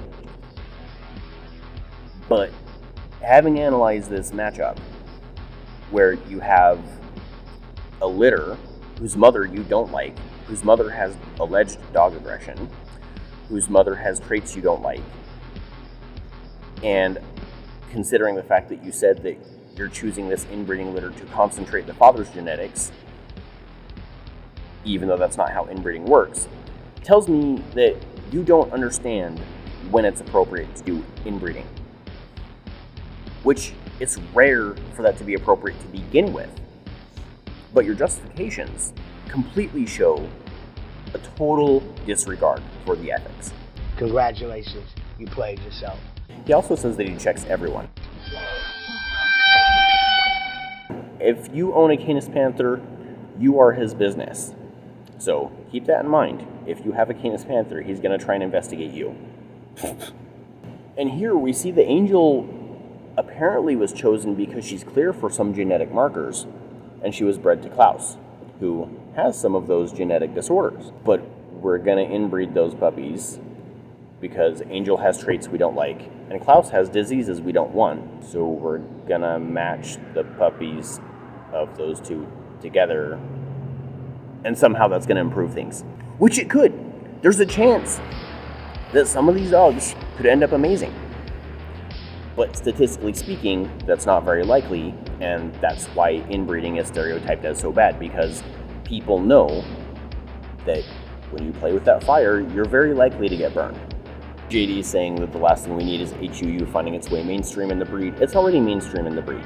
And he's referencing HUU and von Willebrands here. He says that those issues should have been retired, but he's still breeding Klaus, who has von Willebrands.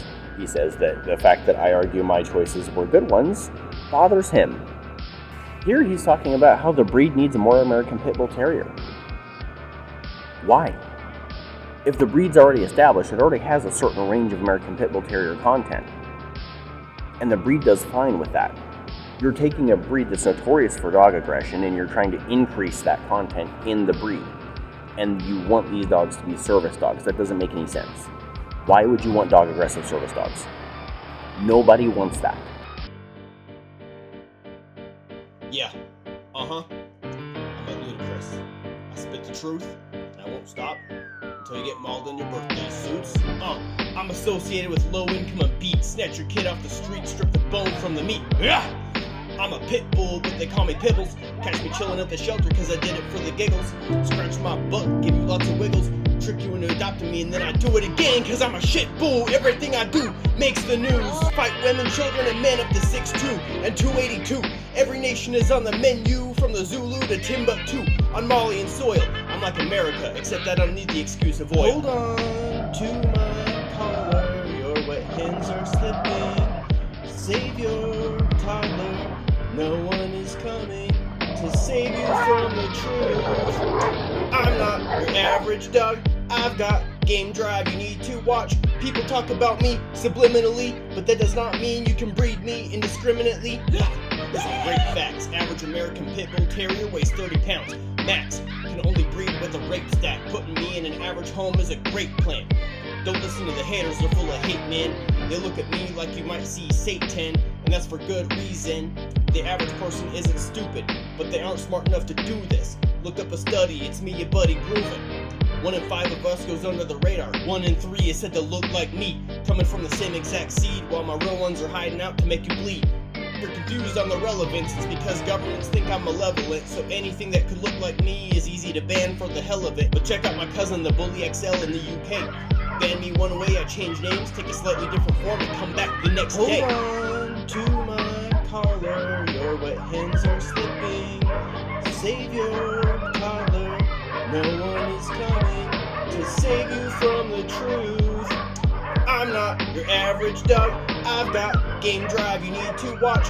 People talk about me subliminally, but that does not mean you can breed me indiscriminately. There's no denying it, I was bred for fighting shit. And don't get me started on that nanny dog bullshit. There's no reason for a babysitter to be porcupine proof. Game drive is me, willing to fight, I don't care about dying. And no, I don't have a locked jaw, some muscles that just hate prying. Let me teach you something really dangerous, I am not lying. I might be small and feisty, a mastiff might be laid back, but he doesn't bite much, see? But if you mix us together, it's a blueprint for a shredder. As hot as like leather, my game drive is better. Combined to pack more heat than climate change Greta.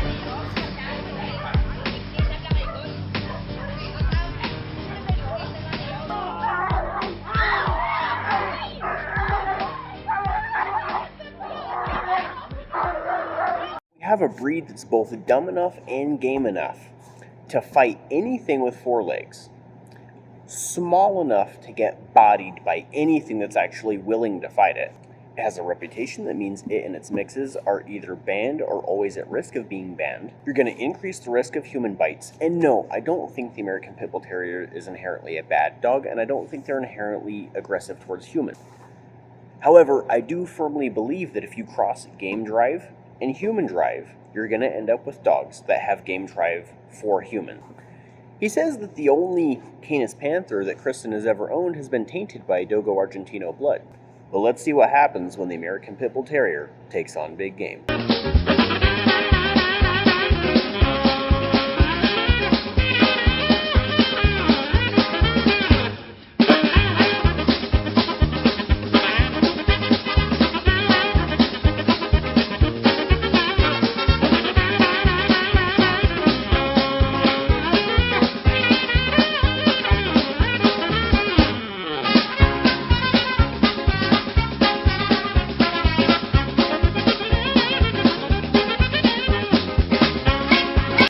Now, I'm not trying to turn this into a pissing contest. The Dogo Argentino is in every metric superior to the American Pit Bull Terrier, especially in the context of a pet protector. It offers as much pain tolerance, as much drive, and more power. Now, the Dogo Argentino is a large breed, so it can't be used to shrink the Canis Panther. But since Scorpio's Pit Panther projects decades ago, both Gypsy and Tim have increased the size, and they've been breeding for larger Canis Panthers. So I don't think that the community is having a crisis about the size of the dogs needing to be smaller. And of course, I cherry-picked some of those clips for the music videos. And again, I don't think the American Pit Bull Terrier is a bad dog, but I have to show you what happens when you make unscrupulous breeding decisions. If you're irresponsible with your breeding, or if you're irresponsible with your puppy placement.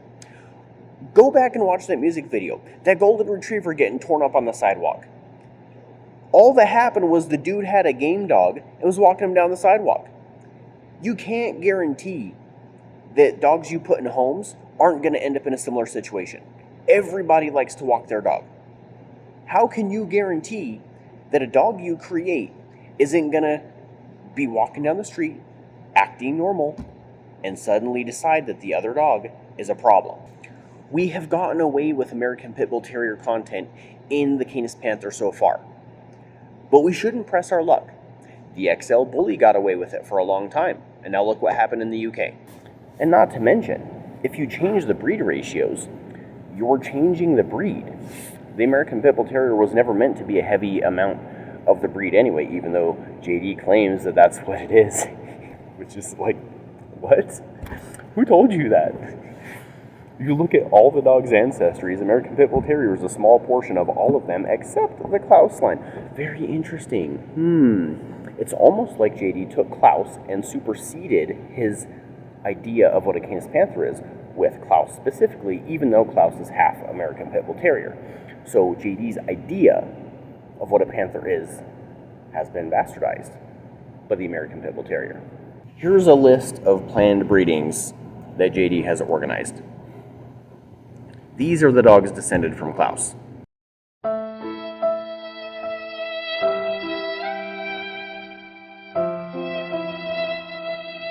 Here we had an argument in the bylaws about when to close the stud books. Originally, we were going to make some sort of a timeline, and with this timeline, we would have a set goal for approximately when we would close the stud books. And I felt that it would be a good idea to have that timeline based on kind of the breed trend, the gene pools we're working with at the time, etc.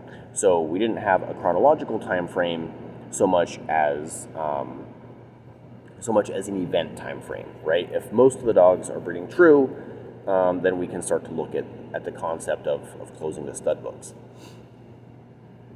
But then JD went and changed the wording because he wanted to make it so that we could not close the stud books until every Canis Panther tested genetically as not having outside breeds. And obviously this is very alarming because it means any dog from Tim that has Presa Canario or Cane Corso in it, any dog from me that has, or Brett that has Dogo Argentino in it, any dog from Run Amok, which those are not Canis Panthers, but some of them are being bred to actual Canis Panthers, any dog from those lineages with Dog de Bordeaux would not be included. So theoretically, when that time comes, the stud book would be closed, and then all those dogs would have to be excluded. But JD was like, I think he was being sly, but he said that what we would do is we would simply never close the stud book until every registered dog was showing 0 non-founding breed genetics, which would be virtually impossible. So either he's playing some kind of game to get rid of certain people's lineages, or he's trying to keep the stud books open forever for some other purpose. But he's been pretty clear that he doesn't like non-founding breeds, so I'm not entirely sure what the point of all this is. Like, honestly, from my perspective, I could give a shit less if I get the papers, as long as I know the fucking names, because DRA is as much bullshit as anything else that we're aware of, so I'll make my own damn pedigree certificates. I've got the software. I just need the fucking names. Names and birth dates would be great, but at the very least, names of the specific dogs that I put in that list. Like, if I got those names, then I can at least, when Samson is bred, have a 3-generation pedigree, CPCA pedigree. That's all I need. And seriously, like, if he was sending the papers, then those names were going to be on the papers anyway, in theory. And so there's nothing for him to be hiding by not giving us the names. Like, that information was going to be on that fucking paperwork anyway. If you didn't go through the process with DRA to get this all done, and you're just shitting around, fucking around with us until we give up, like, save me the fucking hassle and just tell me what the names are. Don't send me the paper. Whatever. Just tell me the names. Or don't tell me you don't know the names of these dogs that you created. Like, Diablo's grandparents supposedly came from you. Missy's parents and grandparents supposedly came from you. You should have names for these dogs. For all I care right now, fucking make them up. Just give me names. In this voice message, JD says that he's okay with making up names. And as we know, Klaus is paper hanged, so him saying this doesn't really surprise me, though he does say that he was just venting. However, the fact that he took my voice messages from the same conversation, talking bad about Tim, and sent them to Tim as a sort of weapon, implies that he doesn't acknowledge that I was also venting, which means either he's just being selective, morally speaking, or he also doesn't recognize his own venting in this video, which has some really interesting implications. And I tend to believe that more than the alternative, because he is paper hanging with Klaus, and he is lying about Klaus's genetics. So if somebody of authority were to make up names for him, I feel like he would just go with that. JD recently made this graph showing the Canis Panther Club of America, the dogs that it has access to for breeding. And as you can see, there's not a lot going on here. But he still insists on inbreeding and line breeding off of Klaus, which kind of makes sense if you want to establish the quote-unquote Klaus line, right? However, to offset that inbreeding, you're going to have to outcross.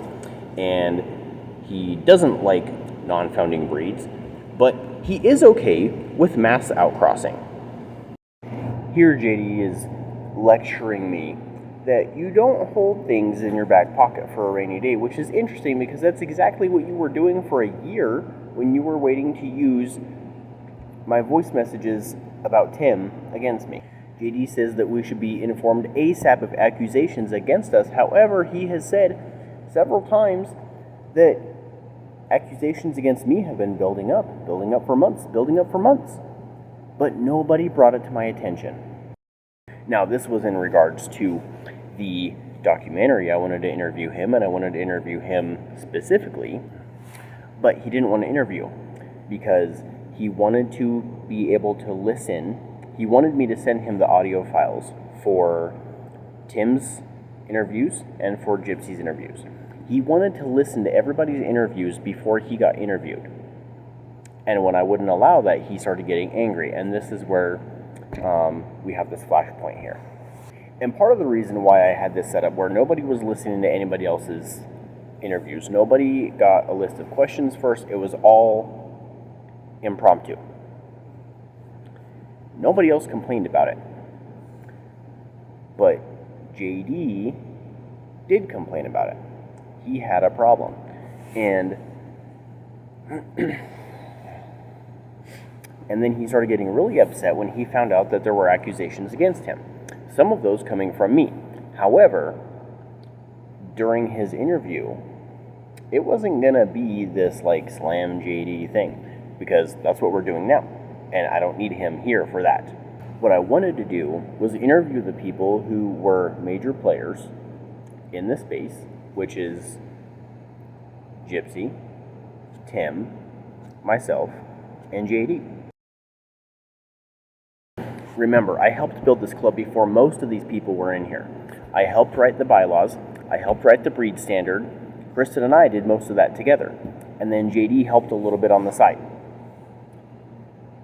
Instead of encouraging me or letting me or asking me to spearhead anything, he's nominating Kyla for 2 offices simultaneously, and then everybody else has a job except me. And the question, of course, is rhetorical. I think I know the answer. The answer is because JD sees me as a threat. Now, maybe that's hyperbolic. Maybe I'm putting too much stock into my own value.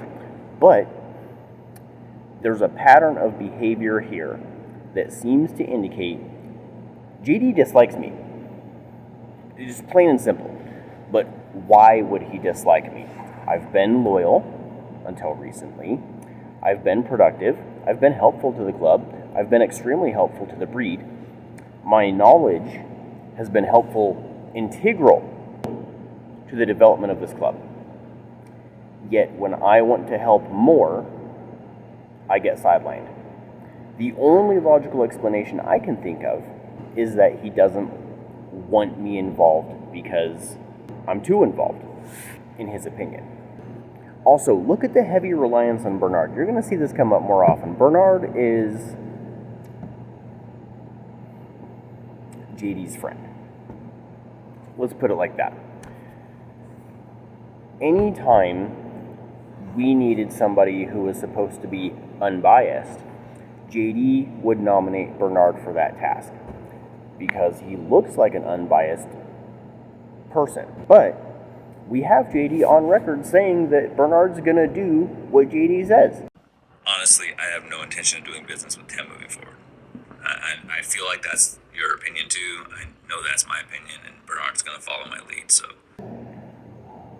So why should we support Bernard for the unbiased positions when you know he's gonna do what you say?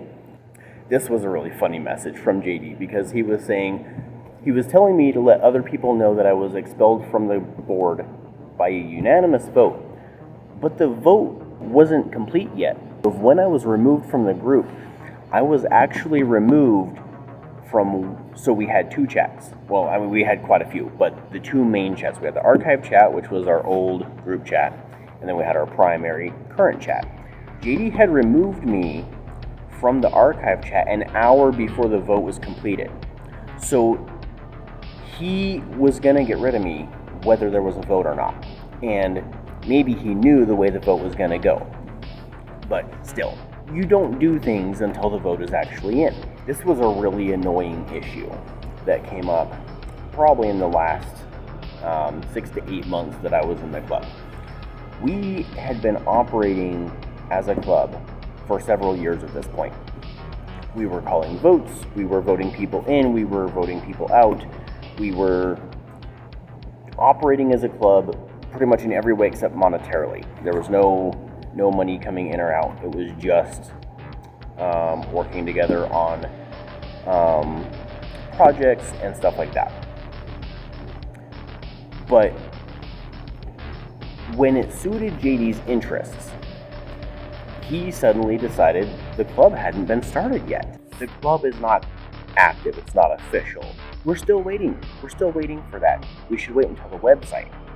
Then we'll be official. Now you see here, most of the time, people don't actually care what JD says or does in the group.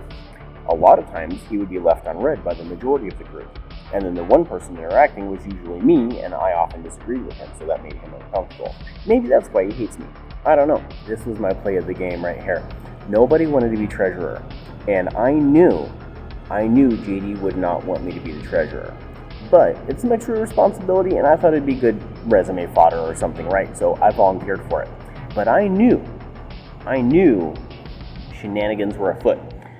And Laura had actually been previously nominated before nominations were official. Several people were like, oh, I think Laura would be a good idea as treasurer because she owns her own business, she's doing her own thing, and she has the experience to do that. Nomination for treasurer came up several times. Nobody volunteered. I think it was Jeff. Jeff got nominated for treasurer, and he declined. Laura could have stepped up then, and she did not. So I was like, okay, it's time to play. I volunteer for treasurer. Immediately within like 5 minutes, Laura's volunteering for treasurer.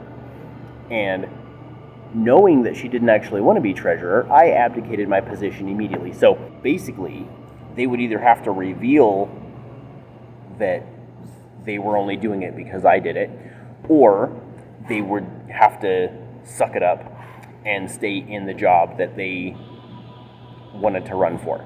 So now, Laura's stuck being the treasurer of a club that she doesn't want to be the treasurer of. Sorry, Laura.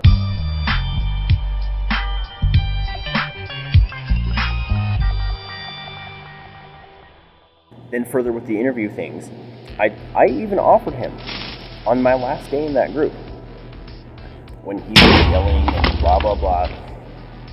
I said, I'll interview you this Saturday when I have time. When I'm not working, I'll interview you. I offered him an interview, impromptu, set aside anything that I had planned that Saturday, and he could find out all the accusations against him. He could find out all the questions I was going to ask, and he refused. It had to be right now, right here, on his terms, in front of the group.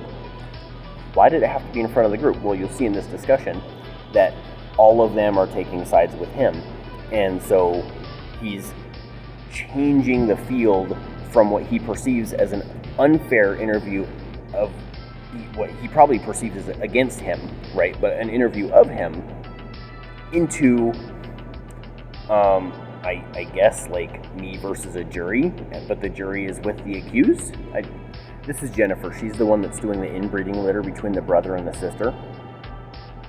She asked me how many generations it would take me from where I'm at currently to get back to purebred Canis Panthers. I answered her, and then she corrected my answer to never. NANI? I'm guessing she believes she is intimately aware of my program. But this is nothing against Jennifer, right? This is entirely against JD, because he has been coaching her, he has been teaching her. She is doing all these things with his blessing and under his tutelage. Because she didn't have any involvement in the Canis Panther until she started talking to him. And then he made these arrangements. He saw that she was inexperienced, and he's been taking advantage of her. Jennifer, he set you up for failure. He convinced you to breed a brother and a sister together, and to keep the puppies, and so many ethical concerns with this. You don't even know the magnitude of what you've done. And it's because you let JD convince you that breeding a brother and a sister dog together was a good idea. Not to mention the fact that the mother of these two dogs is allegedly dog aggressive. And the father carries genetic disorders. So we know that inbreeding these two puppies together is really fucking stupid. Just because this is the way I like to run things, when I wrote the bylaws, I specifically included a part that this club will not be for profit. We are not economists. We are not profiteers. This isn't a circus. We're supposed to be here for these dogs. We're supposed to be here for the community. We're supposed to be here for the people that the dogs serve. So I specifically put we will not work for profit. Now, I understand that major clubs tend to have salaried positions. You have to have a salaried position in the AKC because it's such a time-consuming thing to preside over the AKC that it's not worth your time if it's going to be for free. That being said, if it's a club of like 10 people and we barely have any revenue and we don't have events, then having salaries would essentially make us for profit. And so when JD suggested the first round of changes to the bylaws, we agreed, and a couple of years later, and a couple of years later means this year, 2023, JD started proposing changes. One of the first changes he proposed is that we go to salaried positions. And I'm just like, first of all, no. I mean, just me personally, right? I think it should be a volunteer thing. I think if you're serving a community, it should be a volunteer position. You should not be paid. If it's like a government thing, then maybe you should have some security, right? But otherwise, why should you make money to serve? It doesn't make any sense to me. But two, and more importantly, we don't have any revenue as a club. There's no revenue. So if there's no revenue, then how can we have salaries? And why are we this early trying to get to a point where we're making money to pay salaries, when we should be working on the dogs, making the breed legitimate, making the breed healthy? We have bigger things to focus on than salaries. Like, you're a grown-up, you should have a job. Here JD is talking about how you can fake genetics, but he's implying that papers can't be hanged, which is mighty interesting knowing that Klaus is paper hanged and he really, really, really likes Klaus. You guys remember a few minutes ago when I told you about how JD got upset that I went behind his back to tell one of his customers that they should go to a different breeder? And remember, that wasn't to get them away from JD, it was to get them with somebody who would be a good service dog. But remember how he got really upset about that. Here's an email from him, from his official kennel email list. Holy Jesus. What is that? What the fuck is that? Here's another email he sent out telling people that he supports purebred and outcrossed Canis Panthers because he supports the betterment of the breed. Yet he doesn't support outcrosses.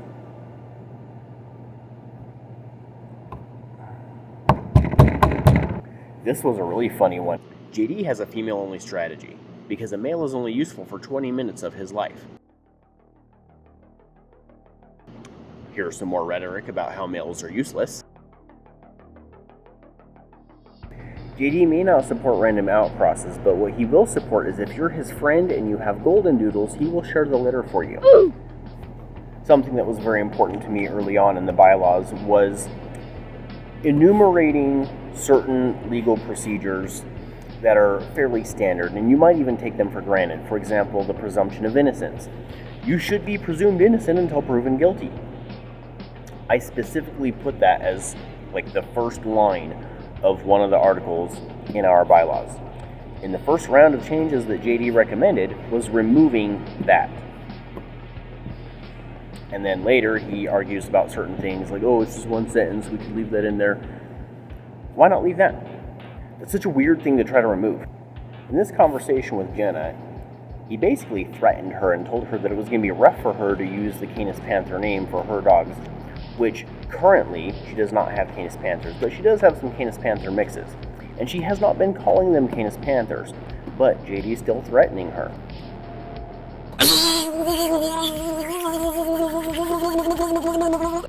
There's also been a lot of debate about the breed content of the Canis Panther. Some people, like JD, and I'm guilty of this myself early on, have complained that the breed or the ancestry of the Canis Panther is inconsistent. Some Canis Panthers have as low as 5% Doberman, some have as much as 41%. As it happens, I happen to have both the low and the high end of that spectrum. Every other dog that I've seen, at least tested with Embark Ancestry, has placed somewhere between those two values. But the breed ancestry proportions don't actually matter. Because if you've seen any Canis Panthers, you'll see that they're fairly consistent across the board. You will see a lot of variety in terms of things like eye shape, color, things like that. There are some things that are inconsistent, but that's the struggle that you're going to have when you're trying to have genetic diversity versus breed consistency. You will always have to sacrifice a little bit of one to have some of the other, and you need both to have a functioning breed. And the reason that the breed ancestry proportions don't matter that much is because if, for example, let's say 2% of the entire genome is coming from the Great Dane and is determining structure, and then let's say an additional 3% is coming from the Doberman and it's determining structure. So we have 5% of the genome determining the shape and the build of the breed. If you have a Canis Panther who's like, let's say 80% Labrador, but it still has the 2% from the Dane and the 3% from the Doberman that every Canis Panther has that's determining structure, then every Canis Panther is still going to have the same shape. It's still going to have the same build. And so you can have a breed or a dog that has way more Labrador or way more Great Dane or way more Doberman than the next, but they still look like they're from the same breed because you're choosing and you're breeding for those specific traits and you're keeping them. Now, the majority of the genome is going to be controlling for things that you don't necessarily see. You know, we're talking about immunology, endocrine system, cardiovascular system, the digestive system, the structure and efficiency of hemoglobin. These are all things that genes control for that you can't see, and you're not going to be breeding for these specific traits unless it's something that you can identify with something like Embark, for example, as a deleterious gene like von Willebrand's. It's a bleeding disorder. If you know the dog has that, you can choose against that. But nobody is making breeding decisions to control every single trait, and you shouldn't be doing that, because the less things you control for in your breeding, the more genetic diversity you're going to have. The stricter your parameters, the more narrow your breeding is going to be, and the higher your homozygosity is going to be. If you have higher homozygosity, that tends to mean higher inbreeding, aka higher rates of disease. It doesn't necessarily guarantee that, but that's the general trend. Now, in the beginning, and even to this day, I have preferred to state that the Canis Panther, you know, if you're still having your outcrossing programs and stuff like that, you ought to have a minimum content for some things. And for example, I always stated that the Doberman, your dog should have a minimum of 30% Doberman. And the reason that I wanted that is because the Doberman has a lot of things that make it special, but that you can't necessarily detect, for at least not easily. Things like intelligence. You can't just throw two dogs together and expect it to be intelligent. And so if you mandate a minimum content from the intelligent ancestor, then you're more likely to guarantee that some of that is getting carried along. Even if it's recessive, if it's not very active in this next generation, you can still see it come out later. And so that was kind of my philosophy on that, and I think that may have polluted the ideas of some other people who believed that some dogs, for example, Saxon's a Canis Panther from Tim, she's 75% Great Dane, and then some other dogs are like 20% Great Dane. This huge variety, if you look at just the ancestry composition, it just looks like chaos. These are just mutts that are coming from different breeds and breedings. But if you look at Saxon and you look at another dog like Heisenberg, they both look very similar. You can see greater Dane influence in one and greater Doberman influence in the other, but they still look like they could be the same breed. And especially considering the variance between the two lineages that they come from, right? One's coming from Tim, and one's coming from a mixed dog from Rock of Ages. These lines have been isolated for at least 10 to 20 years. Yet they still look similar, and the reason is because those core traits have been selected for the same over and over again. Even though the dogs from Tim, like for example, if you look at Saxon's father, Diablo, he tests as 100% pure Great Dane, yet structurally, he looks fairly similar to Heisenberg. He looks like a Canis Panther, and the reason is because the structural traits have been selected for, despite the ancestry. If you want to imagine this another way, you could, theoretically, breed an American Pit Bull Terrier to, for example, a Poodle, and then you can back cross back to the American Pit Bull Terrier over and over again. But if you keep only breeding the dogs that look like Poodles, then you'll end up with a dog that has a genome remarkably similar to that of an American Pit Bull Terrier, but it has the shape and the fur type of a Poodle because that's the way you selected off of your initial crossbreeding. I had forgotten about this, but apparently my dog Saxon from Tim was supposed to come from his bitch Bambi. However, I ended up getting a dog from Missy. And this is important because it's a segue into some of the other issues we were having initially. Tim did not give me the first dog that was supposed to be mine. He matched me with a female. He's like, this female's got great drive. She's fire. You're going to love her. And so I was like, okay, cool. So I started expecting this dog. And then, you know, like 4 or 5 weeks into it, he's like, I'm giving you a different dog. And I was like, why? And he said, because this other dog he felt was a better match for me.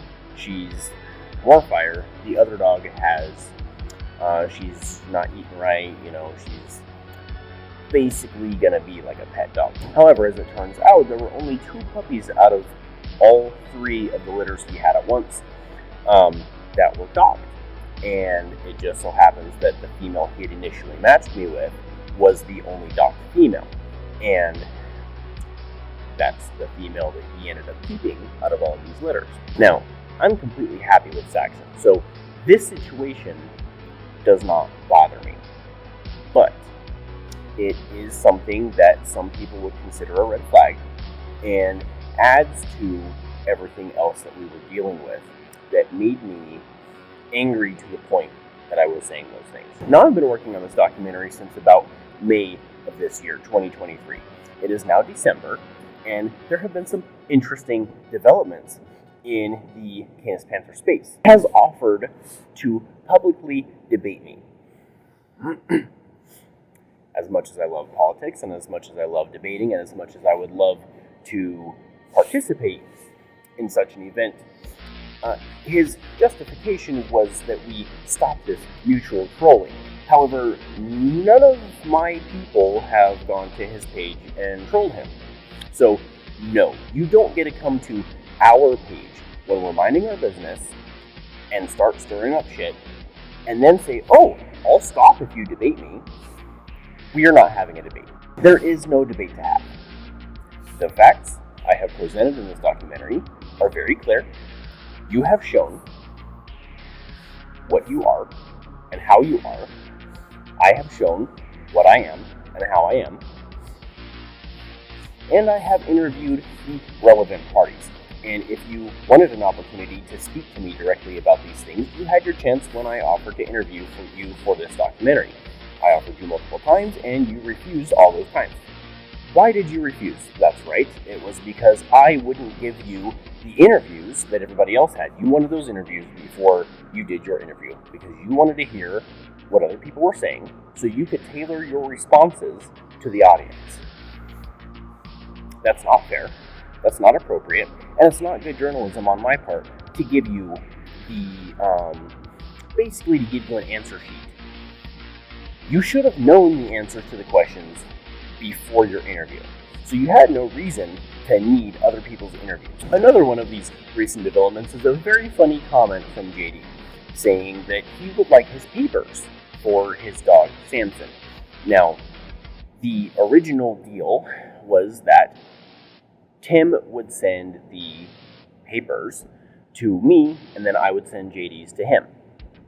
However, remember that JD has washed his hands of Samson since this. So, I should not be sending any papers to JD, I should be sending them to his owner, and in fact, I did so in September. The fact that JD is bringing this up in December means that either Christian, the owner of Samson, has not communicated this fact to JD, or less interestingly, JD is knowingly misrepresenting the facts to try and make me look bad in a public forum. JD, I should not have to remind you that that is textbook defamation, which is not what I'm doing here, where I am providing evidence with my claims. Something else interesting that happened was that this person had posted pictures of Chiron into the group, and several admins of the group highly praised Chiron. Now, what they didn't know was that Chiron is actually a dog that I produce, who is a 1/4 Dogo Argentino.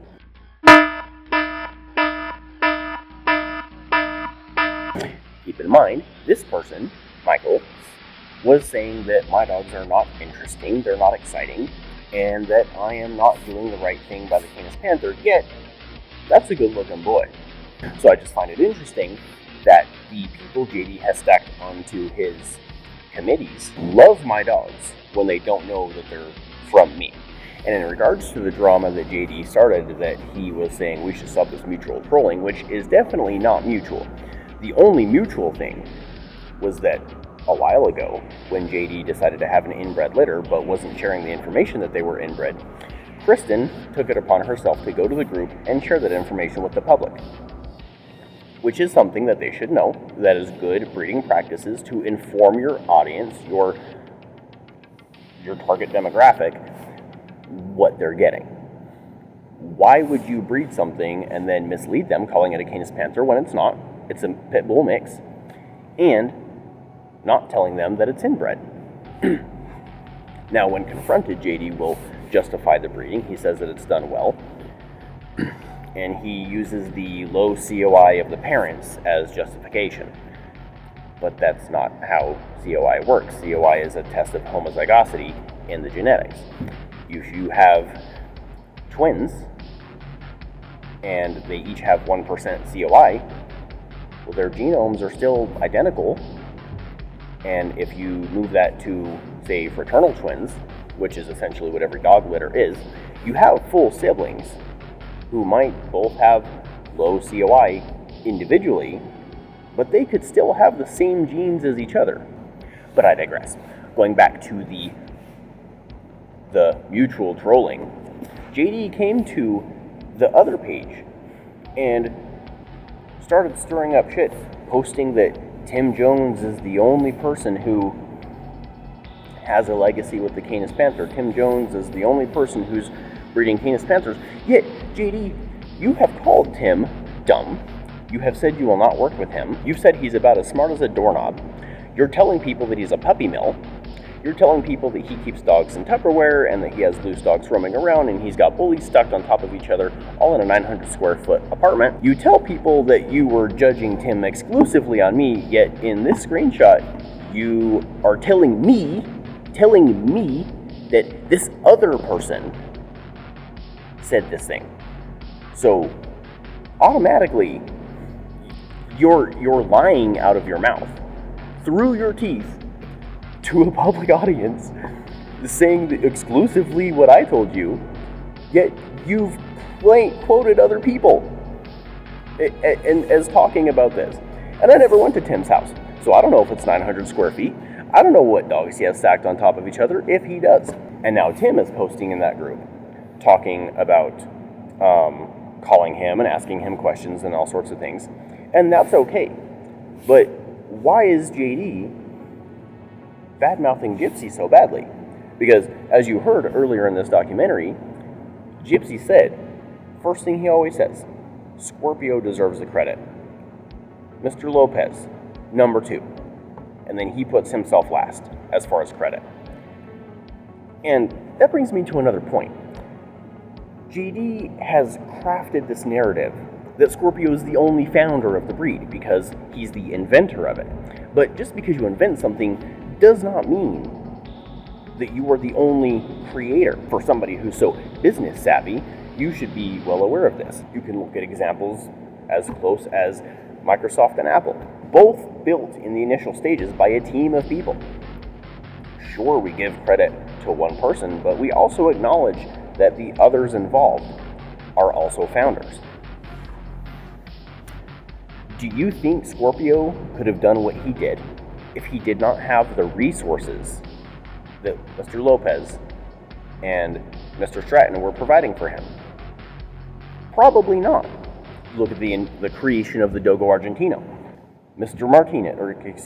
Dr. Martinez created what he wanted to be the ultimate hunting dog. He relied heavily on his brother, his father, and peripheral family and community members to help feed the dogs and train them and work them and do the things that needed to be done to turn his founding stock into a functioning, healthy, powerful breed. Scorpio did the same thing. Mr. Lopez was helping run kennels. He was helping safeguard intellectual property and genetic property. And Gypsy was training and advising the whole way. If you are not advised while you're inventing something, you're not inventing anything. Because you can't just crawl out of the womb and put together a new invention. You gotta learn from the work of others. Form the nucleus of founding. Yes, nobody has said that Gypsy invented the Canis Panther, but he's still a founder. He's still instrumental to its creation.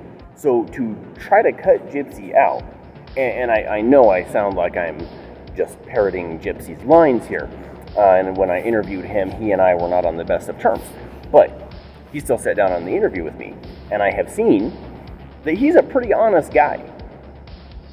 So to pretend that he's trying to take all the credit about the breed and lying to people, and that's another thing.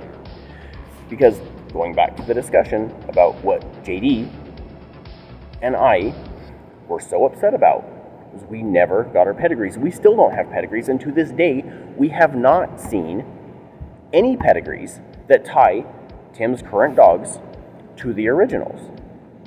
And I believe my dog is connected to the originals, but we can't prove that on paper.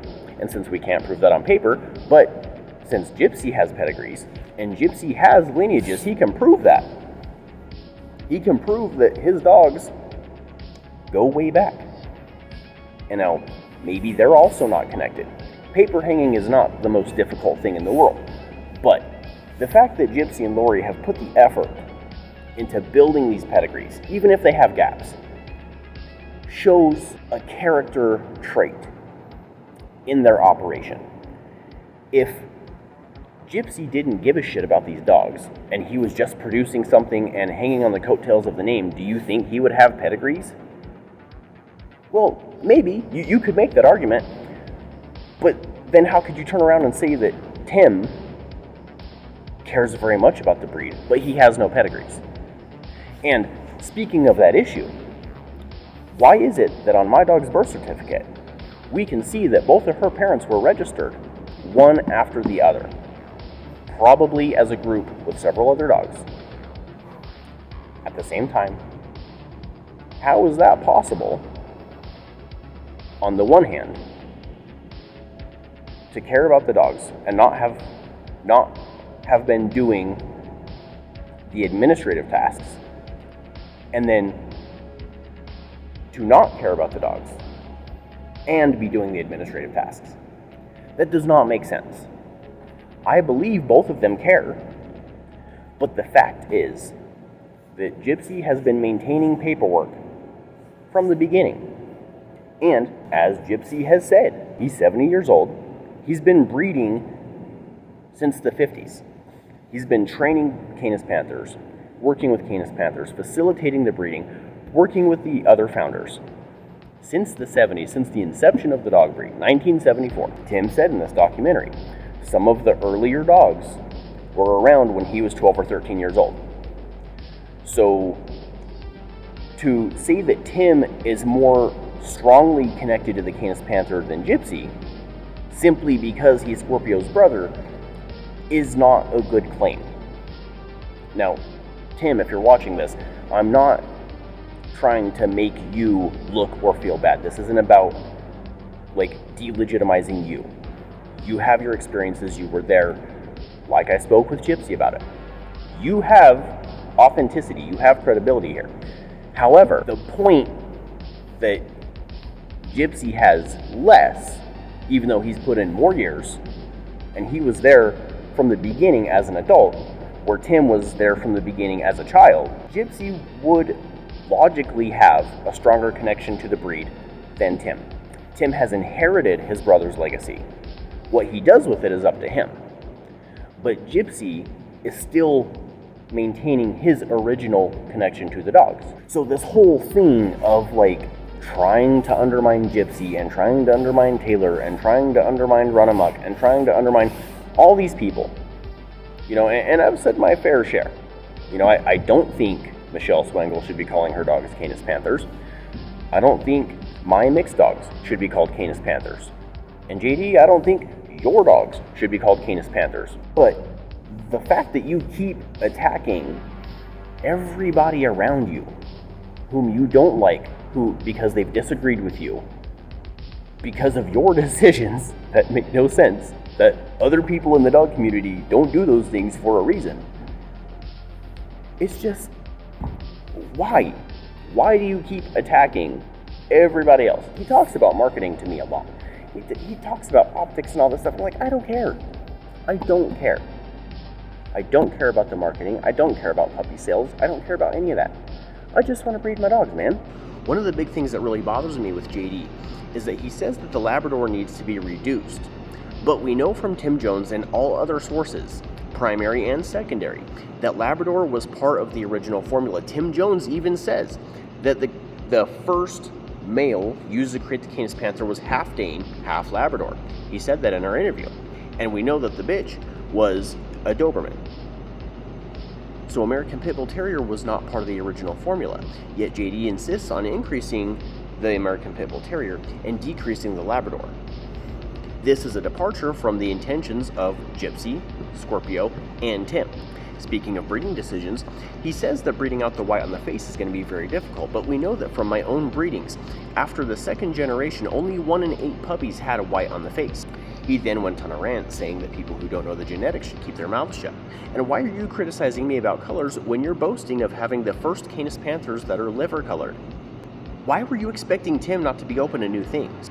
You were with me every step of the way while we swabbed his dogs, while we coordinated with him, and you had his number. I gave it to you. And since you've never trusted me, you should have been calling him to verify this information that I was telling you every step of the way.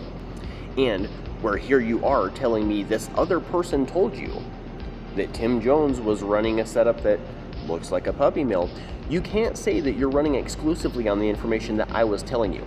You had every opportunity to double check yourself, and you're telling other people that this other person, a third party, was giving you some of this information that is derogatory to Tim. Regarding the Outcross program, if you're saying that all bred-in content needs to be bred out, then how do you expect to achieve true diversity? You can't do that. And this reminds me of another post that he made, where he's telling me that you should double down on strong genetics. Well, that's funny that you're using genetics of dogs where you're inbreeding, so you're compromising your own strong genetics, and you're criticizing me for breeding in a dog who is a very powerful and a very strong and resilient animal from a very strong and resilient breed. Now, when we talk about the participants in the CPCA, Kyla has a special connection, and that is to Chad Gabriel. And one of the main reasons that Kristen and myself, to a lesser extent, wanted to not allow Kyla into the club was because she's married to Chad Gabriel. We had a lot of concerns because if you're not familiar with the case, Chad is the owner of Team Floppy Ears. And if this isn't familiar to you, get ready to get acquainted. Chad used to be militantly anti-crop, anti-dog, pro-neutering. If you don't neuter your dog, you're an animal abuser. And in some of his videos, he's doing things that are questionable with his dogs. It looks like they're a little too intimate, and sometimes Kyla posts content that it also looks questionable. So at the time, I made the argument that we should not allow Kyla because of her association with her husband. I didn't want the club to be associated with him, and I called him a dog fucker. Now, Chad, I owe you a public apology. I'm sorry for calling you a dog fucker. I don't know if you're a dog fucker. I shouldn't have said those things because they were unsubstantiated. However, you have said some tasteless things to people before, so there was still legitimate concern about the association there. And this is funny because Kyla lists herself as Mrs. Team Floppy Ears. So how did you guys go from being militantly anti-crop and anti-dog and pro-neutering to being dog breeders of cropped and dogs? There's also lots of rumors, and not just rumors, but actual feedback on their page that they are scamming people and misleading the public. One of the times that I started to notice things between JD and I were not going to work out long term was when JD started an argument over changing some documentation. I think it was the breed standard. He wanted to propose changes to the breed standard. This alone is fine. However, the original breed standard, as I wrote it, included a change log. Now, having a change log in a breed standard is a little bit unconventional. Mostly you see change logs with things like software patches. However, I think it's a really good idea to keep track of changes. For example, in the Dogo Argentino community, there was a change from making the bite a scissor bite to an even bite. When you make changes like that, you should explain and justify to the community why you're making that change. After JD made the changes and proposed those changes, he refused to annotate them in the change log. And because he didn't want to make the changes in the change log, he said, okay, you make the changes in the change log. And basically, he didn't want to have to do that. Which is interesting because earlier that year, he had criticized me because I had a mixed litter, and I promoted this mixed litter as Canis Panther, Doberman, Dogo Argentino mixes. Information that I had omitted was the fact that they were approximately 1/8 Cane Corso. And I said, well, it's 1/8. We've agreed that 1/8 isn't something to be concerned about, so why would I promote it? And what I said was I didn't want to take the extra time to type it out. So somebody said it's an extra 2 seconds to type that. And so when we went to the changelog, I was like, it's going to take you an extra 2 seconds to type that. And JD insisted that he isn't responsible for making those changes in the changelog, even though he did make changes to the breed standard.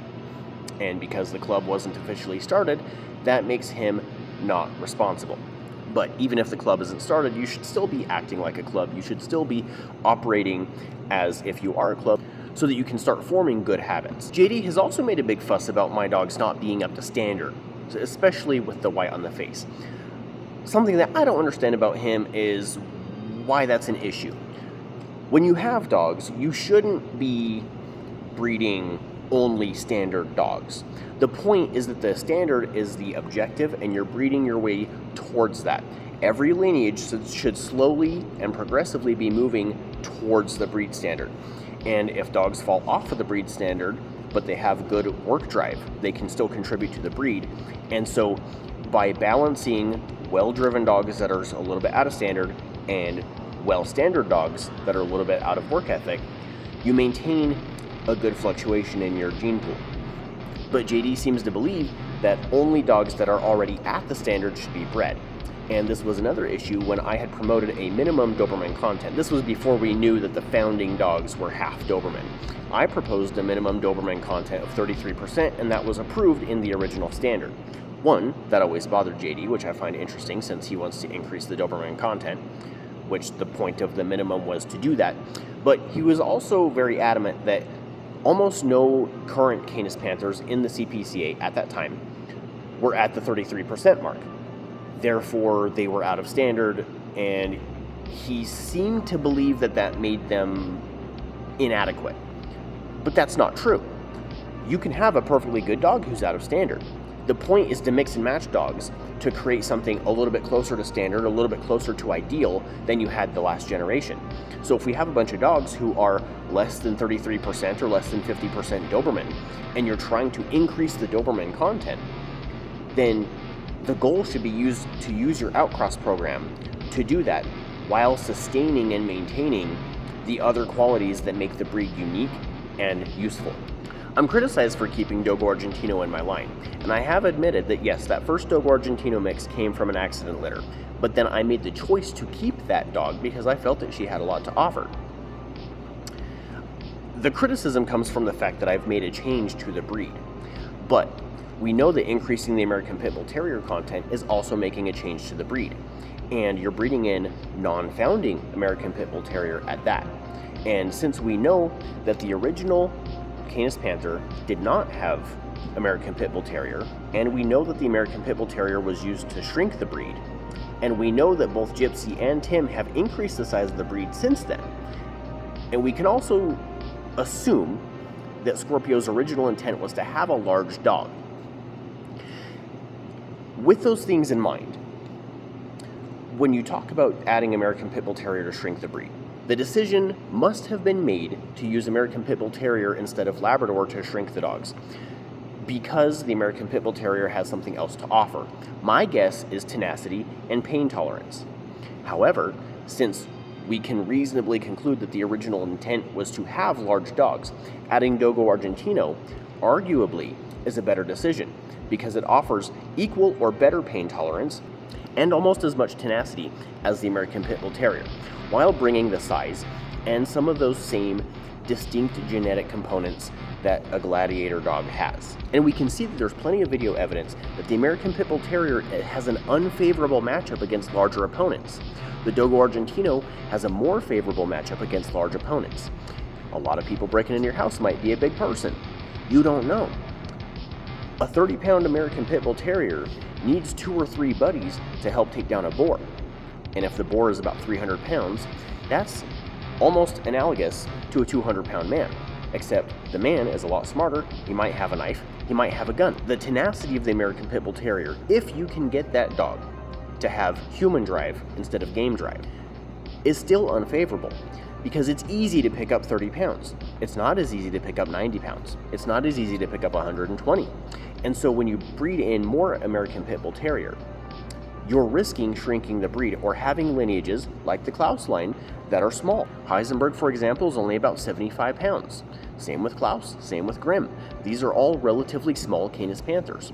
And like Gypsy said, size is a factor.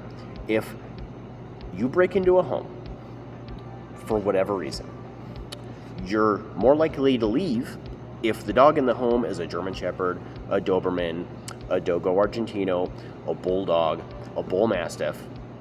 You're more likely to leave if those dogs are in there than if it's a Shih Tzu. Yes, the Shih Tzu is going to make a lot of noise, but if you're there and committed to whatever crime you're there to commit, the Shih Tzu is not going to be able to stop you. He can only raise the alarm. And that's partially because of the size. An American Pit Bull Terrier may not raise the alarm. He'll try to stop you if he's even got the human drive to begin with, because remember, these dogs do not consistently have human drive. They consistently have game drive. And that's another thing. If you mix a game drive dog with a human drive dog, you create a lot of problems. This is uncorroborated, but I heard a theory, and I really like this. This explains the pit bull bite statistics that we see. The theory is that it's not actually pit bull, but bully breed mixes. The trend we see with protection dogs is that they tend to be fairly low drive, but their willingness to bite people is fairly high. And the reason you do that is because you don't want a dog to bite just anybody, but you do want him to be willing to bite if he's pushed to do so. And the thing with game dogs is that you don't want them to bite people, because it doesn't make sense to have a dog bite its handler when you're breaking up a dog fight. Some American Pit Bull Terriers, and I've spoken to several experts on the matter, will redirect onto people. It wasn't a trait that was specifically bred out, but there was a favoritism towards dogs that didn't bite their handlers. So the American Pit Bull Terrier is not consistently a man biter. However, he does have very high drive and a low willingness to bite humans. Now, if you cross those two dogs, now you have a population of dogs that have both traits somewhere on the spectrum. You've got anywhere from high drive to low drive from both parents, and anywhere from high human willingness to bite and low willingness to bite humans. And some dogs end up with high drive and high willingness to bite humans, and that's where we see these maulings. And there's also a strong taboo in some communities, like the Dogo Argentino community. Some Dogo Argentinos are now bred specifically for protection work, and the taboo is that you do not cross those dogs with the game dogs. The big game hunters, the Dogo Argentinos, who are going to run after a boar for miles and miles and miles, and then fight it, and get stabbed by its tusks, and get gutted, and just be bleeding everywhere, and still fight that boar. You don't cross that with the ones who are taking down people and following commands. Because if you cross those two, and that Dogo goes after the wrong person, you're stabbing it in the ribs, you're hitting it in the head with bricks. I've seen some of these videos, and you can't just stop that. So, the protection dogs generally have a lower drive, and there's good reason for that. And if you don't trust me, why did you trust me to write the breed standard? Why did you trust me to write the bylaws? I don't understand how you can mistrust me, but then use my labor for all of these critical core institutional things. Now, we can talk all the crap we want, but you will not find a video before this documentary of JD working a dog, because it doesn't exist. He runs his mouth, not his dogs, because he doesn't own any dogs. All of his dogs are co-owned. In this post, he says that Spartan was never sanctioned. Yet we see in these emails that in fact Spartan was put on referral, in other words, not allowed to compete in the AKC until he is neutered. Another recent update requires some context. Earlier, when we discussed JD's refusal to interview, he ended up stepping down as president of the CPCA because there were allegations against him. And he said that he was stepping down until the club was able to verify the situation. Because this documentary didn't come out yet, and because I haven't shared my allegations with anybody in the club, we know that they haven't been able to resolve this issue. But here he is several months later, stepping down again. He's blaming the presence of haters, and he says that he doesn't want himself to bring down the CPCA. So how can you become president again if your initial allegations were never resolved? Personally, I think it's all a show. There are several times where JD says that he's desperate not to look like a dictator. And we also see that even though he argued that the club was not started until 2023, there are places where he says he's the president and founder of the CPCA since 2019. We also know that he still has close business ties with Bernard and Kyla, people who are still sitting on the board of directors of the CPCA, the club that he founded. Something I always thought was strange was that JD told me he spent $20,000 on his first dogs, but he had only been involved in the breed since 2019. So how are you, 1, new to dog breeding, 2, new to this breed, 3, this breed is not well known, it's not well established, and 4, you make the very risky, massive investment of $20,000. That doesn't seem like something that somebody who's interested in the best of the dogs would do. It seems like a business move, and a very risky one at that. I think it's for power. We had a situation with a person named Marshall before.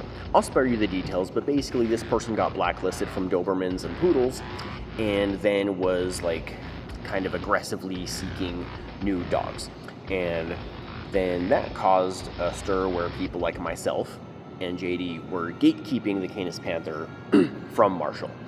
Then JD sent me this message about removing him. But yes, Marshall's ass has been kicked, blocked in. Yeah. I erased all of his posts ever, and yeah, he's gone. He just sounds really happy about removing him, which in the context I felt was appropriate, but now that I've seen some of this other stuff, I'm wondering if that wasn't genuine glee about removing a bad person and more genuine glee about exercising power. Talking about inbreeding, this is a picture of Heisenberg. He's about 2 months old in this picture. Compare this with another photo of these puppies that are almost 3 months old. You'll notice a significant size difference. Because of the relationship here, they're both coming from Klaus. The inbred litter, because genetically they're essentially clones of the generation before them, that makes them essentially half-siblings to Heisenberg. But we can see that they're significantly behind in physical development. And that begs the question, if we're seeing these results this early, is it that smart to continue line and inbreeding off of Klaus? Now, when Spartan was bred to Sticky, I should have known better, but I thought that was the end of it. And then here's plans to breed Grim to Dahlia. These are half-siblings, again, coming from Klaus. And JD's on a rampage, thinking that we're upset that he's line breeding half-siblings. 2 things here. 1, He's aggressively defending this one, but he hasn't aggressively defended the actual inbreeding litter. He was very quiet about that, and he still is.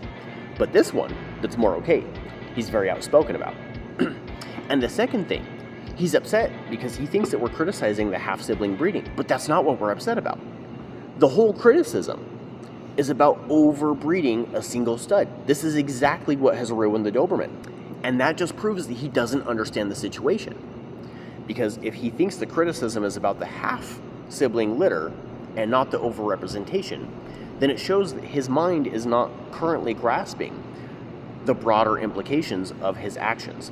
He's looking at the situation on his step-by-step basis. Each step individually is okay, but it's not the steps that we're worried about. It's the entire ladder. In regards to JD's co-ownerships, he co-owns a dog with this woman named Nick, and this lady had an accident litter. One of those puppies ended up with Jenna.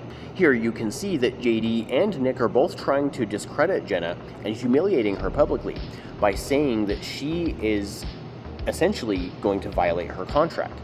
However, Nick's contract with Jenna says that it's a purebred dog, that she is not to be breeding.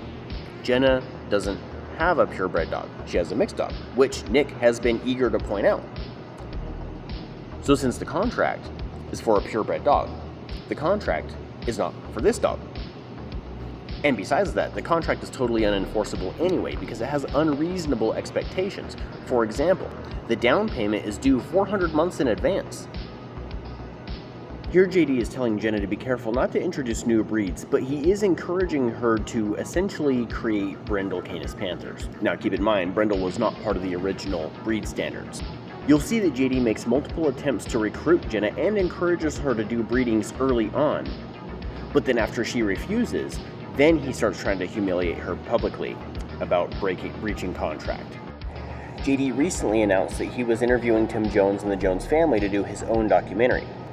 But because of what we went through getting a dog from Tim Jones to begin with, JD vowed that he would never do business with Tim Jones again. But I got to send this number to a couple of people that they want to call Tim. I think I have 3 people right now that want to talk to him about pups, so I'll send that message to them right now.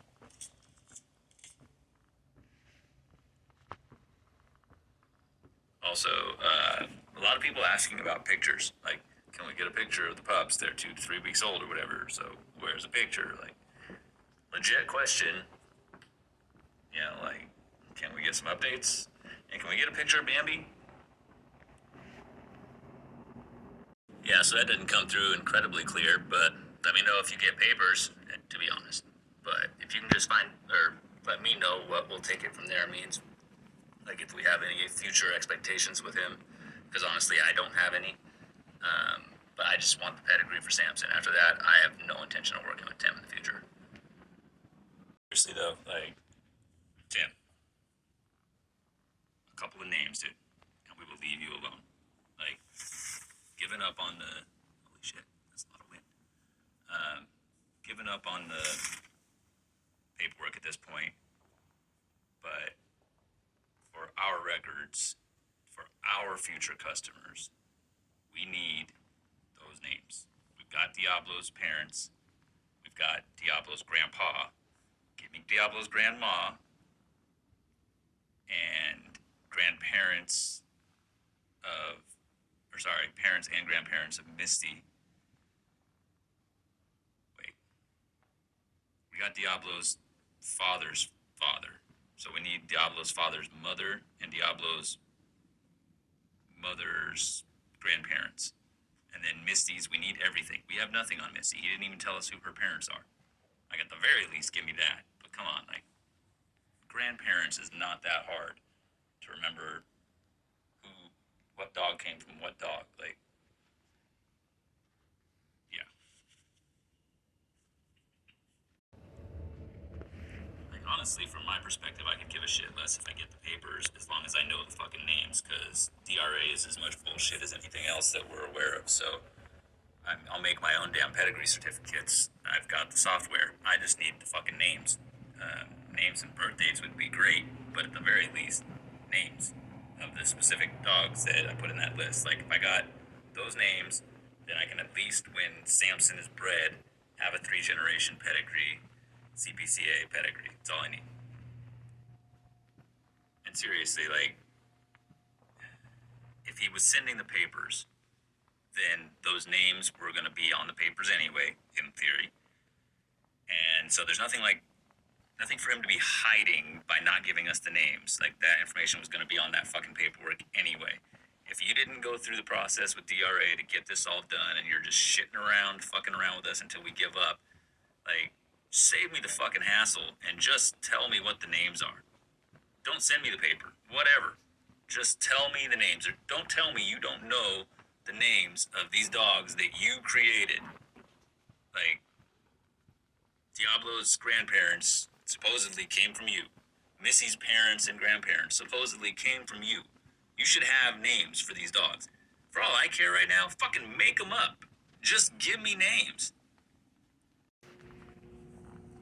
Maybe you should tell Tim that the Pressa Panther mix is already being done in the form of the Pantera Max by Brett.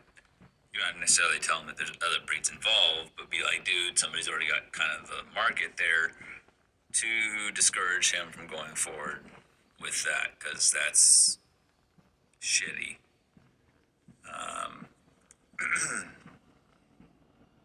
Honestly, I have no intention of doing business with Tim moving forward. I feel like that's your opinion too. I know that's my opinion, and Bernard's going to follow my lead, so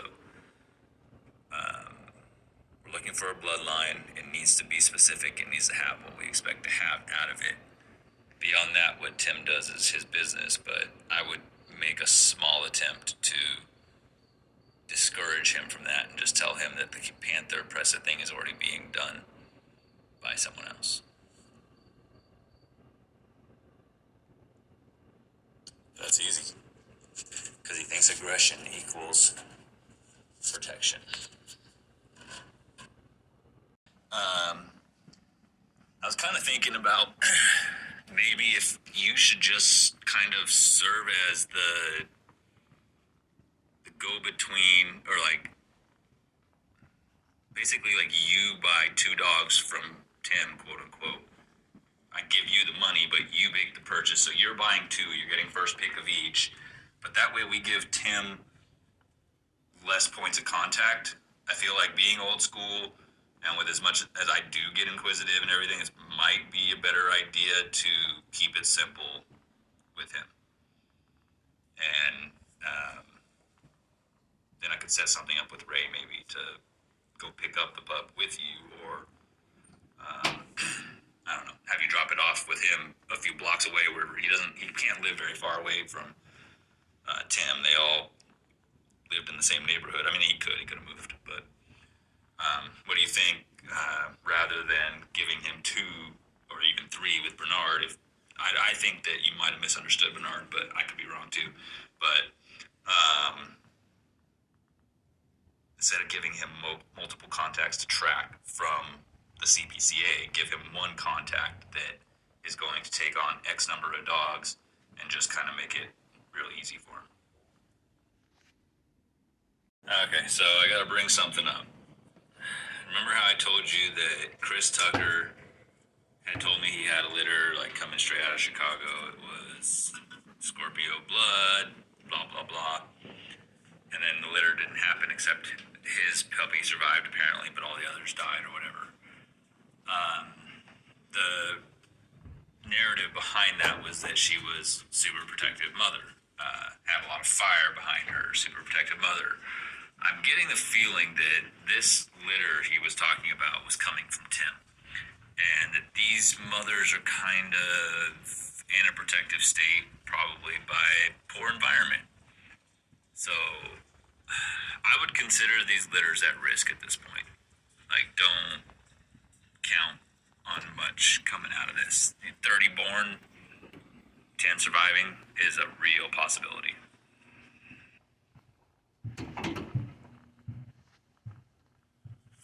That said, totally possible that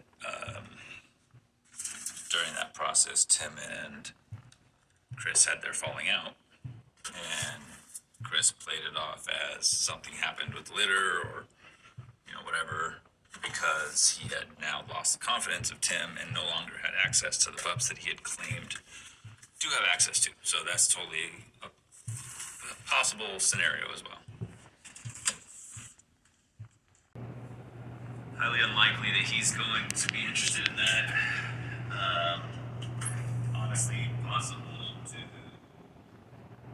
kind of irritate him by bringing up too many things that we want. I think that we should stick with the health testing request and, not put in a scenario where we become a pain in the ass. I was wondering, why a female?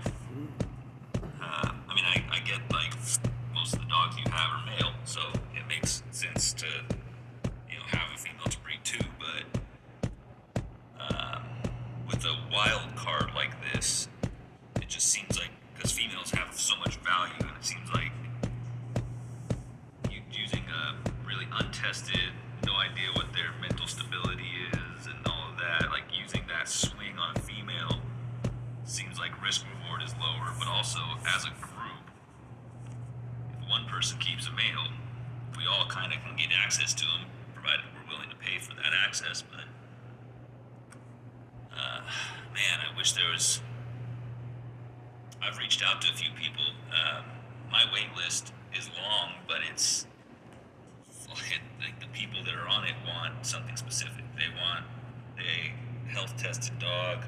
They want dogs that's temperament is good, that we've already been able to establish multiple service dogs through Klaus's line, so they're real sketchy on jumping into getting a dog. So a male to me would be what I would keep, because it just has access, like breed wise, it can do much more for the breed in a much shorter period of time to be able to take a male to a number of females than it would be to have one female and have such large gaps between the times that you can use them.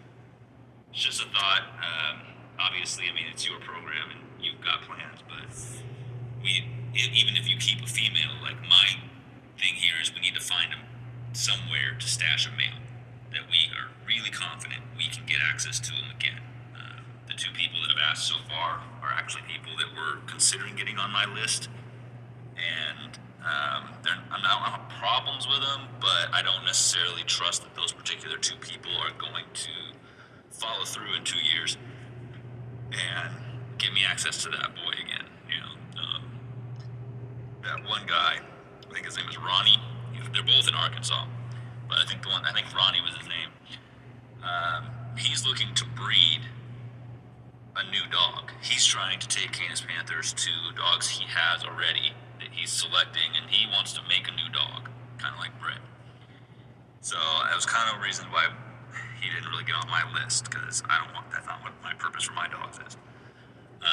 Not a problem to me if he does that with one of Scorpio's dogs. I just think that because his mentality is so focused on that, he's not someone I feel super strong is going to give me access to that dog again later.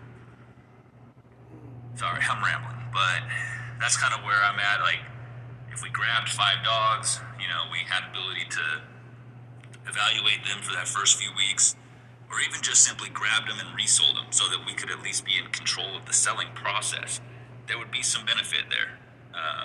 But we have to find somewhere to stash 5 puppies from 8 weeks to 10 weeks or whatever while we find the homes. Since you're making me listen to all these long ass messages, I'm on a headset anyway from work. I don't know why I'm still typing this shit out.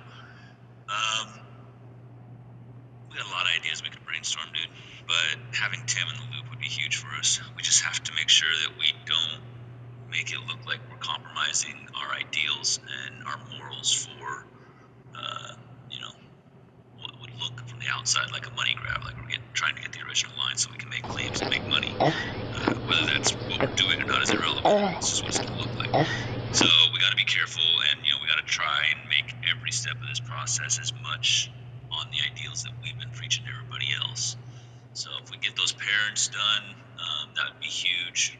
I'm still hugely skeptical that he's going to be able to keep track of these dogs over an 8-week period and have all 40 of them still, 100% sure which ones they came from. Ooh, I have a question. If Scorpio created 2 definitely different dog breeds, and he was trying to distance himself from Gypsy, why did he keep using the same name that Gypsy used? Now, when the general public interacts with JD, you're going to notice that he relies heavily on appeal to authority.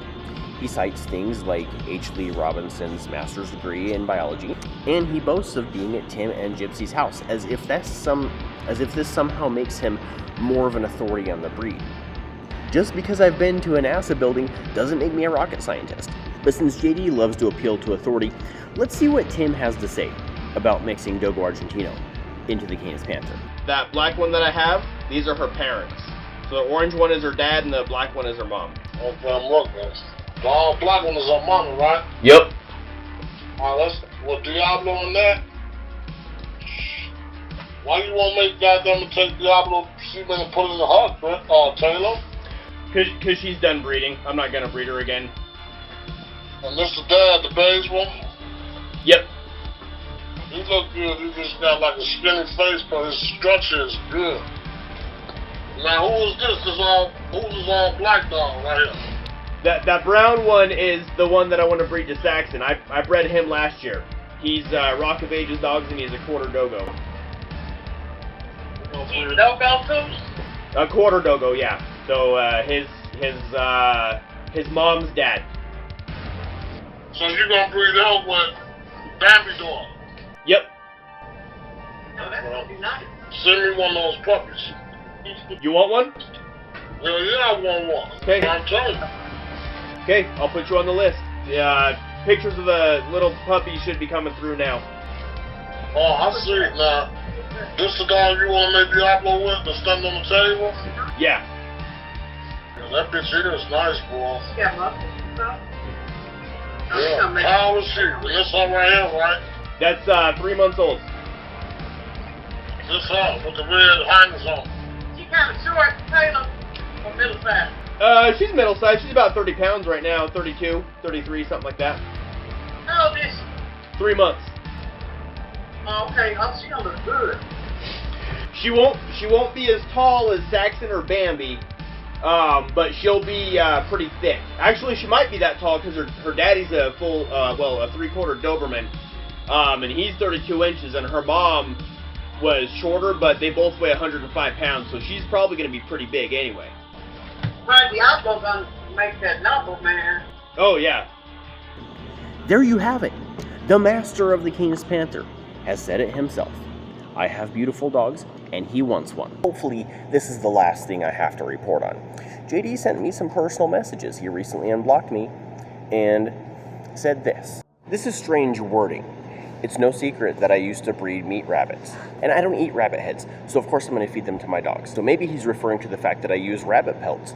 And this is how you can tell that JD's not a trainer, because why would I not use rabbit pelts if I have a free supply of rabbit pelts? They make great flirt poles. Awesome training aids for smell. If I'm one of the least trustworthy people that you know, why are you trying to sell me a dog? You should be doing everything in your power to avoid me, but you keep coming back, you keep messaging me, you keep starting shit, and then you come to me and tell me that Tim asked you to ask us to stop fighting. Now, I talk to Tim, and I tell him every time, I don't want to hear about JD. I'm a grown man.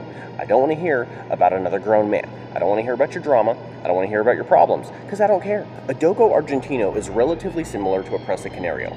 Tim's dogs have Presa Canario. So why are you demanding that I get rid of my dogs and accept your deviation of a pit bull mix when Tim has none of that and he likes my Dogo mixes? And I already have Tim and Klaus dogs. Your offer means nothing. And to ask me to get rid of my dogs, my hard work, I know what I'm doing. I have over 15 years of breeding experience. So for you to demand that I get rid of my hard work and my efforts and my dogs that I have a connection to, listen, I know that you're willing to buy and resell dogs and flip them around just like that, but that's not the way we do things. Tim asked you to stop arguing with us, then maybe that's what you should do.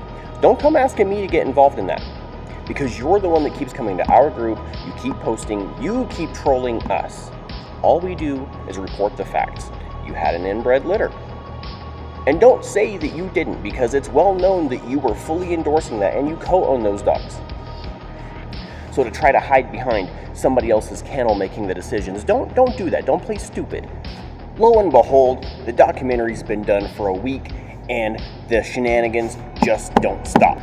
So recently, a Canis Panther breeder named Sebastian got arrested and he's being persecuted for animal abuse and for drug charges. Now, the animal shelter that acquired his dogs is not asking for a rehoming fee, but you know who has no association with Brindley Mountain Animal Rescue and is asking for a rehoming fee? JD. Why, might you ask, is JD asking for a rehoming fee when he has nothing to do with these dogs, he doesn't co-own the dogs, and he has no association with the animal shelter? Well, he says that it's because he says that if you ask money for a dog, it makes it harder for the dog to get into the wrong hands. But there's no point in paywalling a dog who needs rehabilitation if you do the work and you vet the homes that the dogs are going to go to. Now, I spoke to the lady in charge of rehoming these dogs. Her name is Rhonda. She's a lovely lady, and she has a lot of experience with rehoming Danes and similar breeds. JD said that he's in charge of rehoming these dogs. I asked Rhonda, I didn't ask Rhonda, a friend asked Rhonda, and Rhonda told her no. Rhonda has the final say on where these dogs go. JD has nothing to do with these dogs. He said that the money is not going to touch his hands at all. He's not going to see a dime of it. Okay, then why don't you just give money to the shelter directly? And why is it that these dogs need a home, but you're not sharing the shelter? You're sharing the information about the dogs, but then people have to go through you. So you would see the money, and you would have to then disperse the money. I guarantee he's going to skim it. I guarantee you he's going to skim it. Don't go through JD. If you have any issues with a Canis Panther, come to me, come to my kennel, come to the people I'm associated with, come to the Fellowship of the Canis Panther, and we will get it squared away. I've been contacting people from the bigger Canis Panther page nonstop, sharing the link to these dogs and the shelter that they're at. There is no reason you should have to go through somebody who's paywalling dogs that he doesn't own who need rescue and rehabilitation. Apparently it's a problem if I own the dog that I'm breeding. The true reason I used the Dogo Argentino in my breeding to begin with was because it was the cheapest option. That's a $4,500 show and working dog, my dude, with clear health testing. How are you telling people that I'm all about the money when we just read a message where it is so deeply ingrained in your mind to think in terms of money that you cannot fathom the fact that I used a high quality male because I own him, because there's not a transaction involved? Calling it close there, Laura. And why are you giving bonus points to people on your wait list who foster one of these dogs? Not adopt, foster. Listen, I've got puppies on the ground right now. First thing I did, I went to somebody who's waiting for a puppy from me and I asked them, do you want to rescue one of these dogs? I didn't ask him if he wanted to foster. I'm putting my success on the back burner to make sure that other people have an opportunity to rescue the dogs if they're willing and able. If you have a wait list of 200 people, surely it wouldn't be much of a stretch for you to actually get these dogs adopted out quickly. But you only want them to foster. I have not been spewing BS about you for months, and you have not stayed quiet, and I have the screenshots to prove it. Hey JD, I got a question for you. If Heisenberg, my stud, is the worst example of a Canis Panther, and he came from Klaus, don't you think that means you should stop breeding Klaus? Because if he's produced 30 dogs, and you think the number of service dogs that he's produced is significant, then it's a matter of time before he starts throwing more worst examples of Canis Panthers like Heisenberg. But I better stop with my stuff because you definitely know what you're doing. JD, not all of Tim's dogs are clear on health testing, and you know this because we went through the health testing with him together. His pit panther Blueberry, who has a lot of French Bulldog in her, by the way, carries canine multifocal retinopathy, which is eye disease. And this is another issue with you, is that you don't understand small sample size. Half a dozen dogs is not enough to determine that the entire lineage is clear, because if we look at the half dozen best dogs from Rock of Ages, they are also clear. And again, that's not a criticism of Tim. It is normal to have health issues in a population. So Tim, if you're watching this, you need to understand that this is about making sure that people who are talking out of their ass are held accountable. So, JD, typical line breeding in many ways, huh? And it's overdone, in your opinion, for a breed so young?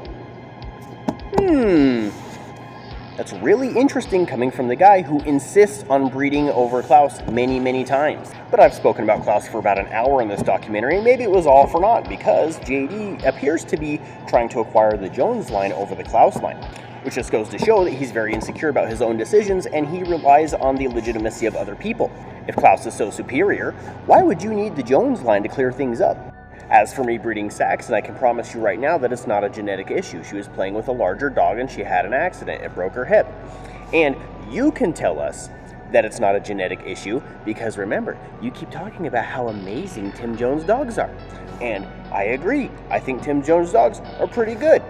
But you're saying they're really healthy. You're boasting about how healthy they are and how involved you want to get in that line. So if Saxon's hip issue was genetic, you would be more hesitant to get involved in these dogs, wouldn't you? But you know because I told you. And that was one of the messages I deleted. And of course I've been deleting my messages with you because you're a monster. You manipulate what people say and you use it against them. You don't deserve anything of my screenshots. I went back and I deleted most, and by the way, it's not many years. We've been talking for like 3 years max. And I was deleting them all morning until I accidentally tagged myself in one of them and then you blocked me and I couldn't delete them because I was blocked. I never lost an entire litter to Parvo. It was 5 out of 8. Get your facts straight. You knew this. Why are you making things up? And you want to talk about me cutting corners? Let me tell you something. I vaccinate all my puppies at 6 weeks for Parvo.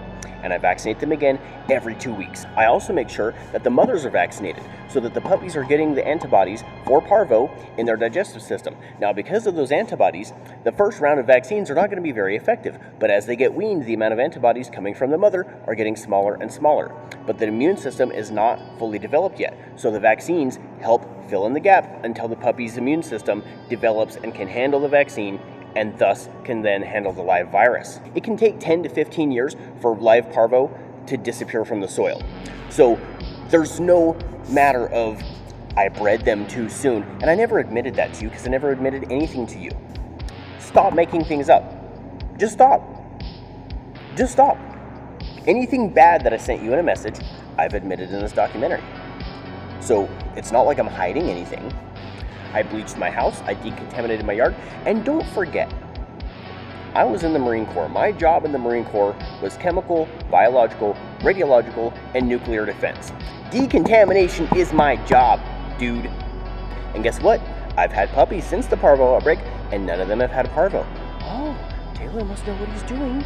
Like I admitted in the beginning, I've had my fair share of issues, absolutely. But that's what happens when you own your own dogs, JD. You have a perfect record because you don't have any dogs. You don't keep them on your yard, so you don't make mistakes. Of course you wouldn't make mistakes, you're the perfect little angel. But I tell you what, man, I would much rather be the guy putting in the work and making mistakes and learning from them than the dude sitting on the internet complaining all day and having no mistakes and no opportunities to learn. Ultimately, I think Gypsy had it right when it comes to JD. We shouldn't worry about him because he's inconsequential. But our new club, the Fellowship of the Canis Panther, and the people coming with us, we're hated and we don't care.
silver platter. I'll make that flat in my ashtray. I take that rabbit a ransom. Fuck off, that really my catchphrase. Fuck you, that really my anthem. Let's go, restripping on pages with my hands. They call me handsome. Hand me that, I'm taking your respect. Respect is a free, this life is back. You know what the fuck is up? I'm making breath from all the balls inside these buttercup. Ain't no corny get up on me just to cover up. Come back and touch us with these numbers that I'm putting up. Both the man Drake, both the man Tracker. Feel like pillows on with double rights and Benny honest. You got me P.O. homie, he's the feel like Bobby Yaga. You got me P confused with something who don't want no problem. On the MacBook, macro, bankroll. Vicky Mac, that make that bankroll. War machine's close, he don't wanna tango. They ain't see it coming, they ain't see the angle. Natty is a bitch, can't bind to the show rate. Top grade chick, give me top like a 2K. Keep it like a butt, gun ahead, keep it too vague. Blowing at the great boss man, but it's too late. Yeah, and the cold get colder. 22 years, got a wide on my shoulder. The sweet of the chips is the fifth side boulder. And you say revenge is in the eye of the beholder. Yeah, cold villain, cold villain, cold villain, cold villain, cold villain, cold villain, cold villain, cold villain, cold villain, cold villain, cold villain, cold villain, cold villain, cold villain, cold villain, cold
this point in time. The same goes for my state of mind. Two voices reflect my inner self and reality. Conflicts within myself evoke a feeling of inadequacy. Too many opportunities have I passed and squandered. Will I ever be good enough? In the meantime I wonder. Life goes on and the more time I spend catching up, the more time I lose in the moment. The image of my past and my future models of the curse of sentience, insatiable desires and ambitions. The curse of sentience, unsatisfied even with the perfect conditions.